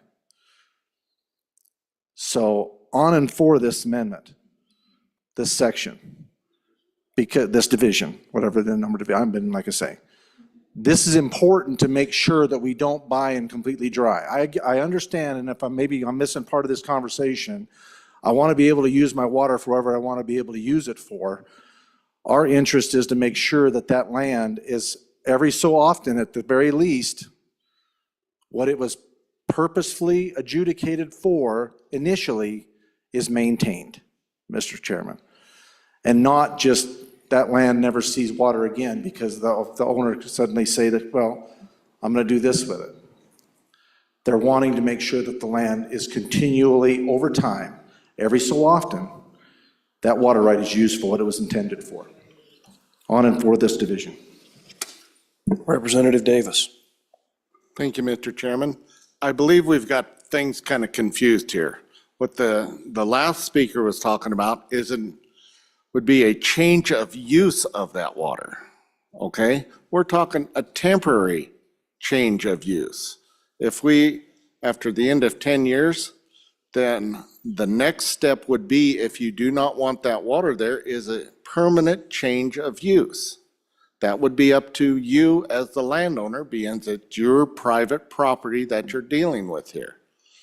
So the state engineer will look at that, and by putting this in here, we're putting sideboards on the state engineer. He is not allowed to interpret the conditions of each and every transaction that would be going on here. So once again, I would resist this because we're not talking about the same issue here. We're talking permanent change of use, or are we talking about a temporary change of use? So vote no, please. Chairman Eklund. Mr. Chairman, so just a little correction there. We're not putting sideboards on the state engineer. I specifically asked that question during committee. Is this workable, this amendment? And they said, yes, it would be. And we had our best water attorney there too. So I'm comfortable that we haven't shackled him in any way, shape, or form. And the bill remains a good bill. And if we get this amendment in, I can vote for the bill and we can get this across the finish line. I don't want to see it in the Ag Committee again. Is there any more discussion on division number 2? Question being called. All those in favor of division number 2, say aye. Aye. Opposed, no. No. Stick to your guns, remember. Division number 2 has been adopted. We are back on the bill. Further discussion on the bill?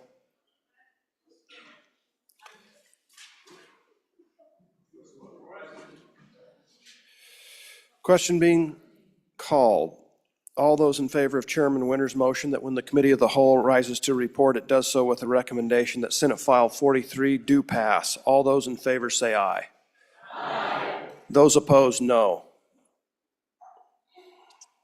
Senate File 43 has passed the Committee of the Whole.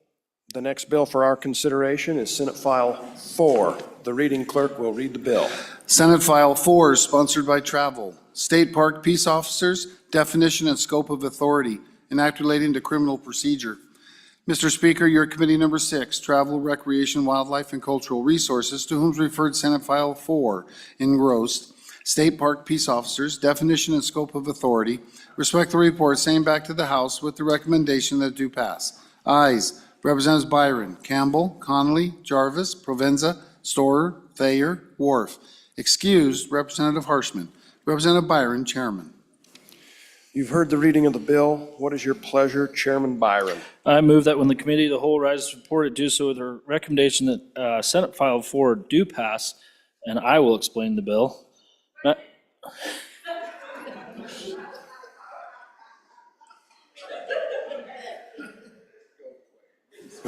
Chairman Byron. Just didn't want to be out of line, Chairman. The question was called, but I will continue. Folks, this is a bill that came through interim committee, and there's certainly been some concerns about it, but let me try to just address a few of those. I think the most important being that this does not give our state park rangers statewide authority. Let me repeat, so you don't come and ask that question to the mic. This does not give our state park rangers statewide authority. What it does do, which is really important, that they currently cannot do. Now, remind you, these are fully certified, trained, and very accomplished peace officers. Many of them have served in other places and are coming back to Wyoming to serve for a few years. But what it does do, which they cannot currently do, is if there's a crime that's committed in a state park and they begin a pursuit, they have to stop at that state park boundary. They do not have jurisdiction when they leave that state. If they go through the process of calling, getting permission from that jurisdiction, they can then continue the pursuit. But as we all know, that could be minutes, hours, days before they can get that authority. So what this does do is allow them to continue that pursuit beyond the state park boundary. It also allows state park rangers to respond to major crimes committed when they are present. For example, if they are present somewhere and there's a felony crime that's being committed or has been committed, they can then act accordingly as peace officers, as certified peace officers that are very accomplished at their job. It also allows these folks to assist outside agencies. So, if we have such a beautiful rural state, it's why many of us choose to live here. But with that, the testimony we heard from many of our friends in the local sheriff's departments and police departments, where if there's a park ranger, an park officer, and an outside agency is involved in something and needs assisted, they can then assist that officer. So without getting into any more details, certainly stand for questions and testimony. We had a good run through the bill. Really great support from many different sheriffs across the state, and the association that deals with all of the sheriffs. So with that, Mr. Chairman, I'll stand for questions. Chairman Washut. Thank you, Mr. Chairman. On in support of this bill.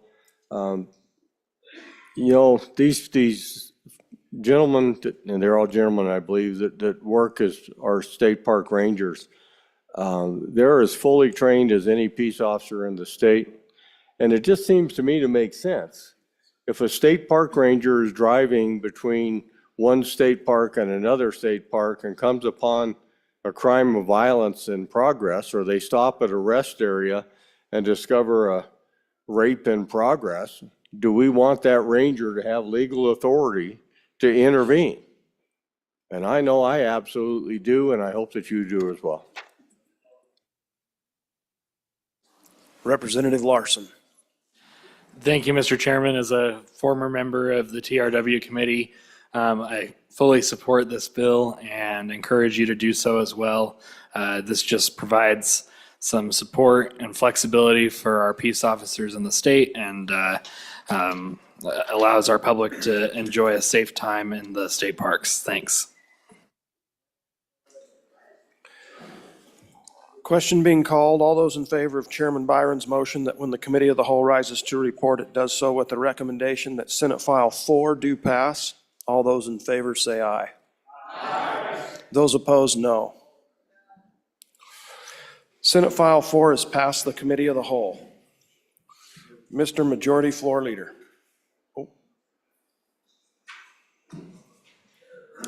Representative Brown? No. I'll take it. Mr. Chairman, thank you.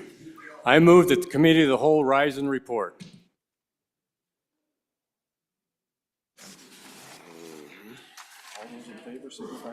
You have heard the motion. All those in favor signify by saying aye. Those opposed, no. Motion carried.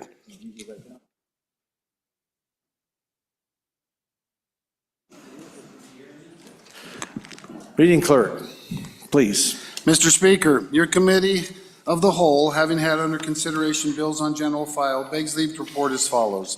Senate File 82, do pass. Senate File 75, do pass amended. Senate File 114, do pass amended.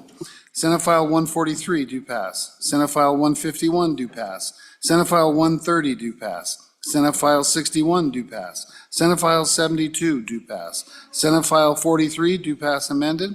And Senate File 4, do pass. Representative Williams, Chairman. Representative Williams. I move the adoption of the committee of the whole report. You have heard the motion. All those in favor signify by saying aye. All those opposed, no. Congratulations, Representative Williams.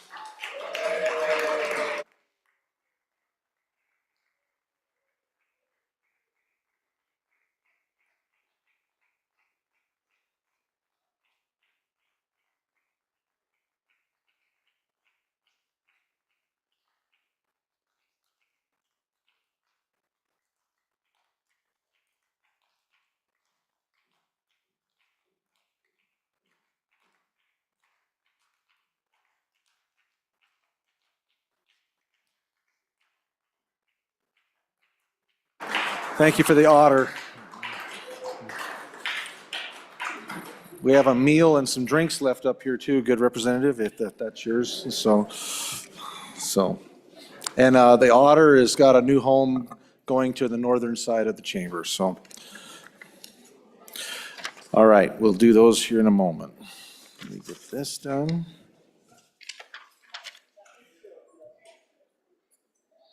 Okay, ladies and gentlemen, we are at that place again for enrolled acts. So we are at that order of business of signing enrolled acts. The first, these are getting to be more prevalent. First for our consideration is enrolled act number 16. Reading clerk. Senate Enrolled Act 16 being original Senate File 120.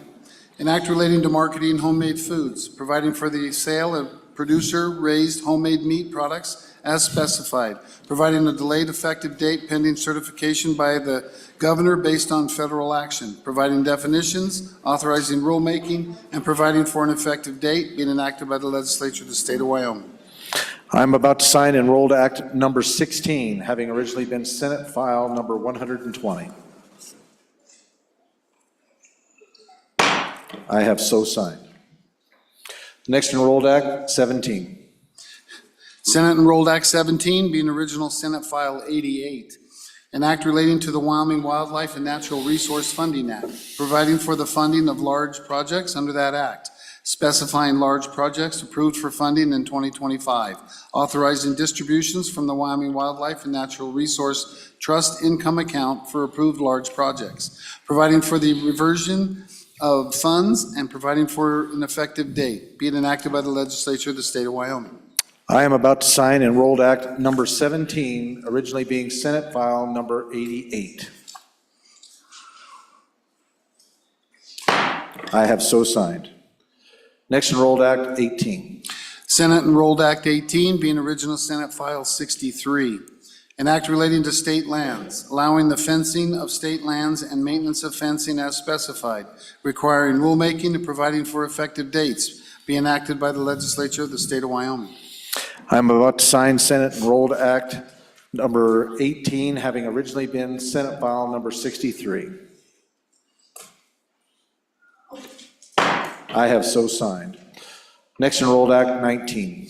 Senate Enrolled Act 19 being original Senate File 48, an act relating to taxation and revenue, providing a business property tax exemption as specified, and providing for an effective date, being enacted by the legislature of the state of Wyoming. I'm about to sign Senate enrolled act number 19, originally Senate file number 48.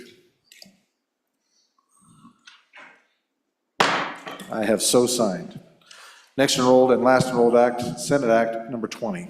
Senate Enrolled Act number 20 being original Senate File 6, an act relating to civil procedure, authorizing property owners to request law enforcement assistance for the removal of unauthorized occupants as specified, specifying requirements for the law enforcement assistance, specifying liability, providing civil remedies, prohibiting unlawful use of false property documents, amending the offense of property destruction and defacement by creating an additional felony offense, providing definitions, specifying penalties, and providing for an effective date, being enacted by the legislature of the state of Wyoming. I'm about to sign enrolled act number 20, having originally been Senate file number 6. I have so signed. Okay, that is it for that.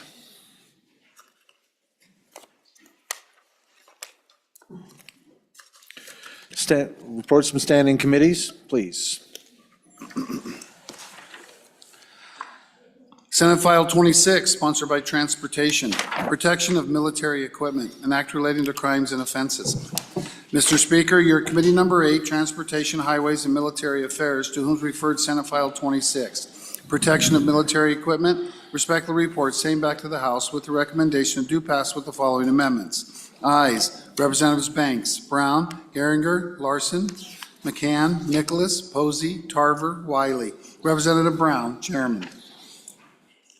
Senate File 102, sponsored by Senator Landon, Surviving Parents of Gold Star Veterans Exemptions, an act relating to taxation and revenue. Mr. Speaker, your committee number 8, Transportation, Highways, and Military Affairs, to whom is referred Senate File 146 engrossed, Consumer Rental Purchase Agreement Act amendments. Stand by.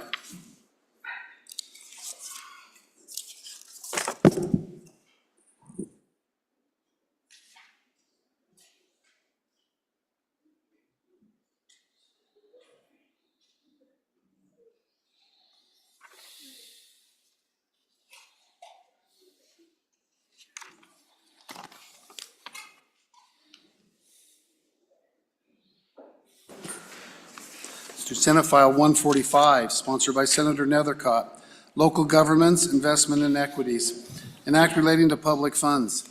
Mr. Speaker, your committee number 2, Appropriations, to whom is referred Senate File 145 engrossed, Local Governments, Investment in Equities, respectfully report, same back to the House with the recommendation that do pass with the following amendments. Ayes, Representatives Alaman, Angelos, Bear, Haroldson, Pendergraft, Sherwood, Smith. Representative Bear, Chairman. Senate File 102, sponsored by Senator Landon, Surviving Parents of Gold Star Veterans Exemptions, an act relating to taxation and revenue. Mr. Speaker, your committee number 8, Transportation, Highways, and Military Affairs, to whom is referred Senate File 102 engrossed, Surviving Parents of Gold Star Veterans Exemptions, respect the report, same back to the House with the recommendation that do pass. Ayes, Representatives Banks, Brown, Geringer, Larson, McCann, Nicholas, Posey, Tarver, Wiley. Representative Brown, Chairman.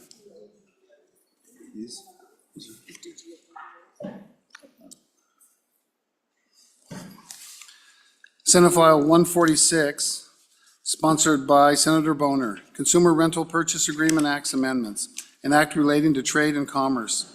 Mr. Speaker, your committee number 8, Transportation, Highways, and Military Affairs, to whom is referred Senate File 146 engrossed, Consumer Rental Purchase Agreement Acts Amendments, respect the report, same back to the House with the recommendation that do pass. Ayes, Representatives Banks, Brown, Geringer, Larson, McCann, Nicholas, Posey, Tarver, Wiley.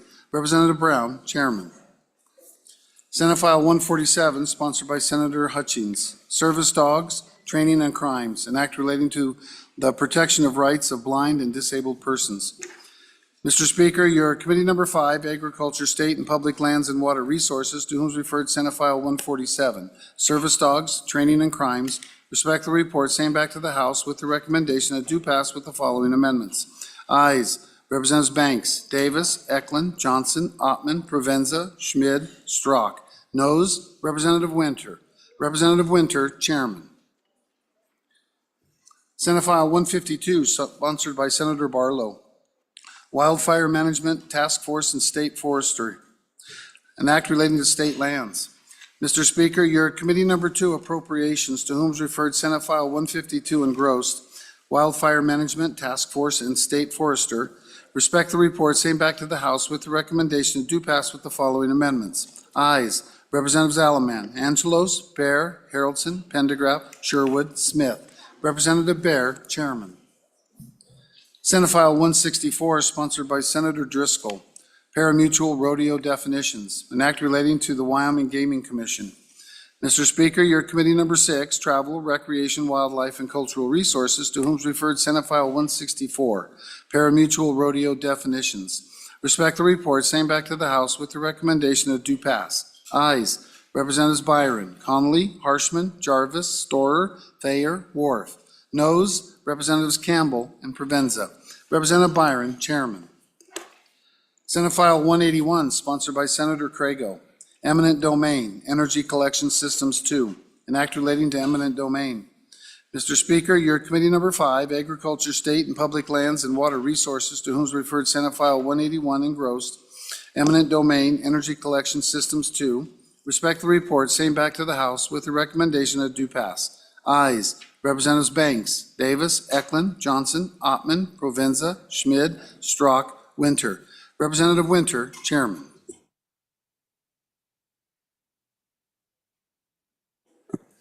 Thank you, Reading Clerk. Messages from the Senate, please. Message 318. Mr. Speaker, the bill listed below passed the Senate on third reading by the vote indicated. House Bill 17, Career Technical Education Equipment Grants Amendments. Ayes 31. Message 319. Mr. Speaker, the bill listed below passed the Senate on third reading by the vote indicated. House Bill 40, Sales and Use Tax Revisions. Ayes 30, noes 1. Message 320. Mr. Speaker, House Bill 132, Annual Permits for Specified Commercial Loads. The House bill listed above passed on third reading in an amended form as follows by the vote indicated. Ayes 31.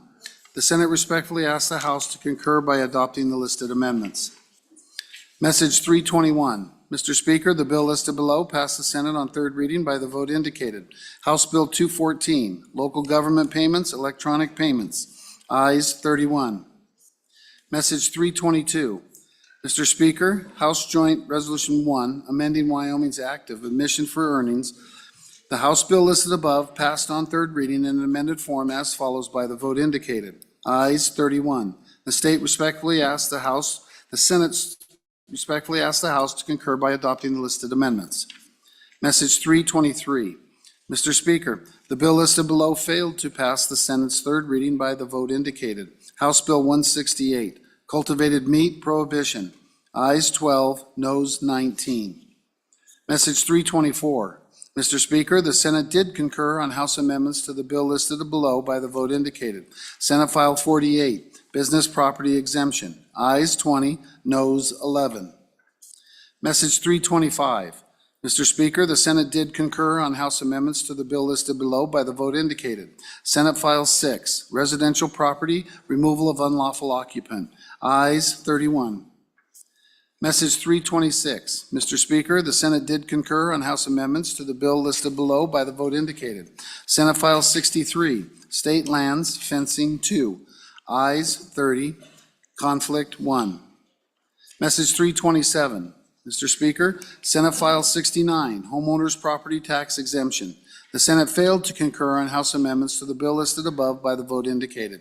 Ayes 6, noes 25. Message 328. Mr. Speaker, Senate File 33, Non-Citizen Driver's License and ID Card Revisions.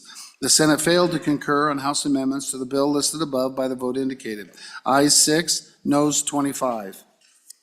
Message 329. Mr. Speaker, the Senate appointed Senate conferees to meet with a like Committee Number 1 from the House on amendments to Senate File 33. The Senate conferees are Senator Pappas, Chairman, Senator Case, Senator Kolb. Message 330.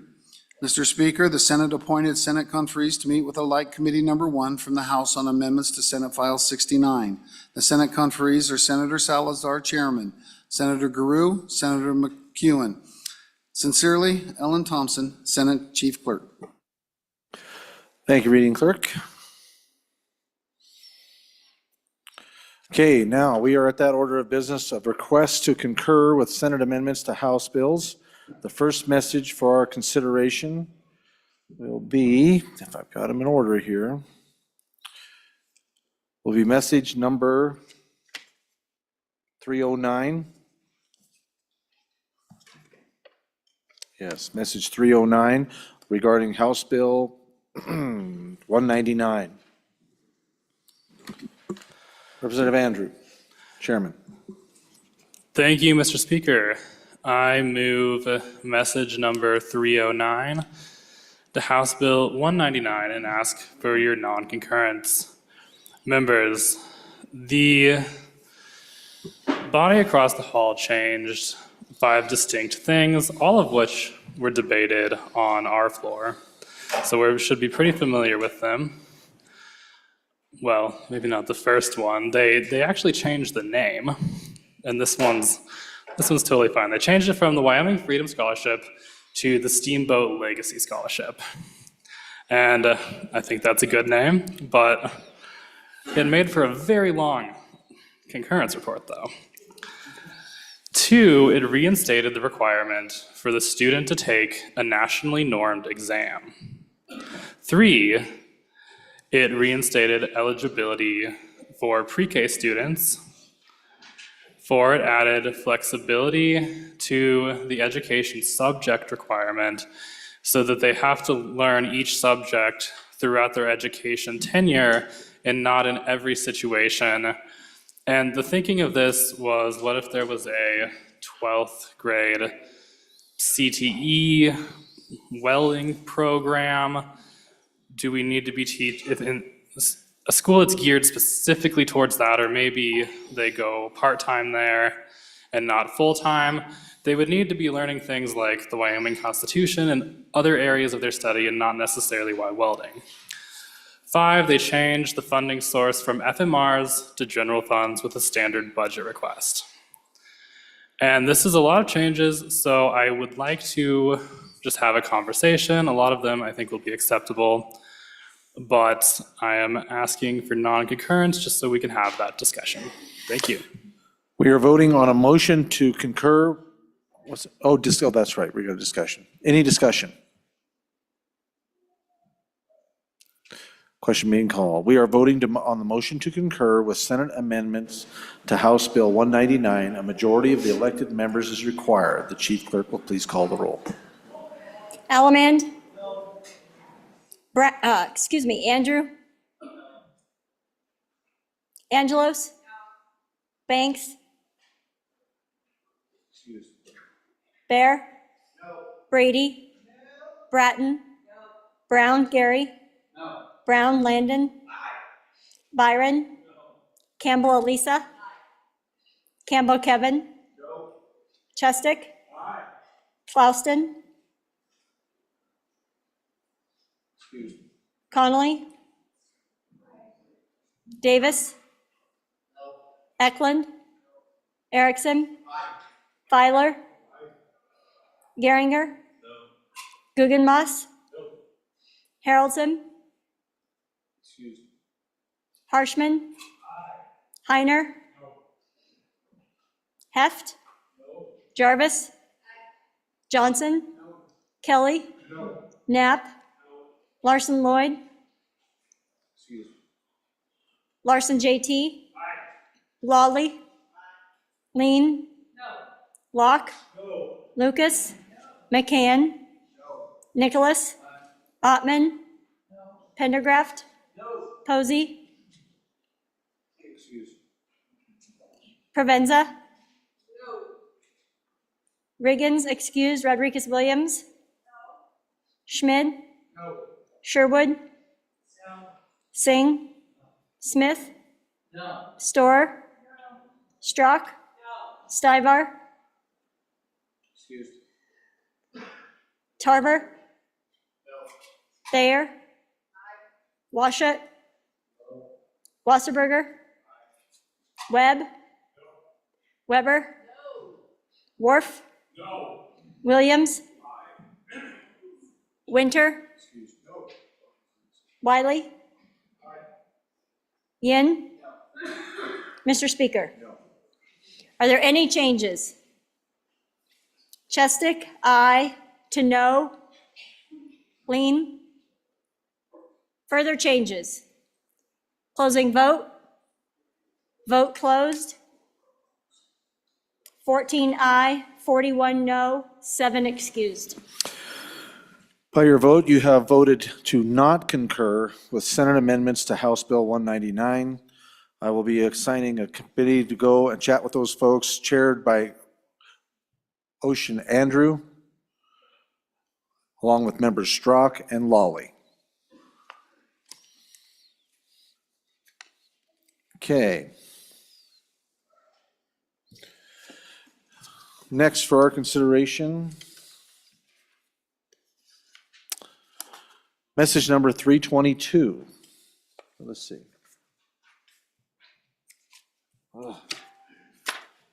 Yep, excuse me, 320.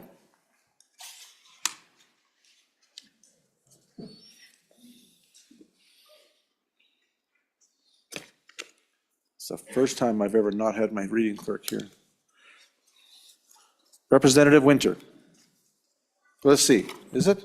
Yes, Yes, thank you, Mr. Representative Speaker. Winter, please.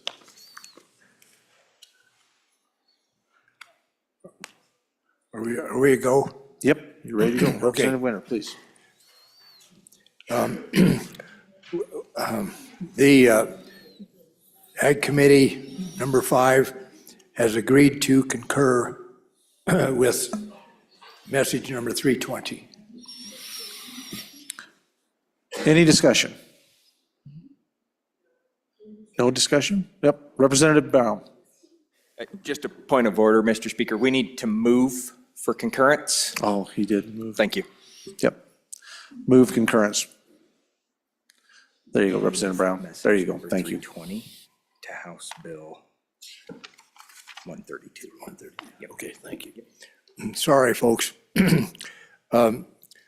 I move message number 320 to House Bill 132, and we do concur with that effort. Okay, discussion? Any discussion? Representative Yen. Mr. Chairman, Mr. Speaker, thank you. So maybe just some information on what we are concurring to. What did the Senate do? That'd be helpful from any member who knows before I decide yes or no to concur.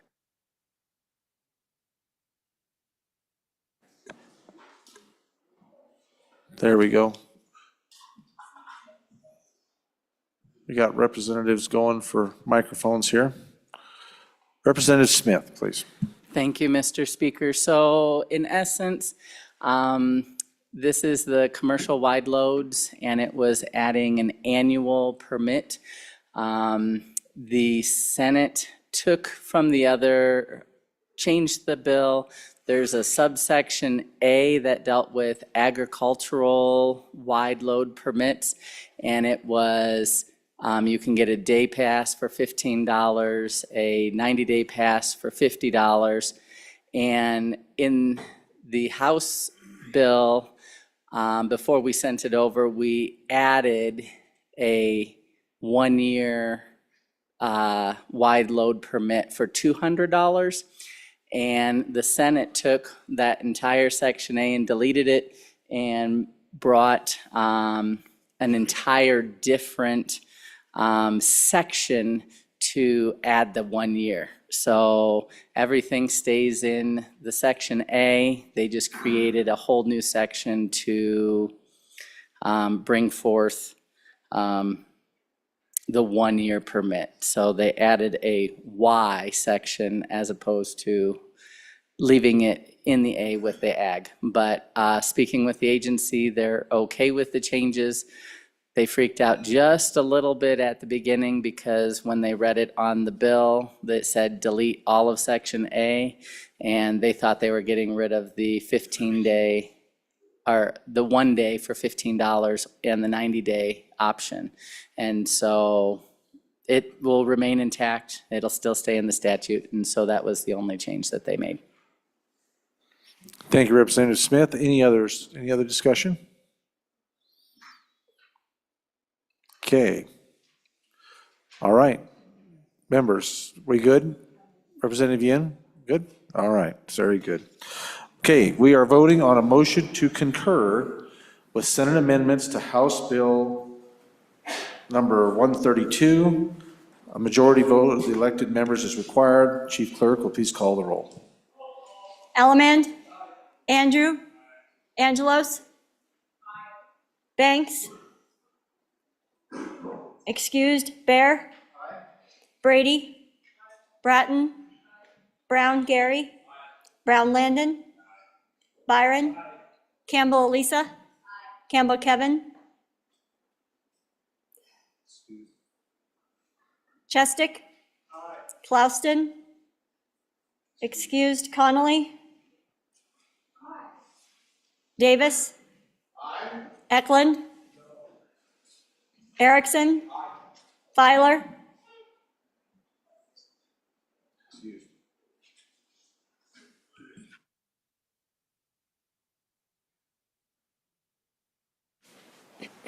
Geringer. Guggenmoss. Haroldson. Excused. Harshman. Heiner. Heft. Jarvis. Johnson. Kelly. Knapp. Larson Lloyd. Excused. Larson JT. Lawley. Lean. Locke. Lucas. McCann. Nicholas. Ottman. Pendergraft. Posey. Excused. Provenza? Riggins, excused. Rodriguez Williams? Schmid? Sherwood? Singh? Smith? Storer? Strock? Stivar, excused. Tarver? Thayer? Washut? Wasserberger? Webb? Weber? Worf? Williams? Winter? Wiley? Yin? Mr. Speaker? Are there any changes? Are there any changes? Closing vote. Vote closed. 49 aye, 4 no, 9 excused. By your vote, you have voted to concur with Senate amendments to House Bill number 132. Next message for our consideration is message number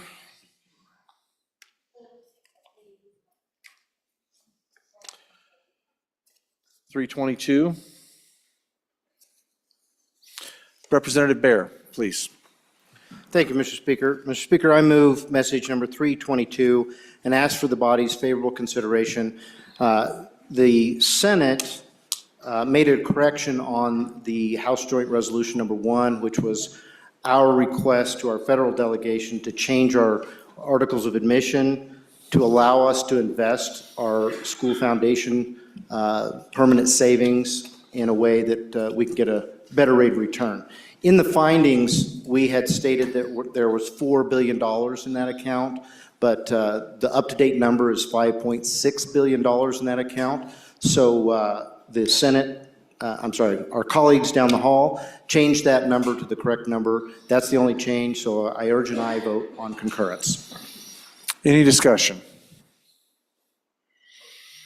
Seeing no discussion, members, we are voting on a motion to concur with Senate amendments to House Joint Resolution number 1. Majority of the elected members is required. Chief Clerk will call the roll. Allemand? Andrew? Angelos? Banks? Bear? Brady? Bratton? Brown Gary? Brown Landon? Byron? Campbell Elisa? Campbell Kevin? Chestick? Clouston? Excused. Connolly? Davis? Eklund? Erickson? Filer? Excused. Geringer? Guggenmoss? Haroldson? Excused. Harshman? Heiner? Heft? Jarvis? Johnson? Kelly? Knapp? Larson Lloyd? Excused. Larson JT? Lawley? Lean? Locke? Lucas? McCann? Nicholas? Ottman? Pendergraft? Posey? Excused. Provenza? Riggins? Excused. Rodriguez Williams? Schmid? Sherwood? Singh? Smith? Storer? Strock? Stivar? Excused. Tarver? Thayer? Washut? Wasserberger? Webb? Weber? Worf? Williams? Winter? Wiley? Yin? Mr. Speaker, Aye. are there any changes? Are there any changes? Closing vote. Vote closed. 55 aye, 7 excused. By your vote, you have chosen to concur with Senate amendments to House Joint Resolution number 1.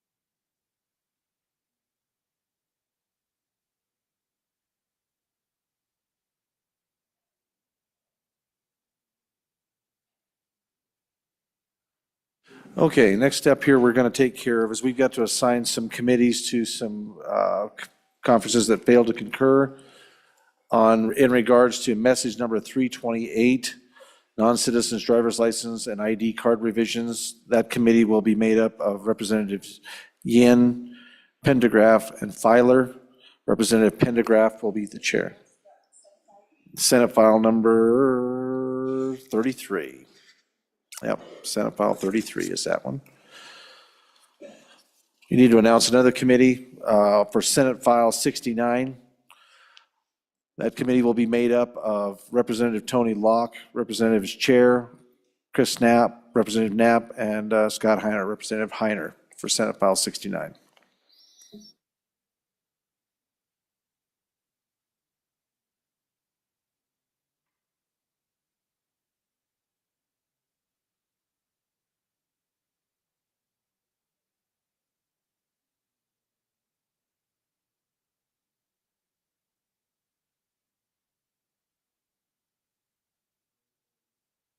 That clears the deck. Thank you, Mr. Speaker. I move that the House adjourn until tomorrow at 10 a.m., which will be February 21st, on Friday. Committee announcements. Chairman Washut. Thank you, Mr. Speaker. Your committee number 1 will meet at 8 o'clock in the morning, Friday, February 21st, in our usual room, E001. We'll hear 3 bills. Senate File 9 engrossed, Restoration of Rights Amendments. Senate File 100 engrossed, Child Witnesses, Courtroom Procedures. And time permitting, Senate File 22 engrossed, Ground for Termination of Parental Rights Guardianships. Thank you, Chairman Washut. Chairman Andrew. Education.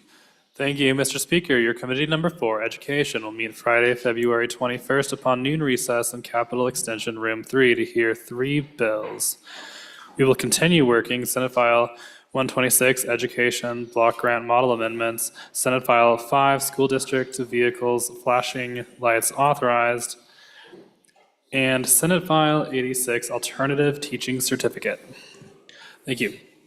Thank you, Chairman. Chairman Rodriguez-Williams, number 10, Health. Thank you, Mr. Speaker. Your committee number 10 will meet tomorrow morning at 8 a.m. in room 3. We'll hear 2 bills, Senate File 103, Terminating and Defunding Diversity, Equity, and Inclusion, and Senate File 125, Defining Healthcare and Protecting the People's Welfare. Thank you, Chairman. Vice Chair Pendergraph. Thank you, Mr. Speaker. Your committee number 2, Appropriations, will meet tomorrow morning, we will meet tomorrow upon noon recess in room E301. We will be considering 1 bill, and that is Senate File 197 engrossed, Wyoming Generational Investment Account 2. I don't know, I hope she's okay. Thank you, Vice Chair. Members, let's keep it down so we can hear these reports. Representative Andrew, you have a correction, please? Thank you, Mr. Speaker. We will be hearing Senate File 162, not Senate File 126, but the title was correct. Thank you. Okay. Thank you, Chairman. Chairman Knapp. Thank you, Mr. Speaker. Your Corporations Committee number 7 will meet upon noon recess tomorrow. In E005, we will hear Senate File 51 engrossed, Wyoming Telecommunications Act revisions. Senate File 53, Insurance Amendments. Senate File 50 engrossed, Insurance Holding Company Regulations and Amendments. And Senate File 59, Registered Agents Release of Records. Thank you, Chairman. Any other chairs, any other committee announcements? Seeing none, you have heard the motion of the majority floor leader. All those in favor signify by saying aye. All those opposed, no. The House will be adjourned until 10 a.m. tomorrow, the 28th day of session, February the 21st, 2025. Good evening, everyone.